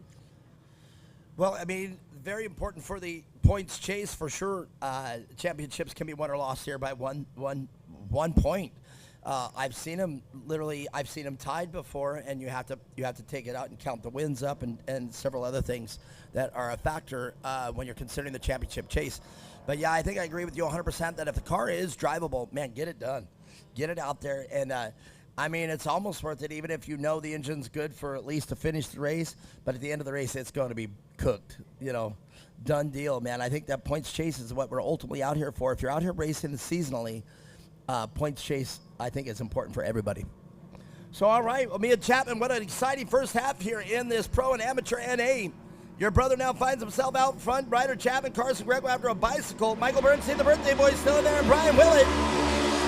But right now, Ryder Van Beekem with a little bit of smoke coming from the back of that car, and TJ Severs to the inside, and it does look like it has affected his car. Can TJ Severs, now that he's out front, hold back? Oh, they bump going into turn 2. Wow. I'll tell you what, that was quite the bump. Your brother side by side of TJ Severs. He lifts going into turn 3. Realizes not in his class, might as well let him by. But now TJ Severs, to get back to first place, has to go around Ryder Chapman. Yeah, this is a tough position to be in, especially when you have the pros and amateurs mixed in, because you don't want to wreck someone that's not in your class, but you're fighting for that next position to get up there. Well, and definitely a hard call for your brother, Ryder Chapman, too, right now. He's actually right now TJ should be on the rear bumper of Ryder Van Beekem, but it's hard to call because your brother's out there racing too, and he needs to get ahead of his class. So it was an equal thing. So that TJ Sievers is just gonna have to get around your brother. If he's gonna want to dice it up, and then he's gonna do it right here down the back straightaway if he can. And hopefully he pulls an outside in on your brother. Your brother looks like he's carrying a lot of speed in there. There he goes, outside in, as I said. But did not make it stick. Your brother carried the speed to the outside, and here they come into turn 3, the most decisive corner on the entire course, as far as I'm concerned.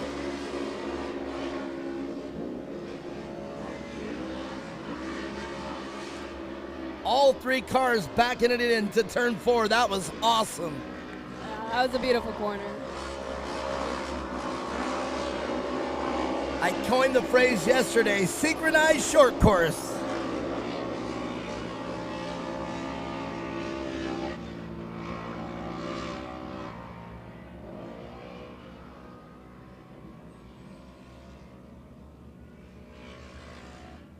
Man, Braden Cross car just sounds so horrible. That's a hard luck for Braden Cross. But right now, though, it looked like Ryder Van Beekem's car was letting go, but the speed it's carrying, it can't be anything wrong with that car.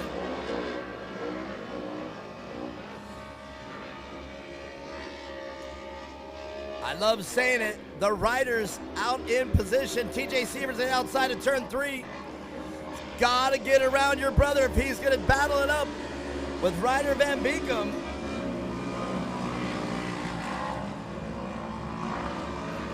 TJ doing everything he can to get around Ryder Chapman.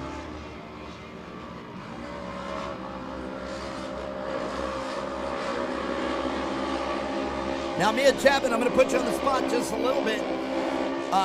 Ryder Van Beekem and Ryder Chapman, they are teammates. Do you think there is a little bit of block play here, or no? You think that they're racing it just for their position? Knowing how these boys are, no, because they all race each other no matter what class they're in, and they're just pretty much going for it. Oh, no.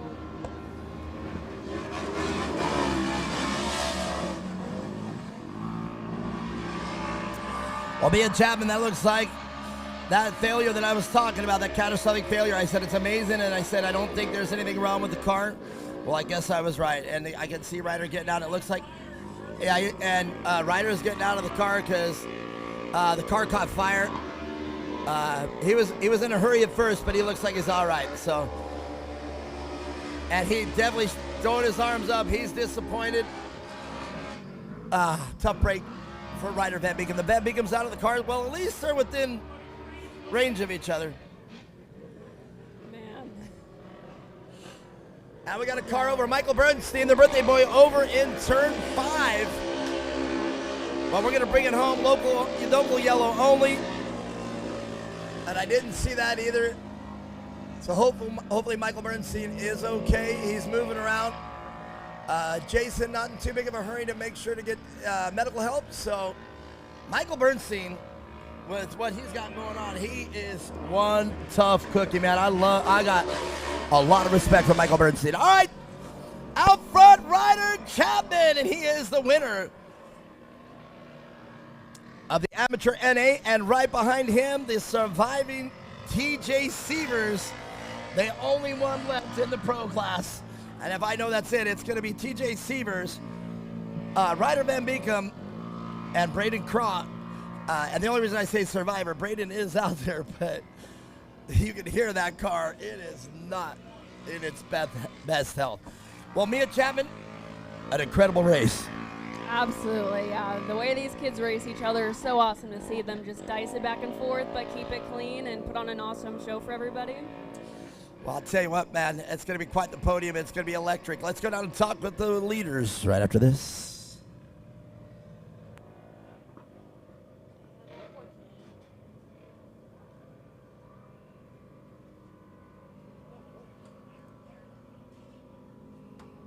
That's pretty exciting.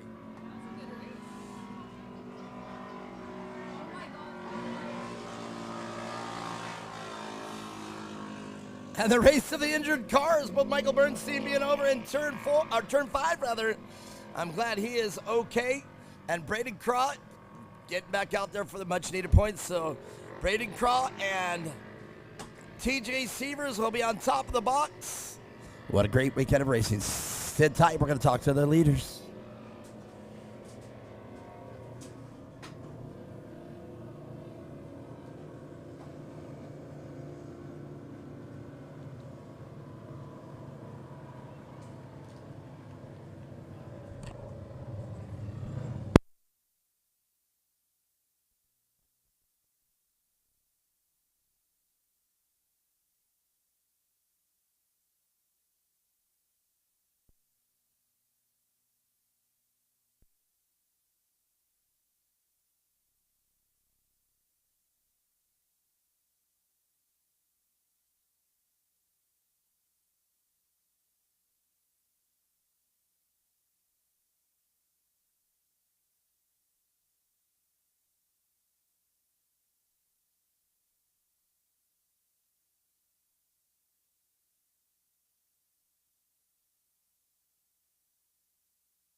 Well, wow, what a race. Very eventful. Both Van Beekums, unfortunately, out on the course after a great race. But handing that lead over to TJ Sievers. What'd you think about that?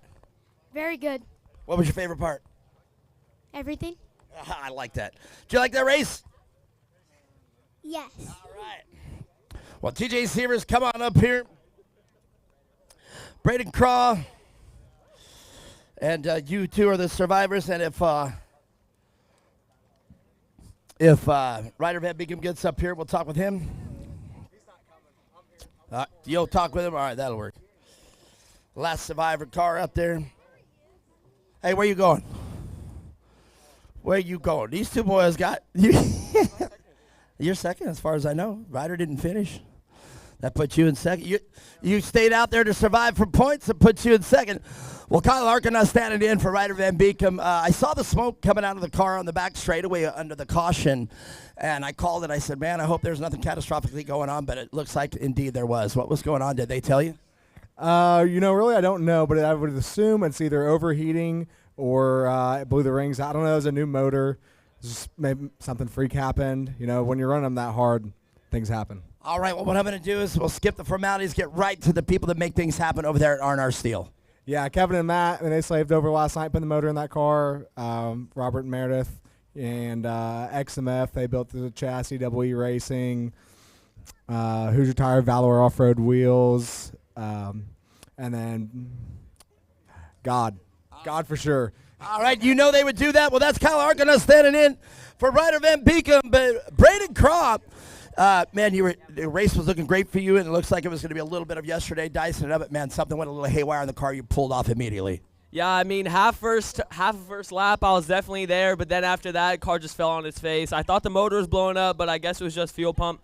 It was just sputtering everywhere, and then I couldn't go over like 40 miles an hour, so I just putted, and I guess I just ended up here. Well, you know what? Sometimes that's what happens. Mia Chapman and I were talking about it. Stay out on the track for much-needed points, but, man, you never know because everybody else could have issues, too, and as long as you cross that finish line here, you are in second place. Exactly. All right, very good. Well, let's talk about the people that make it happen over here. Mom, Dad, huge thanks to Polaris, Mark Queen for the rocket ship over there, even though it was still pretty fast for the first half, but thank you to Method, GBC, and everyone else. Thank you. Braden Craw, everybody, second place, staying out there and able to get it done to second place. While TJ Sievers, man, with the way that Ryder Van Beekum was not having any issues up there, I thought you were just going to have to settle for the runner-up place, but, man, catastrophic failure came looking for him, and that handed you the win. Yeah, I was on him for first lap. Steering wheel came off. Had to grab where the steering wheel was and keep it straight so I wouldn't flip. Put it back on, caught right back up, and battled my way up here. You know what's really cool about hearing that story? Guess how many times he's ever going to do that again? Only once. All right. Good job, man. Well, I'm very proud of you still. You were still there to get the job done. I mean, in order to win at any sort of racing, you have to first finish. So you did it right, and you were right there to pick up this tab. Yeah, I can't believe I'm back up here. All right, well, you are number one. Well, let's hear it about the people that make it happen for TJ Sievers. I'd like to thank our Heavenly Father, Polaris Razor, Michael, and Logan for grooving the tires in the time crunch. Polaris Razor, R&R Steel, Rob Muzzy, Mayru, ZRP, XTC, JG Racing, Goldfuss, Dan for spotting me, and everyone else. Thank you. Well, one way or the other, R&R Steel on top of the box. Make some noise for a great finish there in the pro class. We're going to talk with the amateurs right now, and man, oh man, this young man on fire when the car is just running perfectly and always gets it done. He's becoming the rock star of this class. Mr. Ryder Chapman, get on up there.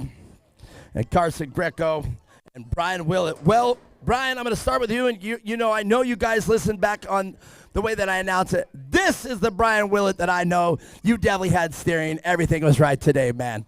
Yeah, battled hard the whole race, just trying to keep up with them. And on the last lap, I got pretty close, but just didn't have enough time. Man, it was excellent, though. As I announced that for the whole race, you were right there the entire time, that you never dropped back. It was like you three were just synchronized. I even called it again, the synchronized short course is what I called it. Watching all four of you go into turn 4 and back it in, it was pure magic. And you guys were all 10 feet from each other, not even 10 feet, probably 5 feet from each other. And that's what short course racing is all about, and you were part of that. Yeah, it was definitely an intense race with everybody up front. I agree. It was awesome. And when you see that, that again comes up with that phrase that I said, synchronized short course. Well, all right, Brian Willett, this is a big far cry from yesterday, and you did a great job here. Let's hear about the people that make it happen for you. I'd like to thank Willett Motorsports, RMG Motorsports, Braden Baker, my parents, and crew. There it is, Brian Willett, everybody. A great day today for him. But, man, Carson Greco. Looks like you got the car in that you wanted today, and you're right there. But, man, everything was all right over there with Ryder Chapman. Yeah, he was fast. All right, well, very good. Not a bad weekend of racing, though, here at the Greco crew. No. Tell us about this race. It was pretty good. If I didn't cut the corner too short, I probably could have caught TJ, but I don't know. He was pretty fast, so I don't know if I could. TJ had some speed today, and, man, Ryder Van Beek was checking out there for a little bit while the car was running perfect. Yeah. All right, well, you get excellent, great weekend of racing. Let's talk about the people that make it happen for you. My mom, my dad, 2X Motorsports, R&R Steel, Evo Mode and Brandon for tuning my car, and 518 Designs for printing my stickers, and Jacob Place for working on my car, and everyone for working late last night to fix my car. Well, we were talking about that. Make some noise, other Carson Greco, how late people were up.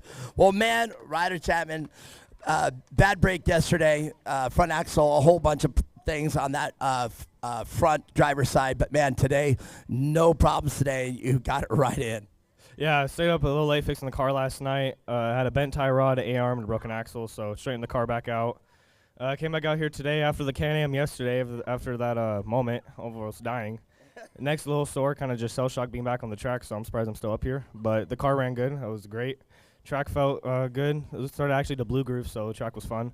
But I want to say thank you to my mom, my dad, R&R Steel, Extreme Machine Fabrication, E2R Shocks, Rob Muzzy, and Shurcan and Bomber Sunglasses. They just gave us a pair, so we're going to start.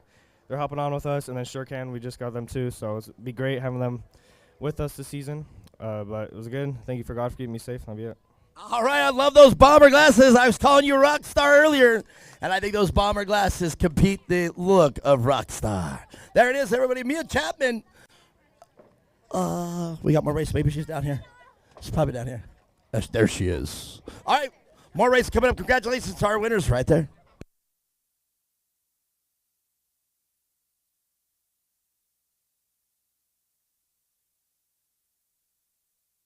Checks that are coming out there, it would appear that we are at the SR1 moments. I can see the Weller checks coming out, so that means, hey, where's Lisa? Where's Lisa? Lisa, and the Colt Jam. Yeah, I didn't see our birthday boy, but you know what? Our birthday boy got a lot of birthday boy wishes while he was out there on the track. He did get it rolled over in turn 5. But here, in fact, go out and say it right now. Say happy birthday to Michael. Happy birthday, Michael Bernstein. We missed you, or we're sad that you didn't finish this race. Well, you know we love you here at Core, and man, happy birthday once again. Also, I have something for you. Come get it before you leave. She has a very expensive way of getting it. Just check it out on your YouTube. There you go, Michael Bernstein. Get on over here. Got it before you leave. Man, glad that, tell you what, that was a pretty exciting race. Lots of carnage things going sideways. That was a fantastic race. Sad to see a rider go out with the fire or whatever happened to him, and really for Braden and Craw with the fire or whatever's going on with his car, or fuel pump, I think it was. Fuel pump going out, man. But that's the dynamics of short course racing out here, man. You're in the lead. You got it wrapped up next fuel pump, and it's like, but stay out there. Yeah, and he was on fire yesterday, right? As far in a good way, I mean. Yeah, literally, not physically on fire, but doing well. So I had high hopes for him today. But no, we saved that for the How to Get car. Caught fire right here on the finish line. Oh yeah, yesterday. Yeah, that was exciting. All right, that's Glenn Banta, everybody. Great job for everybody here at Core. Let's keep going to SR1s. Coming up next.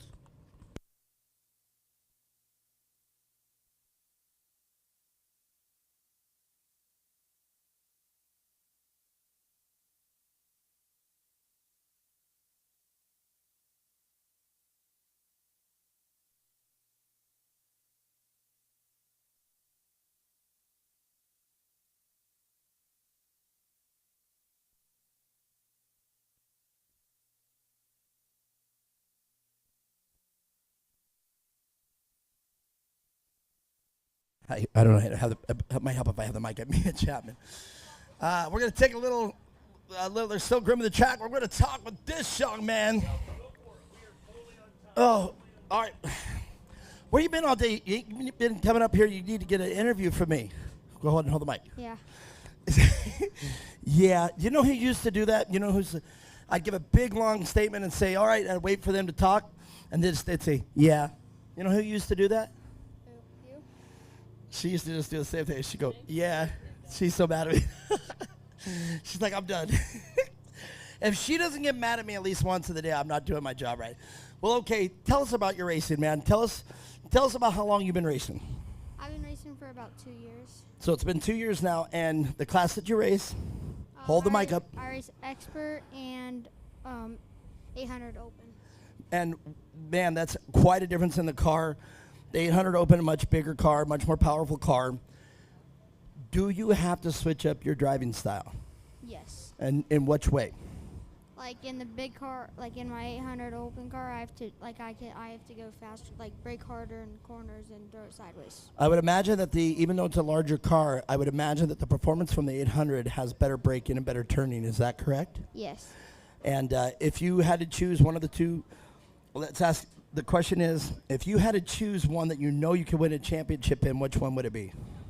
170. All right. At least you're honest, and I like that about you. All right. Well, this is the point during the interview where I got to say, let's talk about your sponsors. Now, don't just read them off to me. Tell me your sponsors. Who's your main sponsor? Who takes care of you, or who helps you the most? Economy Plumbing. Economy Plumbing. Is that your dad's company? Yeah.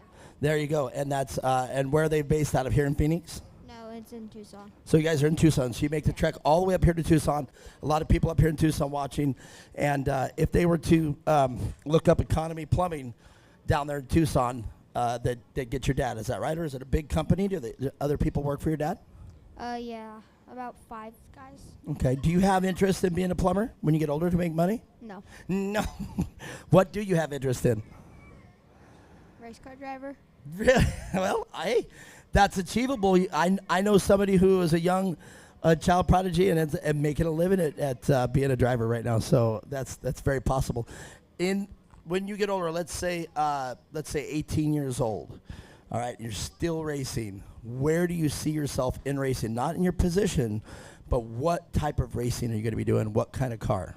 Trophy trucks. You love the trophy trucks. Do you watch them frequently? No. Have you ever seen them live? Yes. You have seen them live. Where did you go? Mint 400. What'd you think of that? Good. And who was your favorite driver there? Who stuck out the most? My dad. Oh, your dad's a trophy truck driver. Not a trophy truck. He races Sarah Price's old car. Oh, really? I'm not sure I knew that. Well, that's pretty cool. But you love the trophy trucks, though, because, I mean, yeah. How can you not? 900 to 1,200 horsepower, 6,000 pounds. Yeah. 40-inch tires, and 140 miles an hour across the desert, man. And they sound incredible. Yeah. Don't they? Yeah. All right, very good. And you still don't have a favorite trophy truck driver? How about that? Your favorite trophy truck driver? Rob Mack. There you go. I mean, if it's going to be anybody, you got Ivan Stewart, probably too old for you, but Rob Mack, he's still in it. You know his kid Caden's doing it right now, right? Yeah. And you know he looks just like his dad? You know, nobody told me that Caden McCachran was in a car with Brent Fox. I was interviewing Brent Fox, and I looked over and I said, well, you must be a McCachran. He goes, I am. I walked over there, and I figured out it was Caden McCachran. You want to know why? I met Caden McCachran when he was your age. And, like, he's got at least be 18 or 19 now, and Caden McCachran looks just like his dad. Yeah. Do you look like your dad? No. No? Not really. Look like your mom? No. No, you don't. Are you sure that's your mom? I'm just harassing. I am harassing you now. Exactly. That's Mia Chapman would have told me to do that. All right, everybody, you guys know it. Big round of applause for this good man. That was a good interview. You did pretty good. We got to work on getting your energy up, though, because you've been on the podium almost every event that you race, and we got to just work on getting you, like, excited when you talk to me. How would you race? Good. All right, I know. But I was doing the same thing. I used to do the same thing. I would sit there and go, and you'd go, yeah. You get too much energy. I do. I know. I'm sorry. I People waste my always. energy in the car. That's a good you know, she used to say the same thing. I got the energy and the intensity in the car, and she really does. In fact, man, I knew times that she was expecting different results because she was so immersed in the moment and getting that driving done, and she just knows if she had one more lap, she would have picked up one more thing. And the same thing, she was emotional and very passionate about her driving, and I mean, she still is. But now it's changed because you know that the ins and outs and ups and downs of racing, and you still got to, and I'm not saying this disrespectfully, but there's so much that you have ahead of you to learn. It's going to be incredible, and I'm glad that you're here and letting us watch your journey. Yeah. All right. Well, Mia Chapman, that's a pretty good interview right there. And one last thing. Who is your main rivalry out here in the short course racing? Like, who do you try to beat every time? Say that over the mic. But either class. Yeah, either one. Olivia Woods and Luke Vail. Yeah, man, Luke Vail. That's pretty competitive. And Olivia Woods, isn't she like this phenom? I mean, she's always and she's got some cars out there now. And man, she just in that open class, she just definitely dominates in that 800 open. Yeah. All right. Well, very good. Well, there it is, Ryder Forrester. Everybody, do a great job with the interview. And man, boop, big thanks. Go ahead and give that back to her. Well, Mia Chapman. I saw the SR1 check, so I'm assuming we are moving on. Oh, look at that. Backwards. Or upside down. I don't know which way. I must have messed it up. So I was hoping that we could pick up another SR1 or two. I got to get back on this thing really quick. If we are paying attention out there. Since the SR1s are coming out, if this is a class that you want to get into, I got to hopefully find this pretty quickly. If this is a class you want to get into, Daryl Gibson out there has one of Scott Webster's old car out there, and he wanted me to advertise it. It's got the an 08 R1 motor, and it's converted to the front steer. Bone-built arms, front and rear, new body artwork, Fox shocks, Weller rack, electric steering, hydraulic clutch, Weller tuned ECU, brake bias knob, Wilwood brake caliper, and pedal, and all this stuff. And he's got it for about 13K, so maybe there's some wiggle room there. But if you guys want to break into SR1, just talk to it. It's on our core website with Daryl Gibson. So, man, if you guys are looking out here and this class right here excites you, well, let me tell you more about this class. These are Rhino-based chassis, and by that I mean the wheelbase, the lengths, and everything like that. Long travel arms, but that's right where everything with a Rhino ends. The powertrain completely taken out, no longer a four-wheel drive. It's a two-wheel drive, and the engine can be as high as 185 horsepower R1 Yamaha engine. There are a couple exceptions with the engines they run. Brian McCormick used to run a Honda engine, and I told Jason if I wanted to do it, I want to run a Suzuki engine, like a Hayabusa 1300 or even a GSX-R 1000. But the SR1 class, definitely one of the best class, and we call it the best bang for the buck. You want to go fast.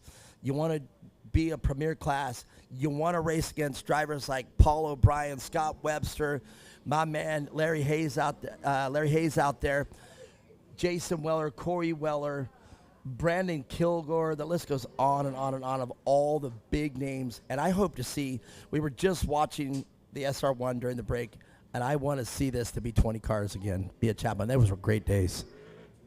Absolutely. Well, anyhow, getting back into it, we got 3 cars here today. Last time, and I'm surprised that we're not doing it this time too, last time we run the SR1s with the turbo class. So I'm actually fairly surprised we didn't do that this time too with only 3 cars. Oh, well, I guess I could see why. A very big class. That would have been a lot of cars out there to pay attention to. Already have about 16 cars out there, or 15 cars rather. But so we'll give the SR1s a track to themselves. All right. Mia Chapman, we got some easy predictions here, I would think. Yes, I would think, but we saw who won yesterday, and it came down between Paul O'Brien and Scott Webster yesterday, and Scott Webster, the victor of yesterday's event. It's got to feel pretty good for him. But Paul O'Brien, he's hard to beat when he has no problems. Yeah, I definitely agree. He was really fast yesterday with a little bit of a hiccup there towards the end, and just not enough time to, get it back. But inverted today, so he'll start in the back. Should make things a little interesting. So, yeah, we'll see how it goes. But it's always a blast watching these guys out here. Yeah, Scott Webster, I lovingly call him the old man, but what I really mean there is the one that has the experience out there. Now, I would love to say that against Paul O'Brien, but, man, Paul O'Brien, when I first met him, I mean, immediately he was in the top of the class and started winning a lot of races. You remember, I don't remember if you remember Brandon Nelson as well. Brandon Kilgore. I mean, there's been so many talented drivers here in the SR1. It hasn't always been the Corey Weller show. But, man, you can always bet if Corey Weller shows up, you can't take her for granted, not even a little bit. Well, here we go. Mia Chapman, it looks like we're taking the green flag. Paul O'Brien to the outside of Scott Webster into turn 1. Larry Hayes taking it kind of easy, a little bit of water in turn 1. But I think they anticipated a little less traction, and they evidently found some traction in turn 1. So Paul O'Brien, both Scott Webster and Paul O'Brien making it look easy. Turn 3.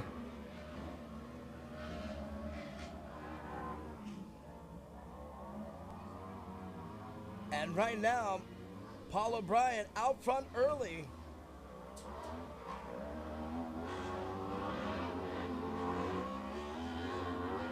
It's remarkable how fast these cars come back in when you're backing it into a corner and they stay in it. It's remarkable how quickly they whip back to straight to put the power down.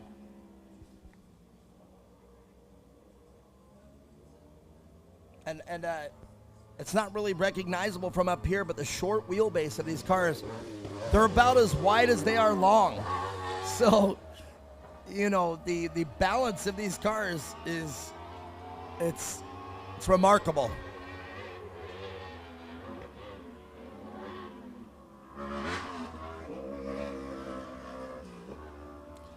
What it sounded like Larry Hayes already having problems with that car. And I can't tell if that's a transmission or something else, but it looks like Larry Hayes is going to retire. Well, Mia Chapman, while we're doing this, let's talk about some of the people that make this happen. I realized we didn't talk about this today. Sunday Kid Sportsmanship Award. It's Steve and Jackie Hansen with the SJ Motorsports. They're originally from Washington State, where they have raced numerous desert races and a few short courses. After traveling to Glamis, previously the UTV Worlds, multiple times a year, they've decided to move to Arizona. It took a while for them to find their home and a race series. They're impressed by the way the series and how it is they take care of every racers and their family. They even are more impressed on how great the kids are, and we love the kids here at Core. And the competitive caring for one another, helping all the own peers as well as other racers. Because of this, Steve and her have decided to add Core's Sunday Kids Sportsmanship Award. They'll be donating a $25 gift card to the core merchandise trailer for Sunday's award winner. So I'm not sure that we've done that yet. It has been so great to see these kids, they say, doing what they love with such a matter of grace. And they cannot wait to see the future of what it holds for the kids. And man, me and Chapman, we've talked about them all weekend long. It's all about the kids. Absolutely. Such an awesome thing to do out here for the kids. You know, they do show such great sportsmanship on and off the track. Definitely more off the track, but yeah, we'll see who that goes to later. But well, that's pretty neat. $25 of the swag. If you had the swag, what would you go over there and get? I don't know. A new hoodie. We'll see what they end up picking out. I don't know. It's warming up here in Arizona, so. I have so many hoodies, and I don't know about you, but I have my really warm hoodies. I got a hoodie that my girlfriend bought me that has a battery in it, but man, I would definitely get the core hoodie again. I've got a couple of them, but and I have work hoodies. I have all kinds of hoodies, but go down there to the trailer and check out what we got for sale. Paul O'Brien right now, though, and he's not checking out, so the old man's enjoying a good day of racing. Both of the cars look great. Suspension looking great. They've got the speed. And as I said, if this is a class you want to break into, one of the cars, an SR1 car, you can look at it on our website. Daryl Gibson, he's got one of the old man's cars. Brendan Steiner out there helping me out as well. Let's get back to our YouTube channel where I can answer your live chats. Oh, and it looks like it erased my live chats. I don't understand why I've already signed out and signed back in, and they were still there. But now they're gone. I don't understand what the how it does it. So, oh, there. Anyhow. So Smitty's off-road right here in Arizona said, let's go TJ. Shannon said, TJ, go get him. And way to go, TJ. So Shannon PCI representative out here. He was out here yesterday, and he's watching from the YouTube. And Smitty off-road, as we heard, Smitty a shock tuner here in Arizona, and he said, let's go, TJ. So I'm pretty sure that was a good victory for Smitty and everybody out there. Well, right now, Paul O'Brien, great shot there. Coming into turn 3, you could see the terrace right over the ski jump. Scott Webster with the experience inside to turn 4. And, you know, I really thought that jump right there coming into turn 5 was going to be a lot more heinous than it is. But I don't think that's a big problem at all, that little off-camber jump coming into turn 5. Yeah, it's pretty mellow. The side of it yesterday was pretty intimidating. Paul O'Brien, though, I mean, it could just be me, but that car is working in every section of this track. It's working over the jumps. It's working in the corners. It's working in the off-camber stuff. It's working in the step-up. It's fast. It shifts right. It just seems to be working. Definitely, yeah. Both those cars look really smooth there, and you know they got a good track to drive onto, and we can see some of that blue groove coming in as well. Well, now the SR1, as you see there with the big knobbies on Scott Webster's car, you know, they run aggressive tires. The only one that I can even remember not running a super aggressive tire was Corey Weller once, and she wore still a fairly aggressive, if I remember correctly, it was a Hoosier, but it was a really aggressive and heavily knobbied Hoosier. But these SR1s, they have the power, and they got a little different RPM range than the UTVs that are out here running in the other classes. I would imagine that the other UTVs, maybe a maximum RPM of what, 5,000 RPM? These things can easily get up to 8,000, 9,000 RPM. Yeah, they're crazy. Well, and you also got to think their normal gearing is set for a motorcycle, six speed R1, and very tight shifting, but a larger wheel, a 19-inch wheel in the rear, I believe, 17 or a 19-inch wheel, a larger wheel comparatively to the overall diameter of the wheel they run here. So that means you're picking up low gearing with a smaller tire. So now, however, low gearing, but 2 tires. So now the horsepower comes into play, RPM comes into play, the correct gear comes into play. What are they doing? Oh, they're going, okay. All right. Oops. I guess we got this new thing, skipping the whole track coming down the front straightaway. Taking a shortcut. Hey, I'm not mad at that. Saves fuel. keeps. It is a pretty long track to go around. I mean, it especially is. on a pace lap. So But I get it. It gives us time to make some commentary. But with 2 cars out on the track right now, I don't think there's much to say. Paul O'Brien been out in the lead in the early half of this race. Both drivers looking fine. Haven't seen any mistakes from either of them. So I think we're going to see a pretty good finish here. Well, let's take this time to talk more about our sponsors while they're coming around.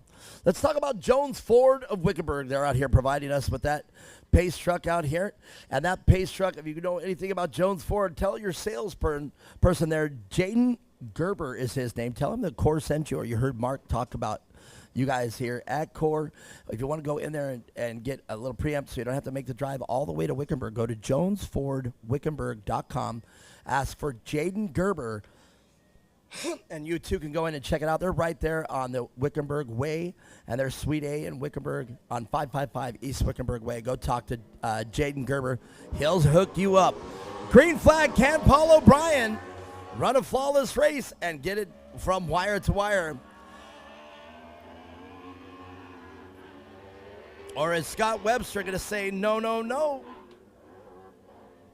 I've been doing this for a long time. There it is, outside in. But Paul O'Brien carrying the speed to the outside. It didn't look like he was going to make that happen.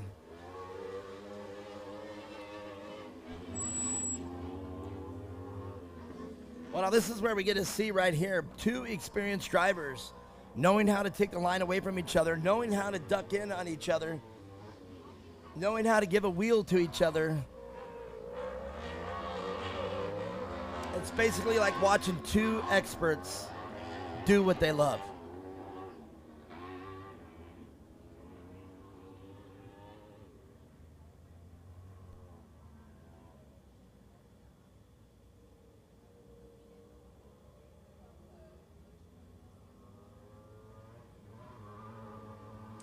I just love hearing those engines rev up there to that 8,000 RPM range just before they make a shift.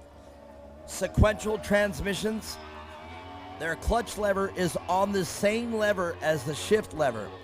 So if you're going to use the clutch, you have to take one hand off the wheel and use the clutch of what you can. You can clutch it into a corner. I just don't think I would. But you can bang through the gears in this sequential gearbox to downshift or to upshift with just a little bit of throttle manipulation, keeping the motor on the pipe. And basically, this is real racing. You have to shift.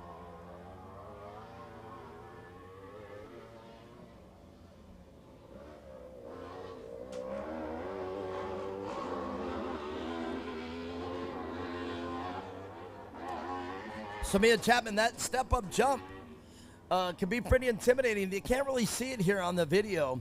It basically just looks like a roller. They can't really talk about the incline, and they don't know the height differential from the bottom jump of that step-up. Have you seen the step-up from the track? It's pretty intimidating from where you take off at to the top. I haven't, not yet. Is there a special a special technique you have to use, especially the way it's set up here, to clear that step-up? Not that I've heard. You know, you just got to be on the gas to clear it and not roll over it. If you roll over it, then it's gonna hurt. So definitely give it a little bit of gas, get over it, and it's all the drivers have said it's pretty mellow and easy to get over. And I guess the reason why I say it's pretty aggressive is to understand the physics behind a step-up. It literally is a lower takeoff and a higher landing. So you don't have the jump like if it was a tabletop jump. It's not as intimidating because when you leave the face of the jump, you're landing at the same height, or sometimes even less of the height on a tabletop. But a step up, like you said, you have to commit because from your takeoff, you have to land on the top. If you don't, you will slam on the face, or even worse, case the edge of the second jump, and that really kicks you and could send you flying. And as you said, it's going to hurt. It's going to hurt you, and it's going to hurt the car. So, well, Paul O'Brien, just a smooth weekend of racing. Great job today, and he's going to be the number one on the podium.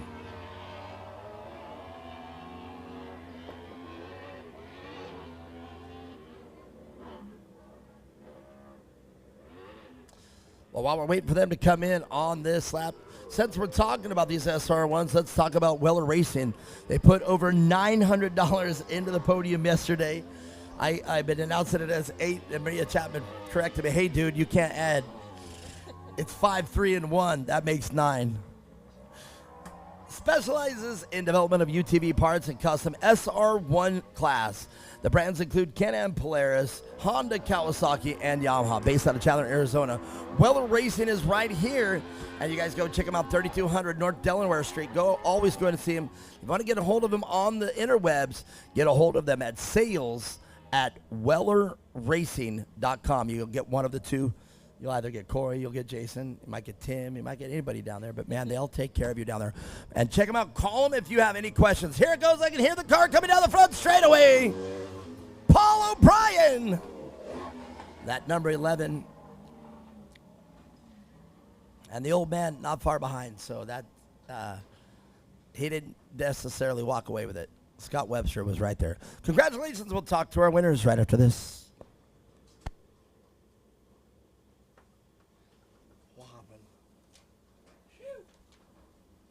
What happened? All my music stopped.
All right, and then there were two Man, I was playing the video back from the good old days when there were like 20 SR1s out here. You were there, everybody was there.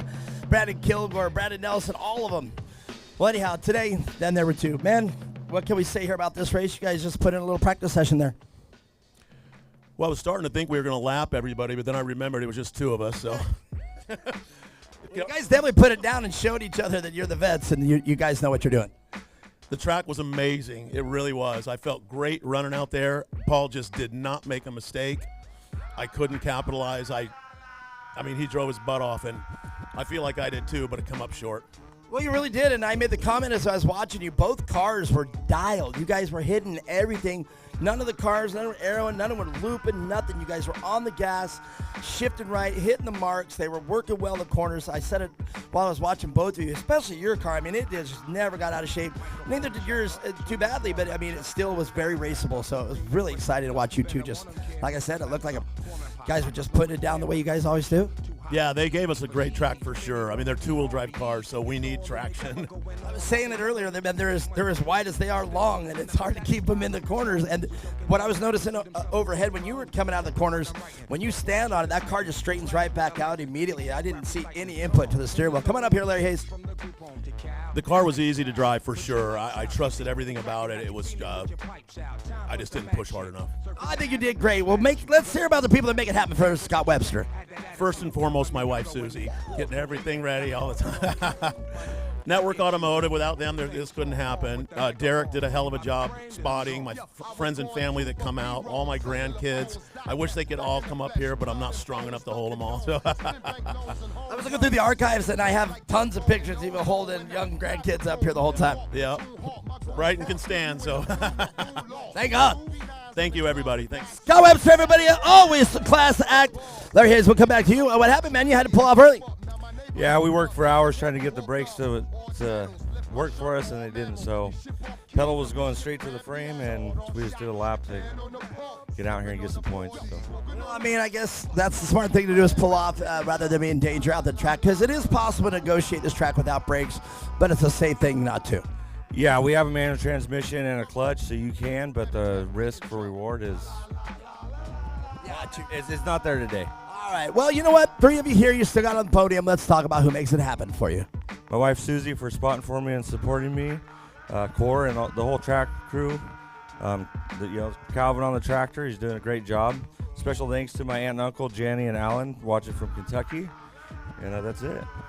There it is, Larry Hayes. He said that's it. He pulled off early, didn't have brakes. But the man of the weekend, Paul O'Brien, it is great to see you back here racing with these SR1s. How does it feel?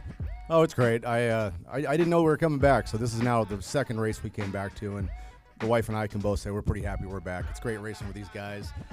It's great racing with Scott, Larry.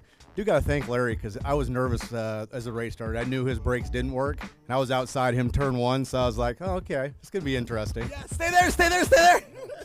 But he went to the back, and that was a good move. And no, we had a blast. It was a fun race. Calvin, I mean, I asked. He said, "Yeah, just we're gonna go green on takeoff." And I was like, "No sight lap?" And he's like, "Let me check." So they decided to do a sight lap, a little water, and Calvin took care of us. And that track, that's the best track I think I've raced on since we've been here. And it was nice to see the SR1 start getting the times they're capable of, because as Scott said and Larry has said, it's a hard car to drive when that track's slick. So with a little bit of traction, we can get close to each other. We can make it more interesting for the fans. Well, indeed, and I would say the same thing. I mean, the fact that you guys drive these 2-wheel drive and it can be slick, the fact that you guys back it in, stay in it, and come out of those corners in a 2-wheel drive car, especially as short a wheelbase, as I said to Scott, they're just as long as they are wide. So it's like driving a box into a corner. There's no advantage. You guys really got to show off, especially being 2-wheel drive, that this is definitely a driver's class. Yeah, for sure. I've raced the production 1000. I've raced the turbo car. This car is by far the most challenging. The other cars, they're fun in their own way, but this is the most challenging to drive. Paul O'Brien, I am ecstatic to have you back, and here you are back on top. Let's talk about the people that make it happen. My wife, she I wouldn't be doing this without her. She said she wanted to stop, I'd stop too. So family came out. My sister-in-law and my great niece, she came out too. Core, you know, I hope they can keep this going. It's a great little series. They're really trying. I like the way they're trying to be a little inventive with some other ideas. Maybe we'll bring the Joker lane in. That'd be fun. You know, it's just good to have a series, and it seems like they're really excited and they're putting some effort in. Track crew, good job, Calvin. You know, Mark, thank you. You do a great job announcing. I love it. Appreciate you. Everyone that came out, it's a great day. We had a good time racing. Paul O'Brien said, like a true veteran and a true champion, your winners right there in the SR1 class. Congratulations, gentlemen. Paul O'Brien, great to have you back, and thank you for the kind words on behalf of everybody, of course. Tim out here representing the only ones out here from Weller Racing. What do you think about those? This is good. I like it. We need more of them now. That's right. We just need more of them, you know. And on that note, if you are out there watching and listening on YouTube, or you're a racer and you want to get out here, I tell everybody it's also the racer's responsibility to help us out and get some sponsors. If you know big sponsor, you know people, and sometimes I find out it's not what you know, because obviously if we could get a big sponsor from somebody, we would do it. But it sometimes can be who you know. So if you are out there and you want to see this class prevail, man, go out there and get, you know, drum us up some business or steer us in the right direction. Right. Everybody just needs to come out and get these cars. There are so many of them for sale. Just bring them out. Race them. They're fun. Well, if there were at least 20 in the video that I saw, in fact, Casey Kane asked me that. He goes, hey, Mark. He goes, since you're playing 20 of these SR1 cars, are they still all out there, or what are they doing? And I said, well, they are out there.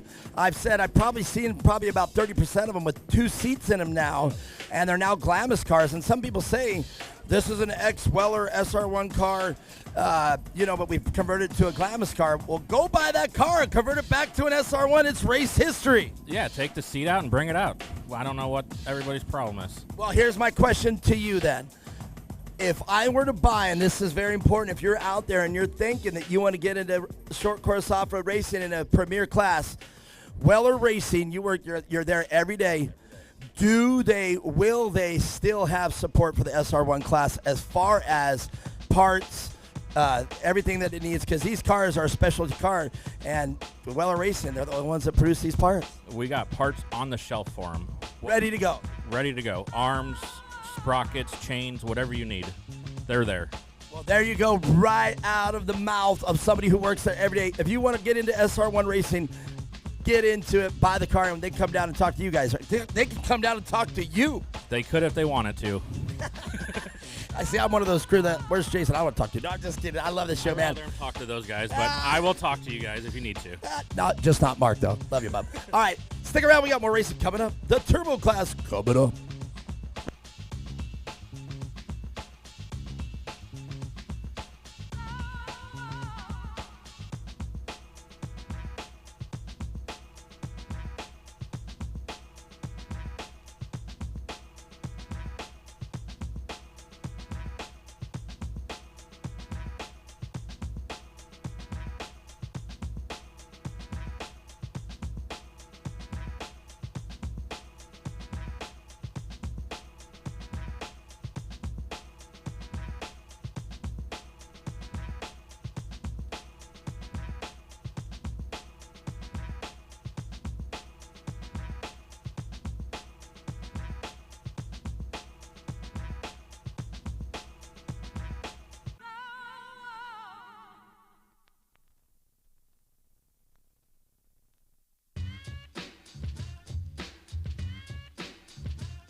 Oh, Mia Chapman, tons of stuff I'm finding out that I got to keep under wraps this weekend. And they'll all come out, and I just got to let it go. But the information I just heard is off the chain. Yeah. I don't know if you saw her mouth move, but yes. But I'm going to keep that one under wraps. All right. Well, I was going to come up here and announce a sponsor. All right, let's do this really quick. Hold on, and we'll get into you. Hold on. Oh. All right. Well, Carter, I've been up here talking to your brother all day, but man, I got to tell you, you're showing me a side of you with your racing weekend. Here, come over here and stand in between us. Come over. This is where we get you on camera and get it all. That's right. That's all right. We'll take it from her for a second. But, hey, man, you've been solid all weekend. Your brother's been on top of the box. You still got there.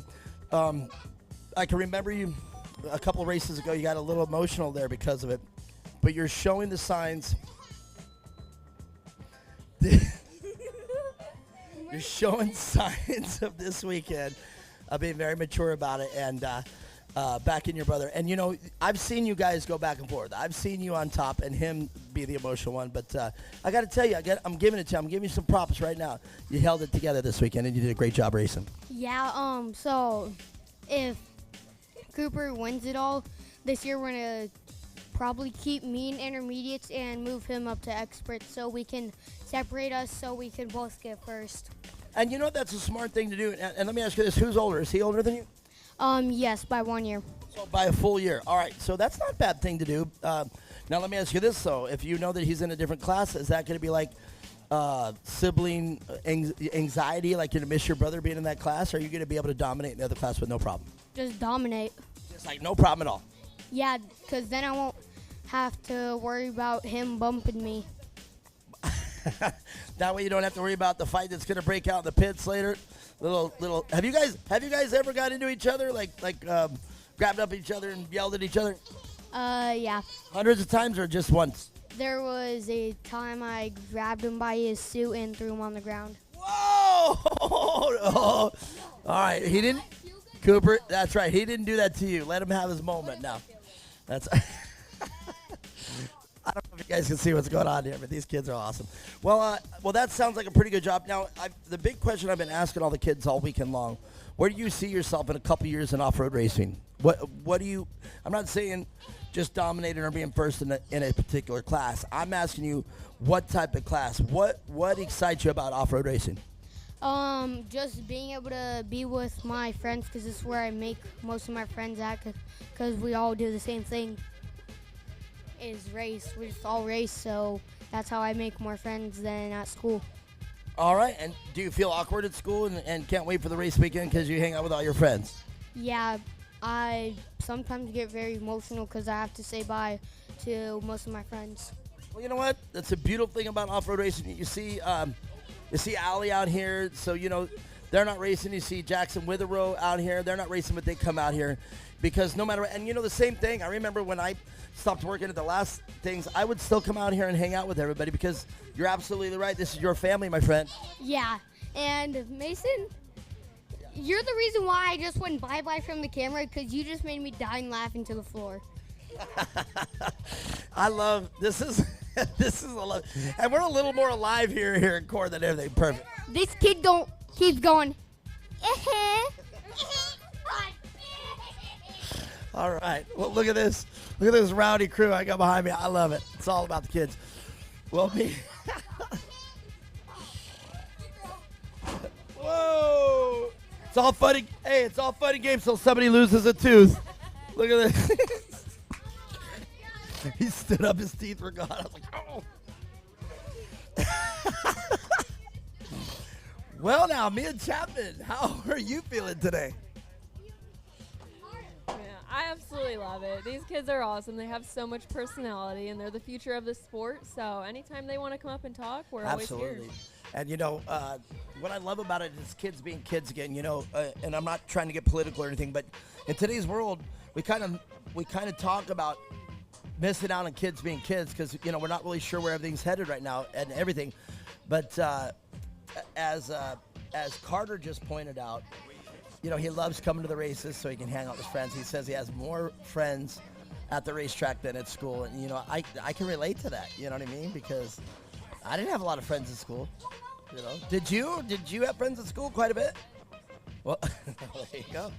There you go. Prime example. So when they mix with their friends, it's right here at Core, and they're still going back here. But all right, me and Chapman, what class? The pros and the amateur turbo class is coming out next, and a lot of it R&R steel in this class. We got Kyle Arcana, your brother, the Van Beekums.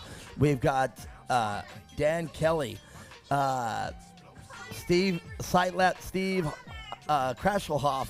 We've got Ryder Van Beekum. He had a hard luck. Both Bobby and Ryder had hard luck in the earlier class.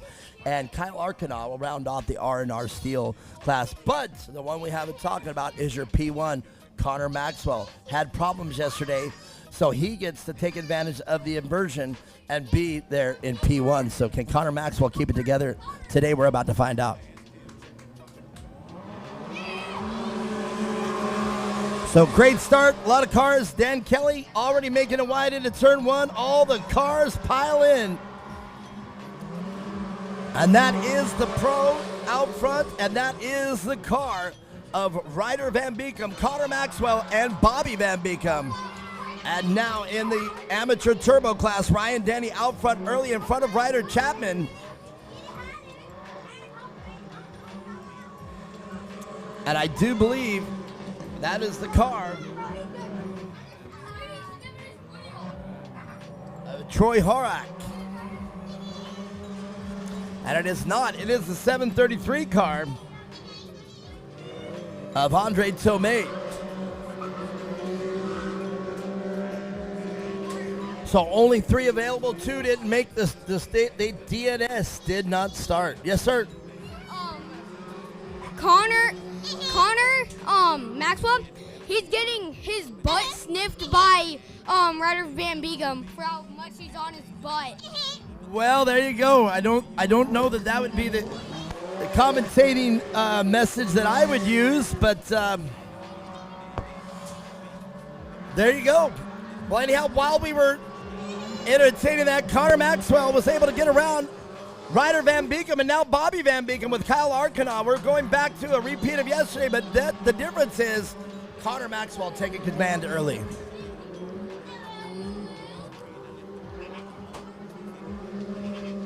Connor Maxwell a little wide into turn 3. Now he's feeling the pressure once again from Ryder Van Beekum into turn 4.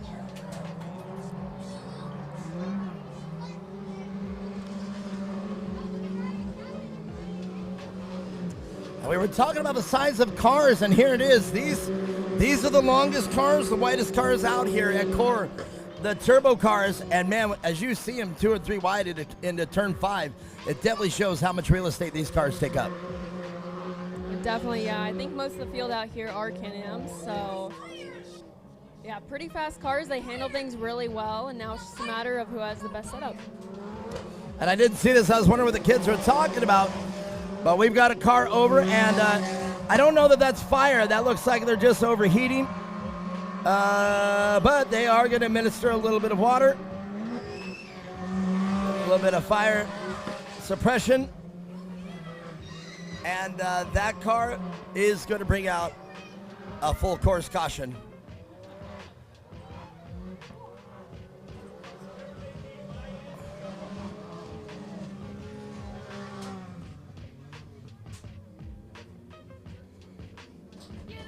There you go. Got to hold the flag like that. Full course caution. Full course caution. And indeed, that car is definitely having something different than I thought it was just a little bit of overheating. I didn't see any flame, and a lot of smoke coming from that car, and I'm wondering if they're going to get the driver out first. And they keep adding fire suppression there in the car. And I haven't seen the driver exit the car yet. That's crazy. That's just a weird amount of smoke coming out of that car. And is it burning oil on the manifold, or is it actually catching fire? Well, they ain't going to be able to finish that race. You can see the drone right there. There it is. And they're going to take the guys up to the asphalt. Well, a lot of damage there done to that car. That is the 733 car, Andre Tomei. And that brings it down to Ryan Denny and your brother, Ryder Chapman, there left in the amateur turbo class.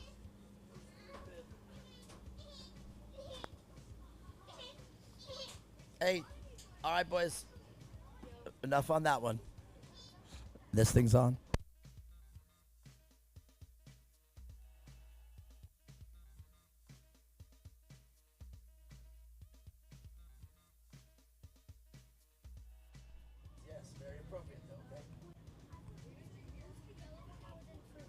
Well, Murphy McKay. So, all right, who are you talking about? Connor's the best because he tunes up everybody's little cars. Well, he definitely is helping you guys out for sure. I love all the 2X out here. All right, well, that's going to do it for that, though. It looks like they're not in a hurry to get the driver out of the car, so I don't think the driver of the car, Andre Tomei, is injured at all. So, Andre Tomei, but that car definitely not being able to compete for the rest of this race. The radiator actually is dismounted right out of the mount there, and no fans or nothing. They're going to just tow them off. Weird amounts of smoke coming out there, nothing really on fire. So I'd imagine that one of the fluids probably were resting on the hot exhaust. Yeah, I'm not too sure there. I missed what happened up there, but very unfortunate situation. Not the way you want to end your race day. I have to agree with you. All right, I hear a little voice back here. Come on, Carter, what you got? I feel so sorry for him that he can't finish this race. It's probably very sad for him. I'm just so sad that it makes me so sad that when racers either blow up an engine or break down and can't finish the race, either on if it's on Saturday and they can't fix their car, they can't get their points and they can't have as much fun as the other drivers just racing. And I feel bad because they can't race the next day, or if it happens on Sunday and they can't finish the race. Well, I have to agree with you. There's a lot of stuff behind the scenes we were talking about earlier. If these cars get damaged at the race, there's a lot of work to go back in to prep the car for the next race for the next season. And now when they get it all back out here onto the track, everything boils down to that short, 8 laps, 10 laps, whatever they got in their class. And, man, to do all that work and it gone with one mistake into a turn or one bump next to you, end over end. I was making fun of the cars, and I wasn't making fun of it happens, but every time the car hits on the front bumper, 200, hits on the back bumper, 500, hits on the next 4 or 5 times, 5,000, 3,000, every time it hits because, and I can't help but think about that. I remember when racing wasn't quite as expensive as it is now, and man, I think to myself, what these shocks cost, what these tires cost, the wheels even. The wheels alone are $250 for a good beadlock wheel. The tires that you guys spend, if you don't have a tire sponsor, tires can be as much as, $250, $300 for these cars. So, especially for they're expensive, but man, they are definitely the number one tire manufacturer out here. Hoosier, one of our sponsors. So, great job. All right. Well, I have to agree with you. That is my man, Carter Hoganist up here. And love having the Hoganist support up here. And there he is, waving it on. But Mia Chapman, that is quite a heartbreak, as Carter was able to point out. Man, you put all that time and effort and just have it snuffed out by one corner. Yeah, I think you just kind of go into the weekend knowing it can end like that and try to do everything to prevent it. But, yeah, definitely not the way you want to end it. I think I agree with that sentiment of the bumper sticker that says, I'll take a bad weekend of racing over one good day of work. And, that kind of says it, but it's still a lot of heartbreak. You pour your heart and soul into this car to get it out here, and then next thing you know, one bad bump or you hit the cushion and over it goes, as we saw with Brian Willett yesterday. He couldn't keep that car on the tires to save his life, and it wasn't because of anything he was doing wrong. When you lose power steering, you have to really put into the car. So a little bit of different deal there. Well, okay, I'm back out here on the race chat out there on YouTube. So if you guys want to chat it out, let me hear where you're from out there. I missed the one from Divots 2. He said, "Let's go, Carson Greco," and he put the strong arm in there. Ba-ba. Are you down with all? Do you know all those emojis? Do you know what they stand for? All of them? She's like, I do. Most of them, yeah. Is You it gotta the- get an iPhone. Is it? We're done with the Samsung and everything else. All right, we're on to iPhone. The majority of my friends are all iPhone, and man, they tease me and they give it to me just as hard as you do. But I don't know if I expected that one from you, but I got it. I guess I could. I guess I would. I love the dynamics of that. All right, Mia Chapman, love it out here.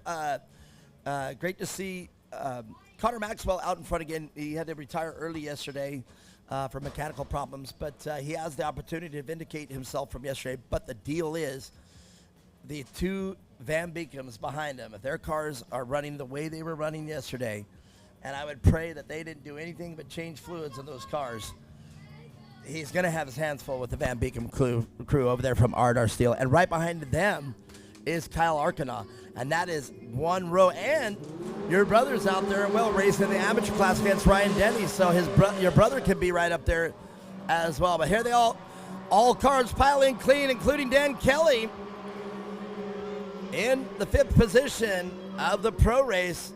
And Dan Kelly always just a little higher, a little further over the jumps. And look at that. Connor Maxwell, the big mistake in turn 2, opened the door, and Kyle Arcana is going to try to get in there as well. And Connor Maxwell said, no way. Kyle Arcana edging him out as well. They're showing no love. Connor Maxwell retaliates with an inside in.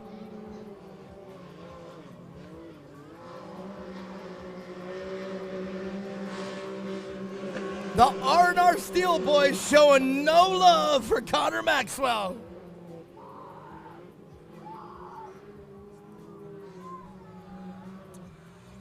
Well, Mia Chapman, if Connor Maxwell wants to get on this podium or on top of this podium, he's going to have to drive, because the R&R Steel boys are showing that they are not going to hand it to him. He's got to earn it. And you've heard me say it all weekend long about the people in each class that can get it done. Do not write off Connor Maxwell, not in any way, shape, or form. If the racing stays clean, he has the ability to pass them all. But right now, the Van Beekum's out front. They touch! They touch again! You know, I had a feeling of me asking those questions yesterday on the podium if they were going to put it in. And you know what? I would hope at this point they're not father and son. I want to see these two really do battle. And looks like we're seeing it. They touch again.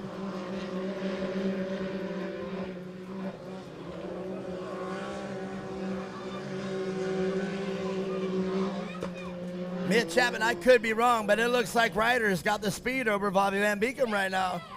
It's close. It's really close for sure. Well, I mean, again, I'm just seeing it, but it would appear. Oh, wow.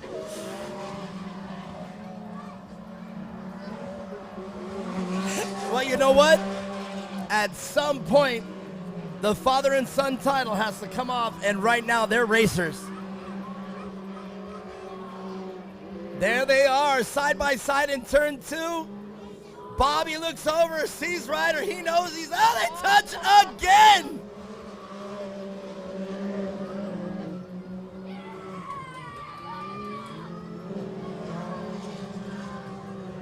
They touch again.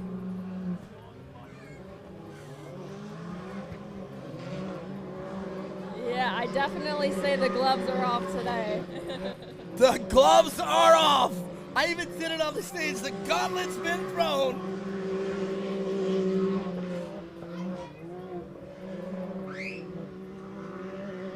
You know, I was going to say I hate to say this, but I'm not going to say I hate to say this. I'm going to say it. I have to deep down inside, because being the core professional announcer and everything that you and I do, like if we and you were sitting there chatting, I would look you right in the face and say what I'm getting ready to say. But I'm going to say this now in the most professional way that I possibly can. This is exactly what I wanted to see out of the Van Beekums. Take the gloves off. Don't be father and son. Battle it. Let me see you guys. Because, and the reason I say that is not that I'm interested in creating a family quarrel, but I want to see the racing that we're seeing going on right now. And look at this. We're getting what I asked for. Connor Maxwell now taking advantage of the battle going on between father and son. Here it is, the race I wanted to see. And now Bobby Van Beekem getting pushed back by son and Connor Maxwell. We're only 3 laps in, so I think we're in for some action already this race. We'll see how the rest of it goes, but I wouldn't count it out quite yet. Oh, no. And I, by no means am I counting out that number 64 car. Bobby Van Beekem, arguably the most experienced driver out there right now. But wow. I think you said it so eloquently there. It would appear that the gloves are off today. And that is a perfect way to put it, and I wanted to see that. So hopefully no damage was done to either car, no tires going down. And I wanted to see 1, 2, 3, Connor Maxwell, Bobby Van Beekem, and Ryder Van Beekem, the top of this pro class. But out back, Dan Kelly going backwards as well, but Ryder Chapman out front of Ryan Denny, and Kyle Arcanaut stepping back as well.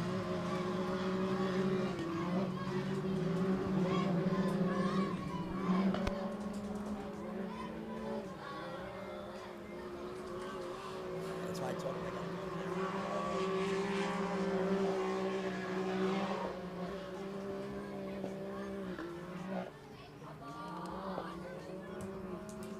Connor Maxwell with a little bit of mistake there in turn 7. Found himself in the inside cushion. Yeah, Bobby Van Beekem now having a little bit of problems with the car. So I'm wondering if there was any damage caused by Ryder. You could see something hanging down.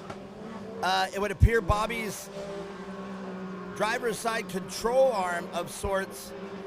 It looks like the inner pivot is getting ready to fail.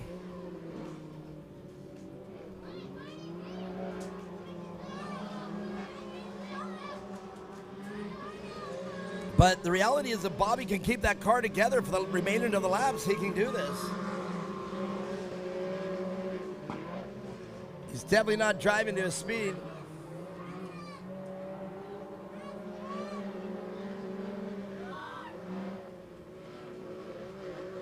Oh, there it is.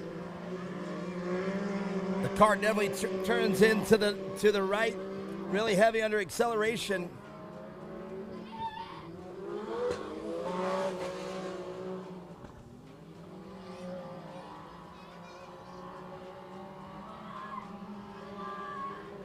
Two very contrasting styles between Ryder Van Beekem and Connor Maxwell.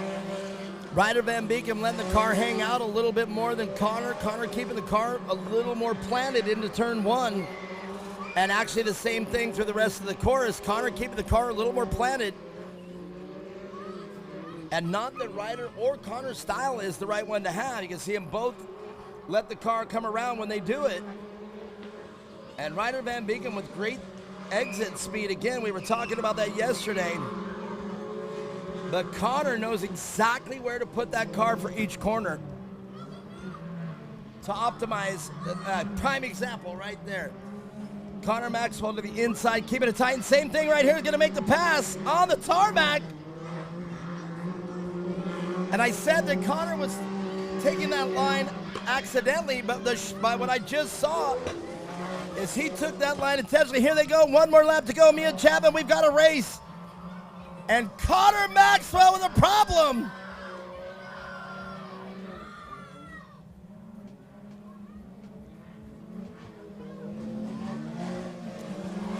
And just like that, Connor Maxwell out of the race. Well, Bobby Van Beekem with clear damage to that car. And I wouldn't be surprised if that's when Ryder and him connected in turn 3. But Bobby Van Beekem, all he has to do at this point is finish. And that's going to put him right behind his father and son deal. And Ryder Van Beekem, the victor. But Ryder Chapman right now. Somebody tell Ryder, just, hey, dude, I know you're out front of Ryan Denny, but, man, let Bobby have it. Let Bobby have it. Or, yeah, there you go. Or let him around. Bobby's limping that car in. Oh, no. All right. Checkered flag flies for Ryder Van Beekum.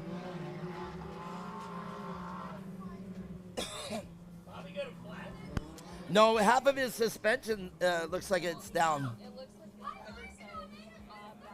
Oh, does it? Well, we'll see, yeah. And that could have been between the contact. Oh, did you?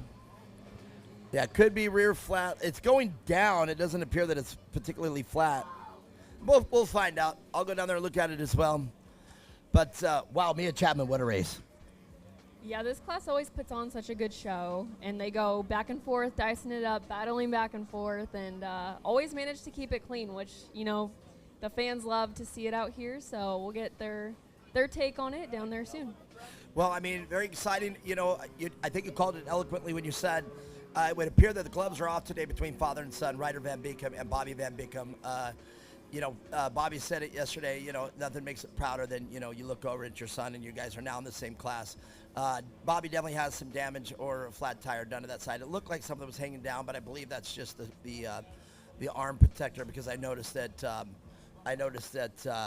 Ryder's car has the same thing. But we're going to get the whole story here in a second, and if I got it right, it is 1, 2, 3 in the pro class.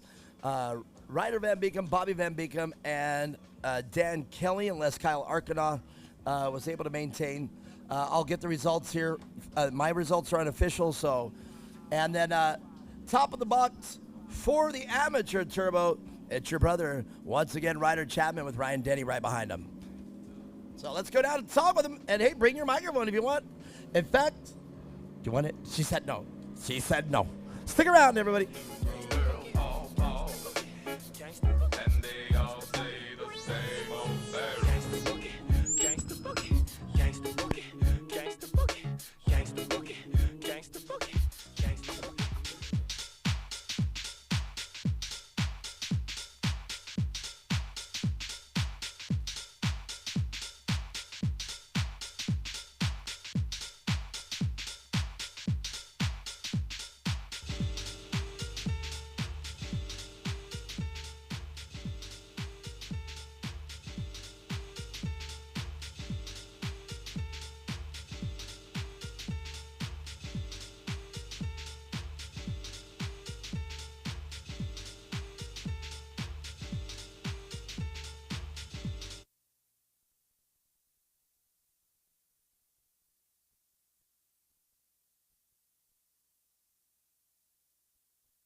Well, it looks like I get half of my story already. Ryder getting out of the car screaming at his dad, "I don't have brakes. I can't stop." Bobby got out of the car and said, "Kid, what are you doing?" Yeah, well, I have a feeling there's going to be a story here. Bobby's car has got a flat tire, a few other things. I kind of foreseen that. And I thought it was going to be Dan Kelly, but indeed it was Kyle Arcana, as I said. Well, what a great race. Let me hear you guys make some noise real quick for this race. Well, Kyle Arcana, when it was you three and Connor Maxwell up there battling, man, it was like R&R Steel, and you guys had an intruder in your house. Yeah, we were trying to protect the front at all costs, that's for sure. Oh, come on up there. That's all right. But indeed, but you guys, again, I coined a prise yesterday between these two, a synchronized short course, and you guys were all in sync right there. So, man, you guys were inches apart from each other. It was very spectacular to announce. Yeah, it was definitely a lot of fun. I mean, it was a blast out there. I'm just really mad at myself that I spun out and hit the wall, but that's part of it. So at least I drove my ass off to try to get back. I have to agree with that sentiment. You 100% put on a show for us, and you weren't given that spot easily. No, I got past Dan there right at the end when he spun out in the asphalt. I was like, well, look at this. I'm going to be on the podium, I think. Yeah, and that's why I called it. I said, whoa, I think it's Dan in third, but I don't know. Maybe Kyle Arcana got around him. Yeah, it was that asphalt was tricky. Somebody got into the dirt, and then they put a bunch of dirt out on the asphalt. And when they did that, it freaking made that turn real slick. Well, I won't tell you who Maxwell did that, but excuse me. But yeah, in fact, he did it going into it. I actually thought it was a mistake till he did it the next 3 laps, and I went, oh, I see what he's doing there. Yeah, he was trying to get that tire advantage down for sure. Well, it's definitely great. All right, well, let's talk about the people that make it happen for Kyle Arcana. Yeah, I'd like to thank God. He kept me safe on this one again for sure. And then R&R Steel for having me out. Peyton and Kyle for putting up with me for coming out here. And Danger Zone Off-Road, Arcana Landscaping, all the guys back home working while I'm gone racing, Tronatech, G-Force Racing, and everybody else that helps our program. Kyle Arcana, everybody, third place today. He had to work for it again. Well, Bobby Van Beekum, this is going to be quite a crazy interview because I said it. I was like, I got to be political as I can because I love everything. But what I was going to say was I really want to see a race between these two where, like yesterday, I put you both on the spot. I said, is it father and son or is there mutual respect? Well, Mia Chapman said it best. She goes, man, well, it definitely looks like they're taking the gloves off today, and it is. Now, I didn't want to see you take down a flat there. There was contact between you both. But, man, in my eyes, you guys had to do this battle, I think.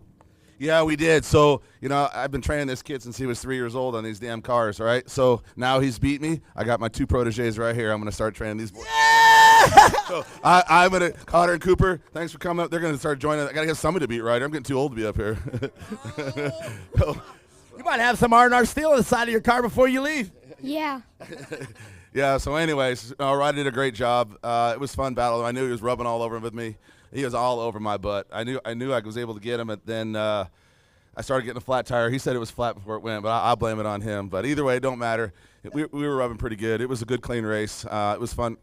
We kind of all switched positions back and forth. So I told the guys we were going to give everybody a battle day, and we did. Ryder and I came from the back, and we got a pretty good start. I think Connor was sleeping on the light or something on that one because it sold the whole up, and me and Ryder went around everybody. It was a good job. Well, right on, Bobby Van Beekum. It was very exciting to announce, very exciting to race. You definitely gave us the show we were looking for. All right, let's talk about the people that you want to say thank you to. I want to thank everybody for coming out. We had some friends and family coming out today. Thank all the core family. Again, I want to thank Kevin and Matt and my wife and all our friends that are here to help us out, and thank the Lord Jesus Christ for keeping us safe. And again, thank for all you guys for coming out and keep this place going. Without all you guys coming here, we wouldn't have what we have. So thank you. That is my man, Robert Van Beekum, doing a great job. But this man deserved it. Back in the pro class, got the number 1. And, man, I'm sorry. I love you both to dying devotion to my love. But, man, I did want to see the gloves come off. I did want to see you show what you got. Now, obviously, I didn't want to see the contact. But, hey, when you make it that close on that young man, you better be ready for a bump or two. And you were. And you administered them. You said, yeah, let's do this, Dad. Come on. Yeah, Jason came up to us before the race started and asked us if we were going to have a hard race or if we were going to hardly race. So I figured I'd give him a good race for everybody to watch. Well, you definitely did it. Jason, did you say? Jason Ramsey, owner of Core. Okay, very good. And I think that was very well to put it. I'm getting a race or a hard race or a hardly race. That's actually good. Well, we got the hard race, and that was great. Well, all right. I won't put you on the spot anymore. Congratulations to you, victorious after your first year in the pro class. You got to be excited about that. Let's talk about the people that make it happen for you. I want to thank the Lord and Jesus Christ for keeping me safe this whole race. I want to thank my mom and dad. Obviously, without them, I wouldn't be able to do this. I got some threats after that race to not be racing after that. I'm hoping to be here next race. But I want to thank Kevin and Matt. They got that NA motor in my car. Obviously, I didn't get the finish. But I want to thank them. Without them, we wouldn't be here either. I want to thank Rob Muzzy, E2R Suspension, and Paul Yaw. There it is, Ryder Van Beekum. You're a champ today. Finishing first in the pro turbo class. Well, R&R Steel been dominant all weekend long. Looks like the team continues to grow over there at R&R Steel. They've got Ryder Chapman. They've got Kyle Arkana. They've got, I call it lovingly, the Riders. And it looks like they're about to get some two farmer and country boys that know how to milk a cow. Oh, that's right. And TJ's in there, too. Like I said, it keeps growing. TJ's like, TJ just like, what's up, dog? What about me?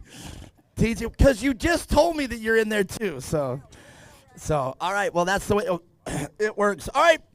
I do believe there's only two of you that finished. Well, Ryan Denny, after what happened on Friday, man, you know, it didn't look like too bad of a wreck, but going back over there to look at the car, and that's exactly why I went over there. I wanted to see what was going on. You were able to make a great recovery, and, man, great start on this race. But, man, Ryder Chapman just had it ready for you. Yeah, it was an awesome race. I was ahead of Ryder, and then coming into the asphalt, the big dust cloud, I was scared that somebody was spun out right there, and I didn't want to hit into him.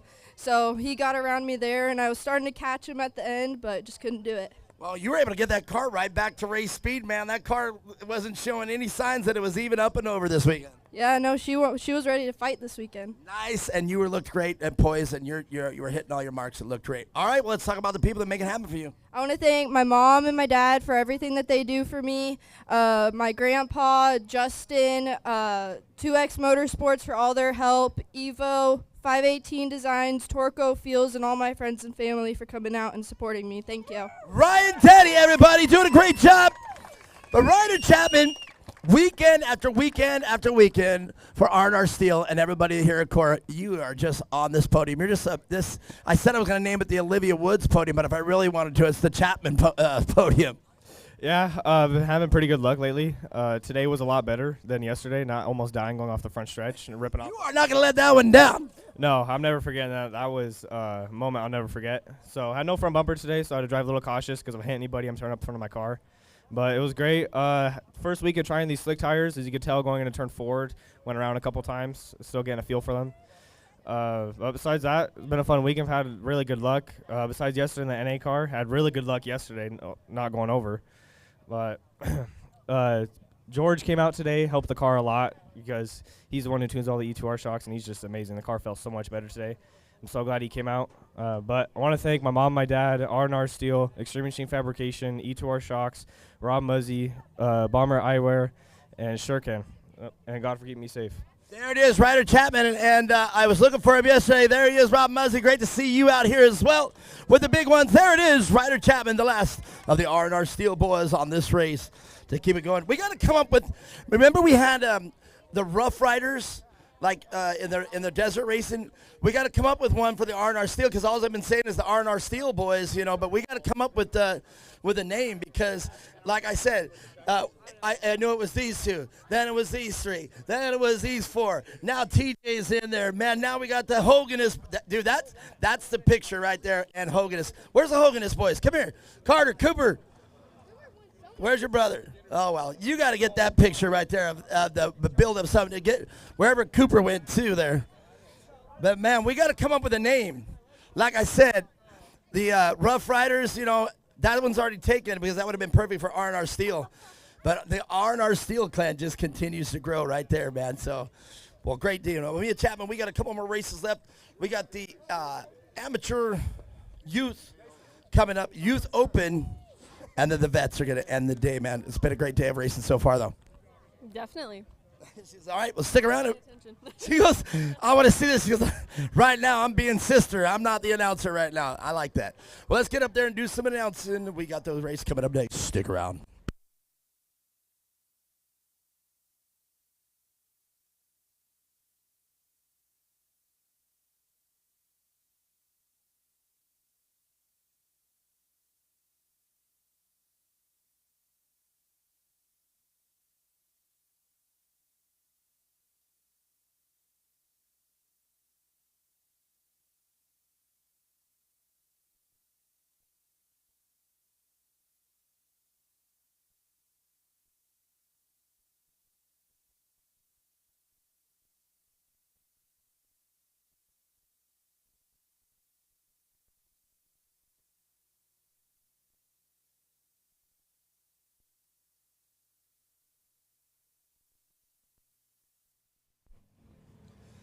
Well, Mia Chapman, People could say whatever they want about this weekend, but they cannot say that it wasn't an exciting weekend of racing.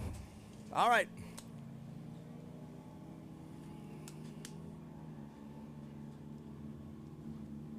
Let's look on the live chat here. Smitty's Off-Road said, once again, let's go TJ.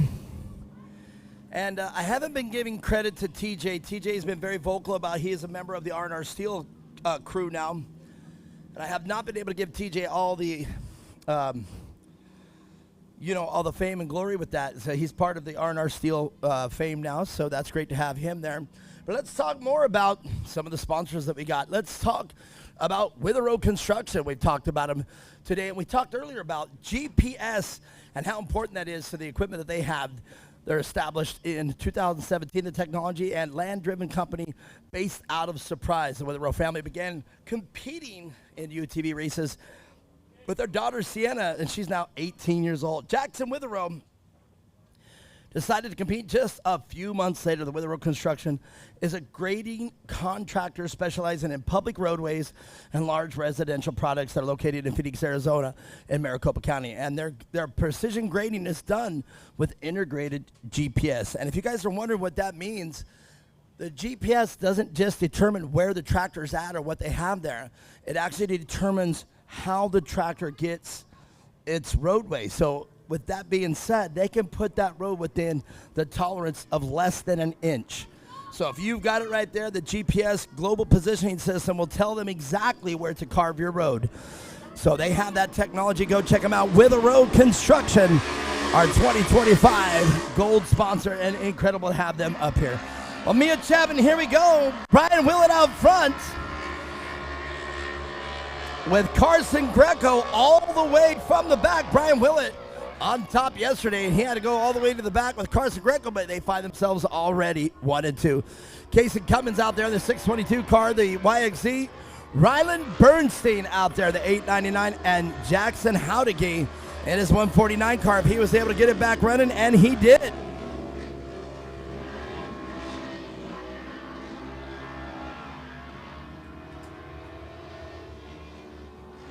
One of the cars sliding out into turn 4. I believe that's the 899 of Ryan Bernstein.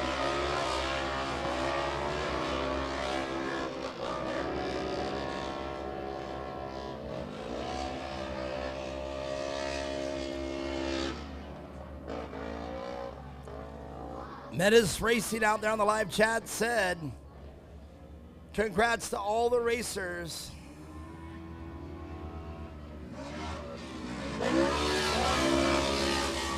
We will be out next race, ready to do battle, says Stephanie Warapius. So Stephanie Warapius, great to have you out there on the live chat. And Divots number 2 said, let's go Carson Greco Racing. So Menace Racing with Stephanie Warapius says, we'll be out there the next race. And Divots 2 said, let's go Carson Greco. Well, with that being said, it sounds like there was a lead change. Carson Greco out front of Brian Willett. Man, the course is rough. The course is rough there in turn 5.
promise you.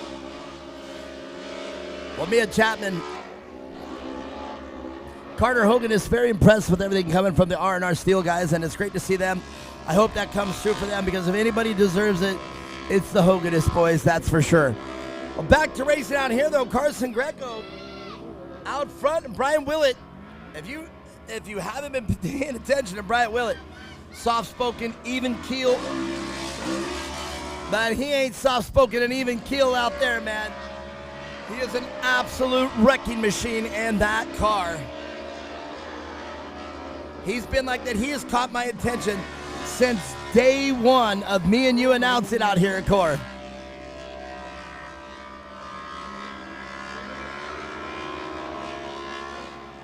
Carson Greco into turn 3. Brian Willett not having it, coming in to the inside. Brian Willett to the outside. He's getting in that cushion again, and that gets him in trouble.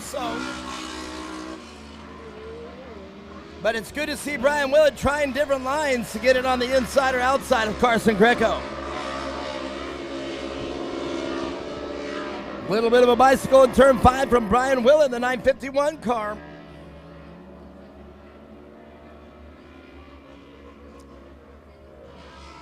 As they come onto the tarmac, two different styles again. Carson Greco letting the rear end come around on the tarmac, but Brian Willett keeping the car planted on all fours.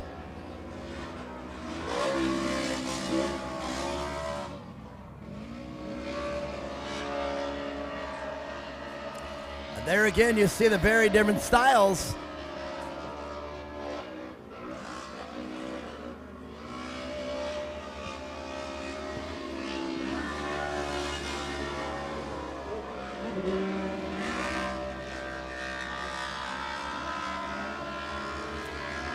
And Mia Chapman, I found out why that Howdigan car is so loud. Do you know what a glass pack is? So you know what a glass pack is. The glass pack he has on that car is literally only a ½ inch in radius. You know, if you have a glass pack, they can work, but they got to be really thick. His is only this long and that thick. So indeed there is a muffler, but at that point, it's really just a resonator. It's not really muffling the sound. or, and I'm going to say it, and I hope I don't get any backlash from this, and I love the Howdigans, trust me. But I don't know how that can be creating power. So it definitely lets the exhaust gases flow. But I would think that the reason why we run different slip-ons and mufflers and things like that is to fine-tune the car in the power range that you want. I don't know how it could be doing that. Now, again, I could be totally off base here, but that's just my opinion. But that's why that car is so loud.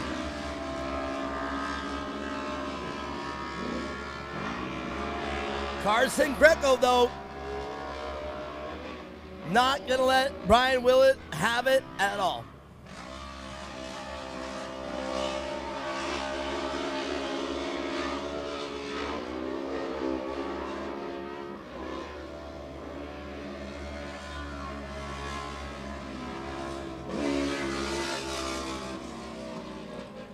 It's great to see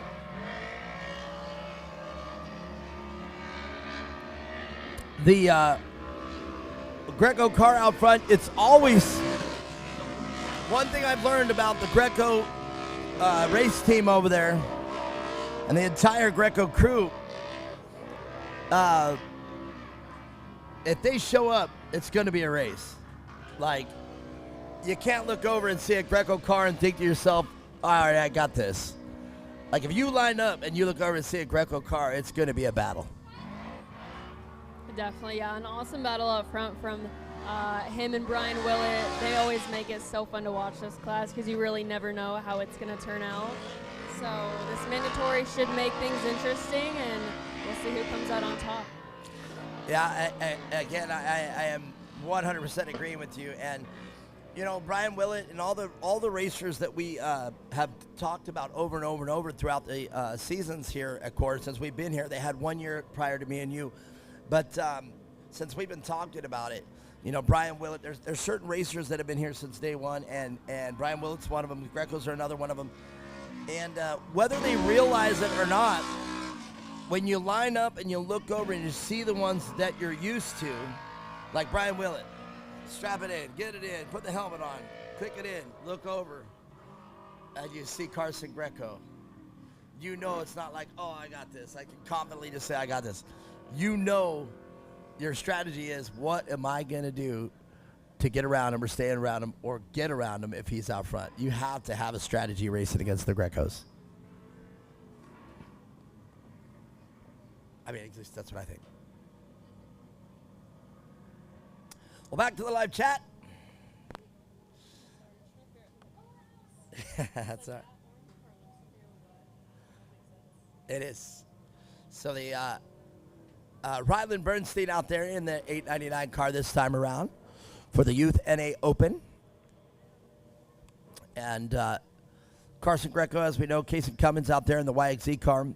Brian Willett and Jackson Howdige, these are a little bit older, even though they're youth. They're not the 10-year-olds. They're not the smaller cars that we have here. So a little bit older age bracket here. And it is great to see them out here put it down. But here we go, back. We're going to finish it up here. This is the second half of the Youth NA Open, with Carson Greco out front, Brian Willett, and now the Howdige car.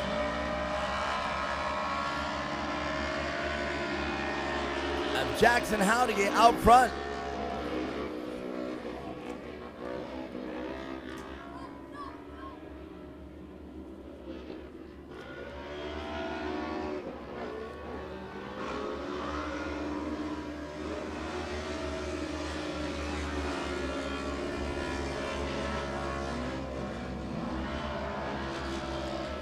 Look at that, a great run. There is the battle behind him, the 622 of Casey Cummins in the YXZ, the manual shifting transmission, up against the CVT of the 149 of Jackson Howdige. And Casey Cummins, that's exactly why we were talking about coming up short on that step up. You were able to see Jackson Howdige and with a mild case there on the step up jump because he went too far to the left.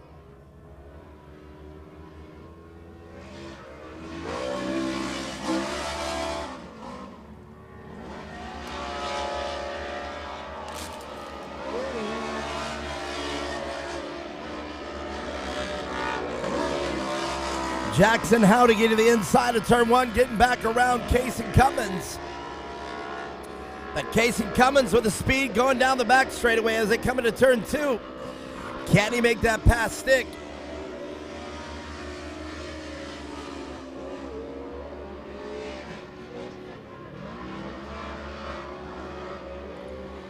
Both cars on two wheels coming into turn three.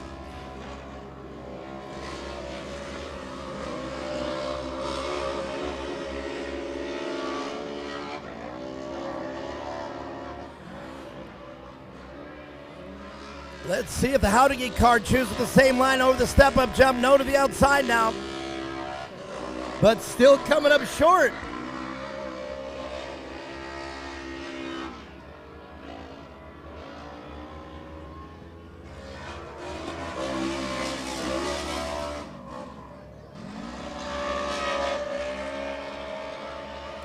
Brian Willett not slowing down. He is keeping the pressure on Carson Greco.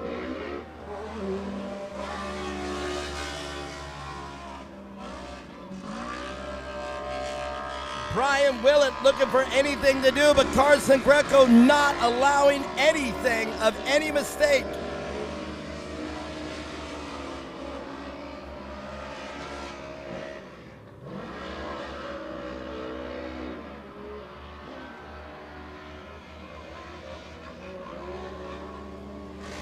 Great shot there out of turn three over the finish line jump.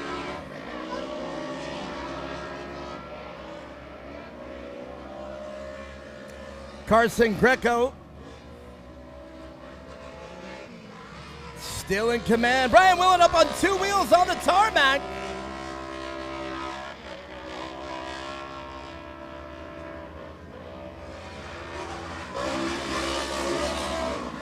Lots of hang time from both Carson Greco and Brian Willett. Brian Willett now with only one lap to make it happen. But I just don't think Carson Greco is going to allow Brian Willett anywhere near him.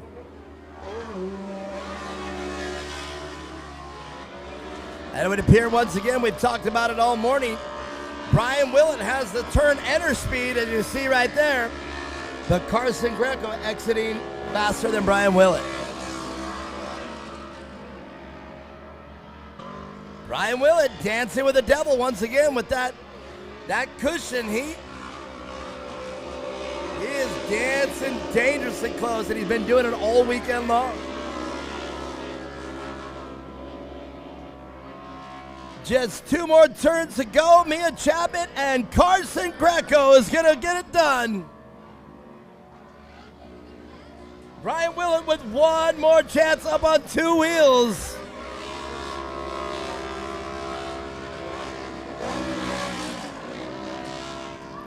Carson Greco, your unofficial winner of round 2, day 2, out here at Firebird International Raceway. And your third place car, I do believe it's going to be the Yamaha YXZ of Casey Cummins. And although he got that car a little dialed in yesterday, it still needs some work. And you know, slowing down the front compression and slowing down the back rebound should make that car fly a little better. But anyhow, well, great weekend. Brian Willett trying really hard to get around Carson Greco, but man, Carson Greco was not just letting that door or anything open up for him to take the chance. Yeah, really good race. Battles for first and second, then you look back for third and fourth as well. So, yeah, big props to the drivers out there. They absolutely killed it. Yeah, indeed. Casey Cummins and Jackson Howdegee, that was definitely a great race there. And with one and two out there, they kind of broke away and they didn't change much. And, you know, Carson got out front and that was it. But, yeah, the battle between Howdegee and Cummins, that was quite the battle to watch. You've heard announcers say it before. The battle was going on behind them for that third place, and Casey Cummins with another podium from yesterday. The lone shifter car out there, he has to shift that car. It has a clutch. Depending on the year, it could have paddles too. So it's a sequential transmission, and you have to drive that car just a little different than the ones with the CVT or the belt out there. So, and you know, these cars, they don't make the RS1 anymore, unfortunately. So now the RS1, that's a sought-after vehicle because for racing, they're, you know, RS1, RS1, RS1, you know. They're all RS1s with the exception of the Yamaha YXZ. So that is the lone car out there that has either the advantage or disadvantage having the manual transmission. So stick around. We'll talk with the drivers right after this.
Well, what a great race that was.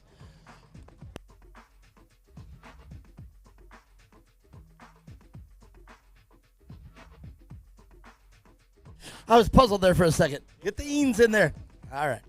Thank you very much. Please tell me the names. If I tell them wrong, so I was told I got to get the eens in there, the Cummins. So sometimes you say it so fast, and that happens as it comes. All right. Well, great job out there.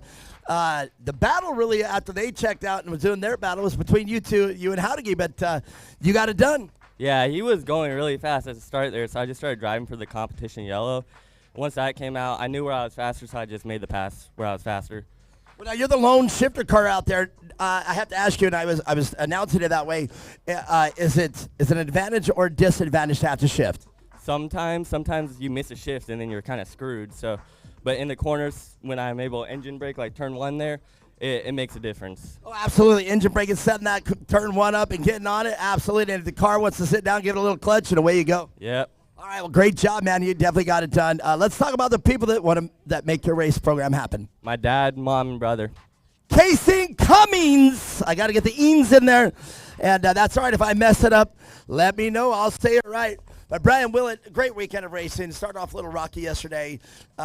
In the other car, you're having power steering problems. But, man, the rest of the weekend for you has been almost perfect. Yeah, fought hard all race. I think we're pretty equal drivers for the most part. I just got to work on a few turns that he gets away from me on, and we'll see next. And that's exactly how I was calling it. You had the entrance speed. You were catching. You would make all your time up on him going into the corner. As soon as you guys straightened out and got into it, and he got it out, he'd leave you.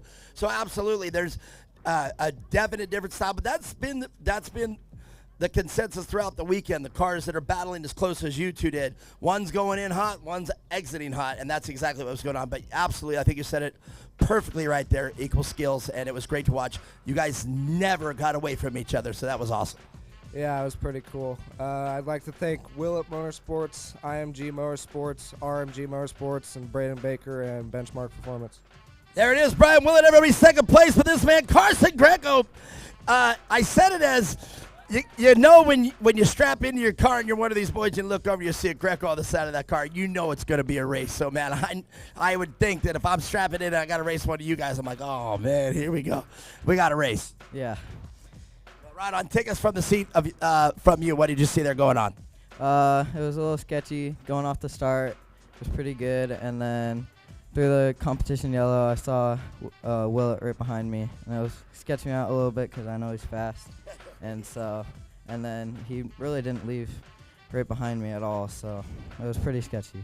Well, it looked like you had to run a flawless race because if you would have slipped up once, it'd have been curtains. Yeah. All right, well, very good. Well, let's talk about the people that make it happen for you. My mom, my dad, 2X Motorsports, R&R Steel, Hoosier Tire, 518 Designs, Carter and Cooper, Hauginess, and everyone else that I forgot. Well, I don't think you forgot anybody. Carson Greco did a great job out there, and that's going to do it for that race. We got one more race to go, so please do me a favor, stick around. It is the vets, and I know you guys love the kids and everything, but we got to love the vets as well. It's the old folks. Everybody's like, oh, come on, let's go. No, stick around. But stick around, one more race, and round number 2 is in the history books. So Mia Chapman, if you is up there, let's talk about. Look at that, you're getting it all ready. Cooper Hoganus. The Hoganus boys get more thanks out here than any of y'all. They work hard. What the heck? No. I think you do too. Murphy McKay, don't you? I passed both of them one time. I think you're awesome. You did that one time and you got it. But you know, you're equally as cool too. You know that, right? I remember when I passed Cooper when I was in beginner and I hit the side of his car. Man, that's some dirty racing there, Murphy McKay. Well, stick around. One more race to go, everybody. We got the vets coming up next.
It's me and Chapman, the last race of the day. It's the vets.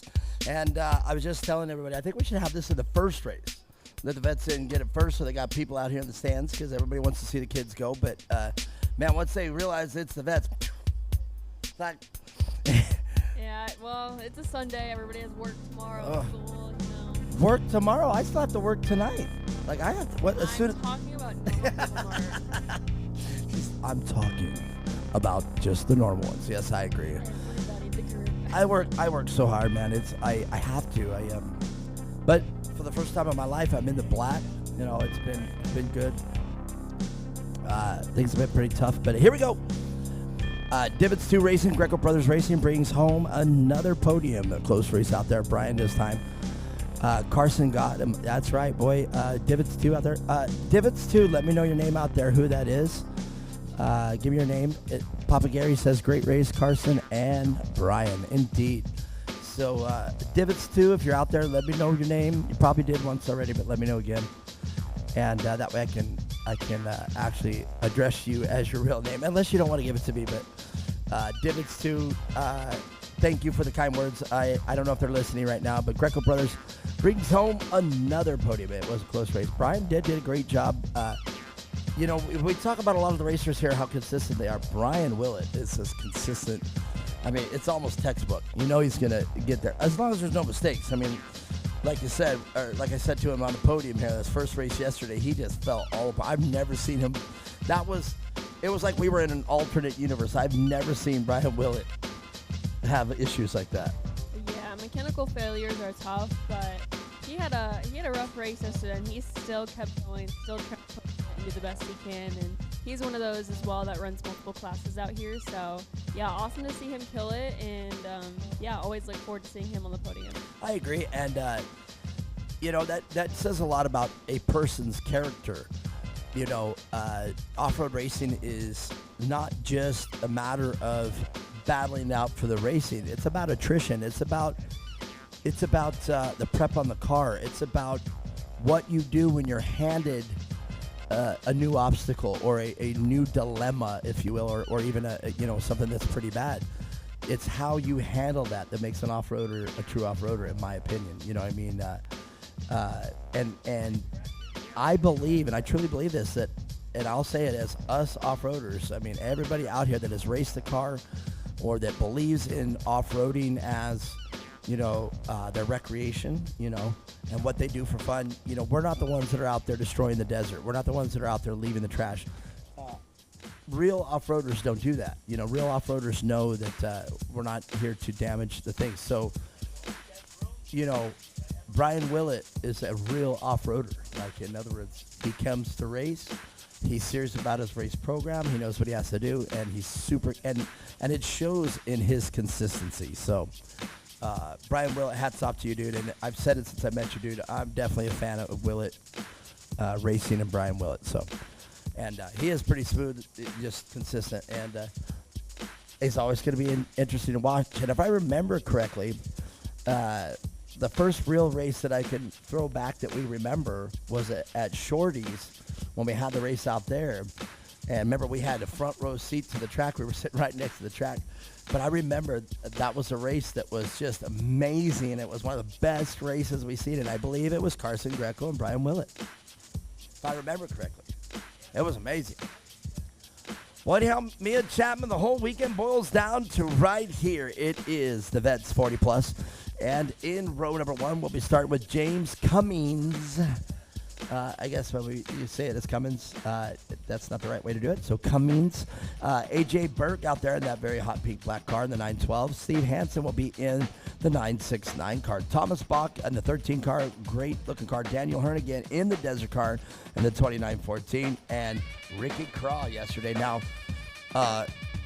this one is the only variable that we have on the list I just read.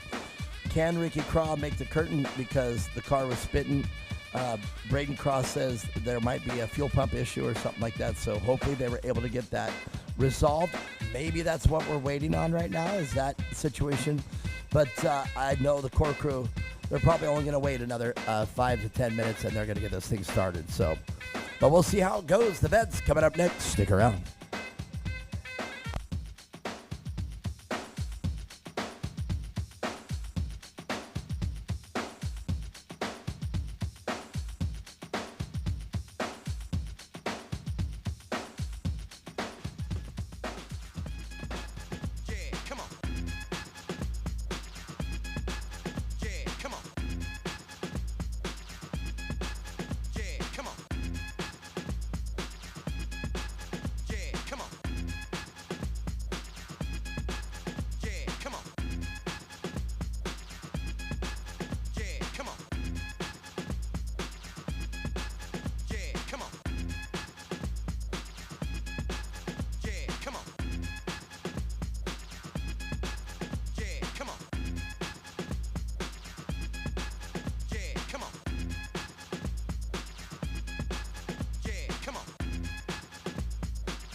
Derek, you're saying out there, say something?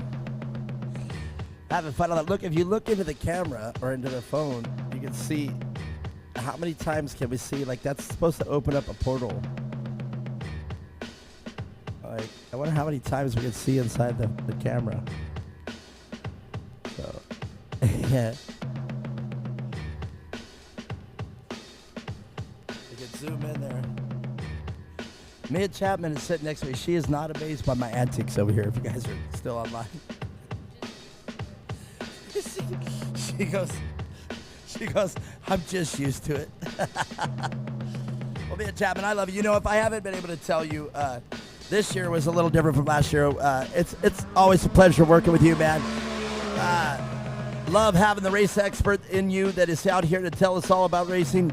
And indeed, we only have 3 cars starting. I made the call that Ricky Craw wasn't going to make it, but it also looks like the James Cummings car did not make it. All right, so it is, and do I not see AJ Burke out there either? So it's just Hansen in the 969 car, rather. Daniel Hearn and Thomas Bach. That's our vets today. Well, let's see. Thomas Bach out front, the number 13, the car, and Dan Hearn from Sin Fab Fabrication. And if you guys are looking out at his car and you can tell there's a little bit of a difference, well, that car is a desert car. And I said, you probably didn't even change the ride height. And he said, yeah, I changed the ride height, of course, by half an inch. Well, that didn't dramatically. Oh! And the Hansen car already getting sideways on the tarmac.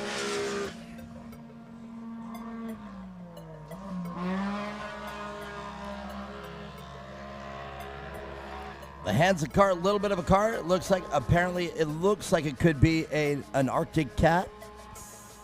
And did you ever get a chance to see or shake down or drive or look at an Arctic Cat? Well, there you go. I mean, I thought they were pretty incredible cars. I love the rear swing arm design. No track bars in the back like most of the other cars. Everything was in the swing arm.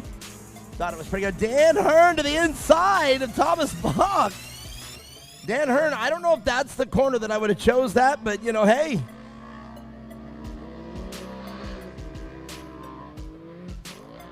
You ever see the way that they put monster trucks inside of a trailer? They put the little tires on and put them in the trailer? That's exactly what Dan's car looks like to me right now. It looks like one of those monster trucks with a little trailer. But, man, Dan Hearn right now picked an opportunity to try to squeeze in there in turn 4.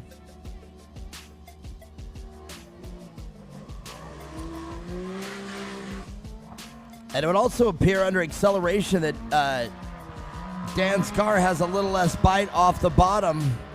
And again, something that you want in a desert car. It would appear that Dan checked up right there. And Dan to the inside, but as we've seen all day long, the outside's still going to be the fast line. Dan Hearn in the lead.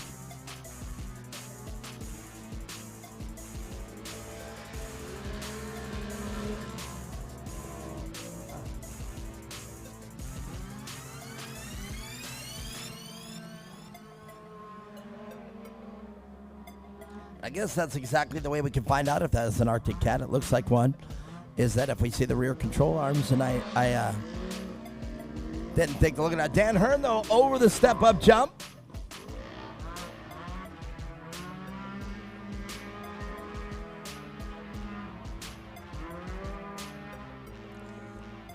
And there are 3 left.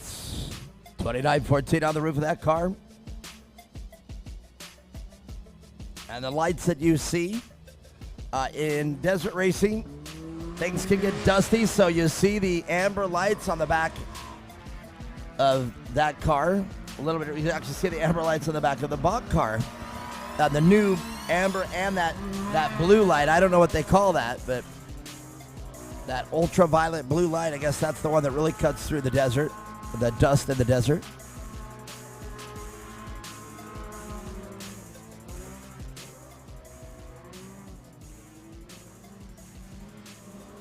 But Dan Hearn, this is going to be another one that they take the competition yellow, so that's going to bunch him up again.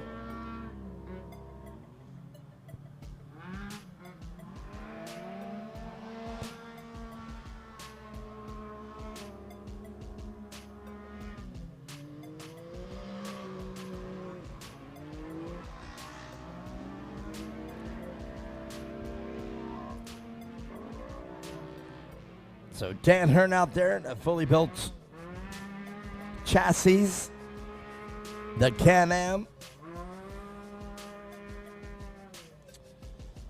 I would believe that Thomas Boxcar is a Polaris.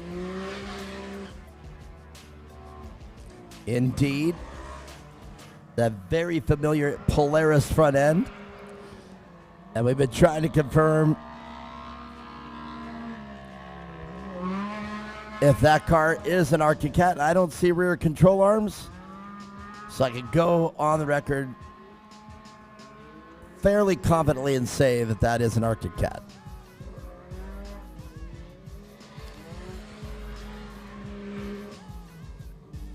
Lexi Hearn, go Dad. So Lexi says, Dan, come on, Dad's out front, Lexi. So there he is, great shot there.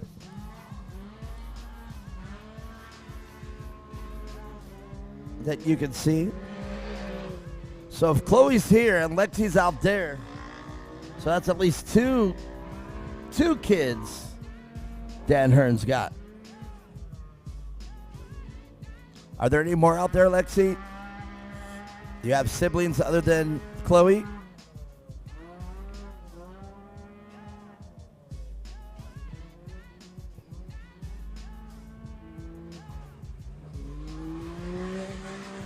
Well, Dan Hearn now starting to extend his lead. About half a straightaway.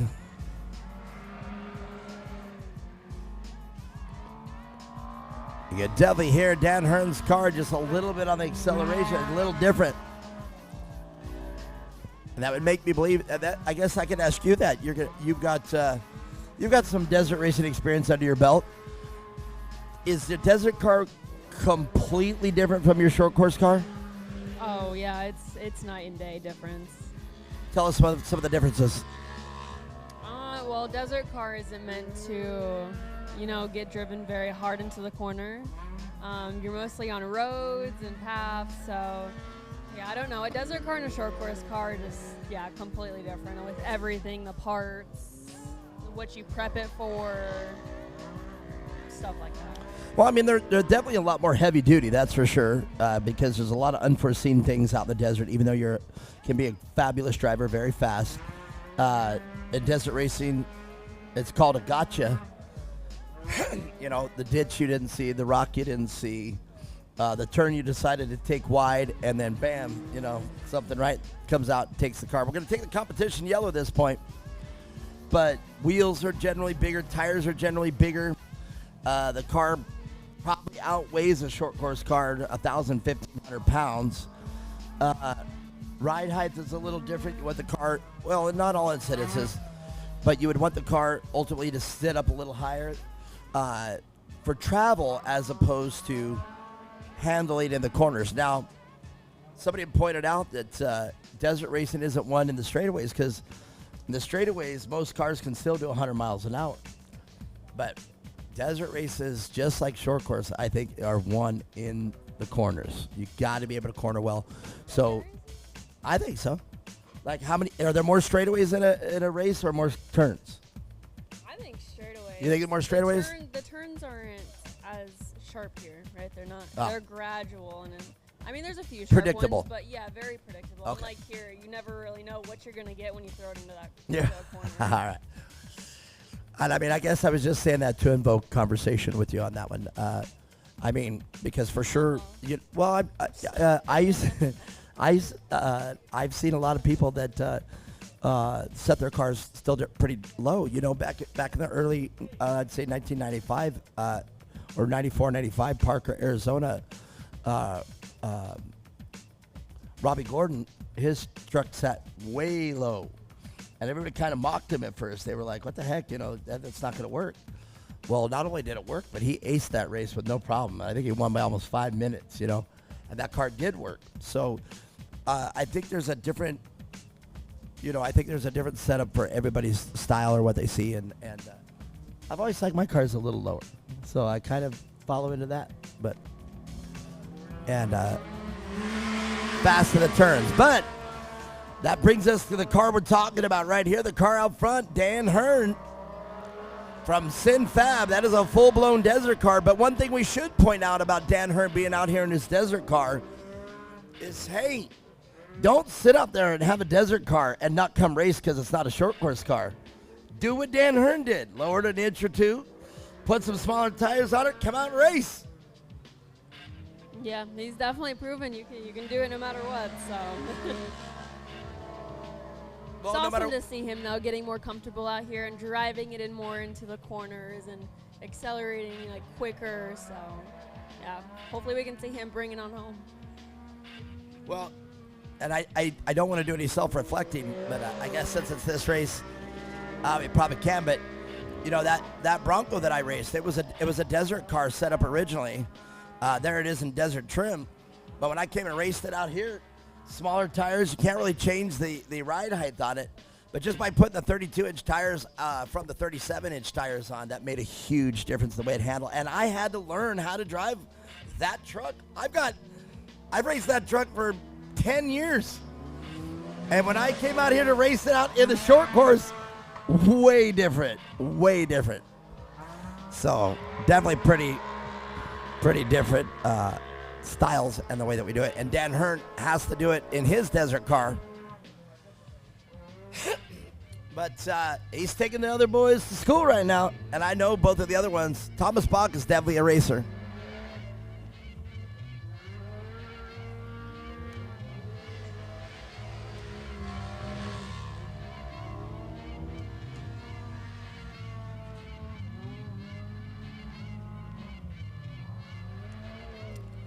That indeed is definitely beyond a shadow of a doubt an Arctic Cat. There are no rear control arms to locate the rear hubs. It is all one swing axle located right behind the driver's seat and passenger seat, right at that pivot, right underneath the bum of the driver. And you see there are no control arms there attached to the hub. Now, the advantage that is less components. The disadvantage is the axle has to plunge in and out of the transaxle. But I don't know that we could really say one is better or one is worse. But I actually, if we're going to run a rear swing axle design, I think I would want the axle design that is from the Arctic Cat. And I do believe they were right on the cusp of their development. You know what I'm saying? Like when they were really starting to get that car dialed up and really getting racing, they pulled the plug on it. So I'm not certain if Arctic Cat even makes a side-by-side anymore. Don't know either, yeah. But I thought they were leading the innovation side of it fairly early, so I was a fan. Whoa, Dan Hearn coming up short on the step up. But the car absorbed it and moved forward.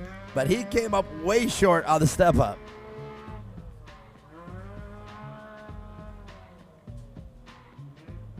And I know he felt that one. White flag flies, Dan Hearn. I know that young man's going to be happy if he can hold it together here just for one more lap.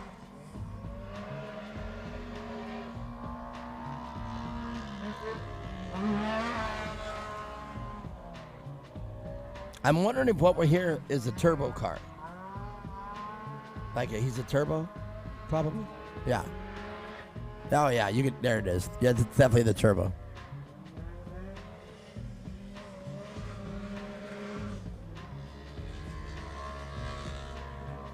I would just think what we're hearing right now, though, is the turbo lag. It just has a lot of lag in his setup. But that's, in a desert car, have that turbo lag so that way it's not hard on the input. So Well, Mia Chapman, Dan Hearn just with a couple more quarters to negotiate. He's going to be on top of the box. Great drone work, says Divot 2 out there. So, Brian, if you can hear that, the last of the events at Core Racing, it makes the race so much better when you can be there. Thank you for that. So, Divot 2, Brian and Tyler, some props online from the drone work. And your winner, Dan Hearn and Thomas Bach in the car number 13.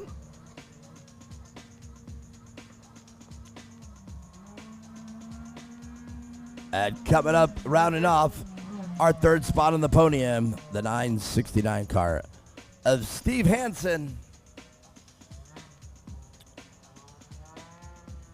Well, Chloe, I don't know if you were watching it, but Lexi chimed in on that. Did you hear me talk about Lexi?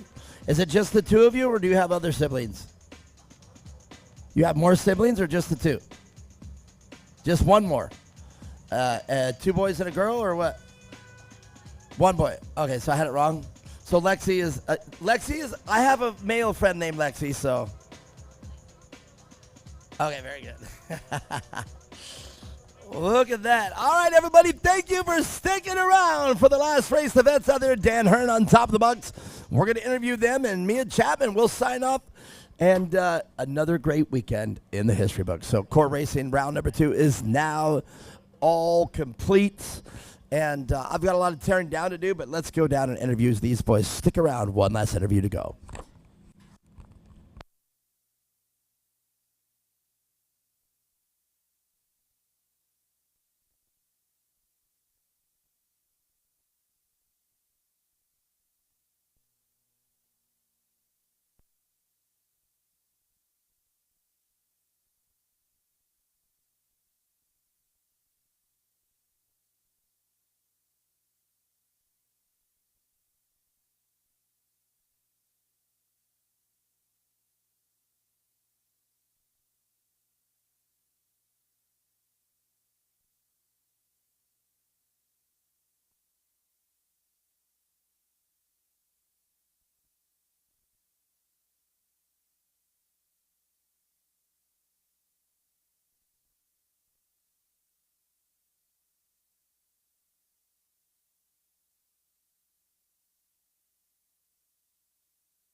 Dan Hearn's excited about that. Ow! I just got stung by a bee. Not really, but that's what I'm going to say it. Come on. Somebody help Steve up here. Well, hey, at least you didn't endo. Almost. Almost. We got. Hey, but you got to. There ain't a big enough crowd. Not right. In other words, it wouldn't have been worth it. I got a minimum crowd. It'd have just been me and you talking about it. But Yeah, that's boring. well, Steve Hansen, I love you, man. I love this show, man. Man, at least you got to the podium today. We got to talk, and that's a good thing out there. 3 of you started, and it's just 1, 2, 3, drive it on home. Yeah, I mean, I just had too many mistakes. Didn't have anything for the Can-Am. I thought I had something for Tom, but made too many mistakes. Well, we've talked about it before. You got the Arctic Cat out there, and I was making sure that it was. Jeez, I'm earlier hurt. I'm sorry.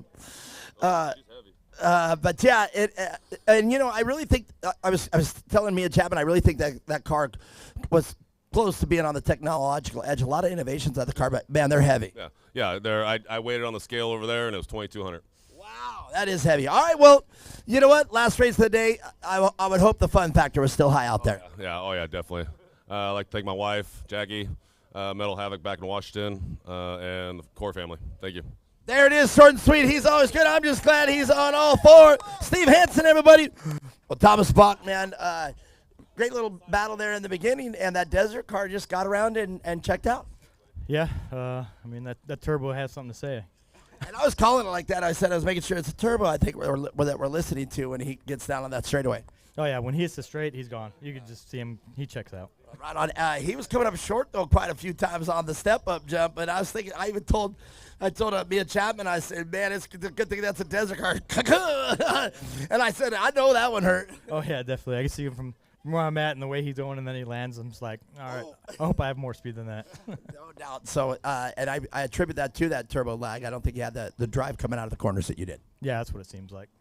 Well, very good. Well, I'm glad everybody stuck around, and still a great weekend of racing. We're all up here, and nobody's hurt, and we're all good. Yeah, this race was so much fun.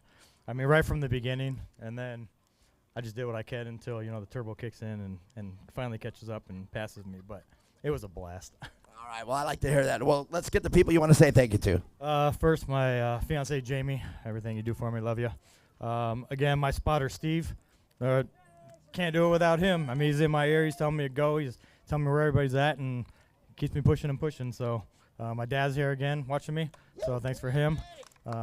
Everybody who stuck around. It's probably just for us old guys, but Glenn right there.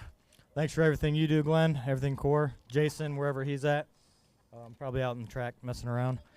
But thanks for everything that core does. Thank you, Mia, Kelly, everybody with core. These guys here. It's so much fun racing these guys. Hopefully we can just keep doing this vet class, and like Terry wants and always says, hopefully we can grow the class and get more people out here. So other than that, everybody else who helps out. I'd like to say this is the easiest class to grow because there's a lot of old folk like us that want to come out here and say, I still got it. If I wasn't on this mic and had the money, I'd come out here and race with you guys. Yeah, I mean, do it. I can't, man. That's a long story. Big round of applause for the show, man, Thomas Bach. Well, yeah, Dan Hearn, you got it done today. It's still got to feel pretty good. I know you're no stranger to podiums. I've seen you in a lot of other races and other organizations, but it's got to feel pretty good here to come out and corner a desert car, put some small tires on it, and get it done. Yeah, putting the small tires on, and I did a little bit more shock work today just to try to make some changes. But, yeah, it was night and day. I'm happy. All right, Lexi checked in on the chat and said, go, Dad. Oh, nice. I figured she would be watching. Probably still watching, too. So, all right, well, man, let's get it done. Who do you want to say thank you to? I say thank you to my wife, my Chloe there, Lone Star Racing, Method, now Hoosier, and Jaden, wherever he may be. Core for putting on this great race, D&M Racing, and Rugged Radios. There it is, short and sweet, Dan Hearn. Your vets, everybody, in the final race of the weekend, round 2, race number 2, out here on this Sunday morning. And Mia Chapman, let's slide on right on where the camera's at. Let's do that with the boys in the background right here. Well, Mia Chapman. Not a lot of people out here to watch, but a lot of people online signed in to watch our antics and see what we do out here at Racing at Core. Tons of things, some improvements that happened, the track a little bit different. What did you see this weekend that really stood out? Yeah, quite a few changes to the track, which is awesome to see, make it a little more technical, a little more challenging for these drivers out here. And I think they had a really good time with it. I know we really enjoyed watching it and everybody watching online as well. So looking forward to the next one, but overall a great weekend. I have to agree. Not a lot of carnage. In the beginning here yesterday, we had some people that really made some mistakes out there. But, man, they really regrouped today, and the accidents today were minimal. Catastrophic failures were minimal. They really got back into the pits and regrouped overnight.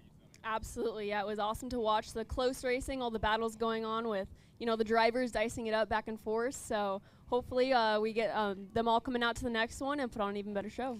Well, all right, I'm going to tell you what, this is it. We had a great time today. I'm Mark Ryan. And I'm Mia Chapman. We will see you at the next race, round 3, coming up right here at Firebird. Ciao!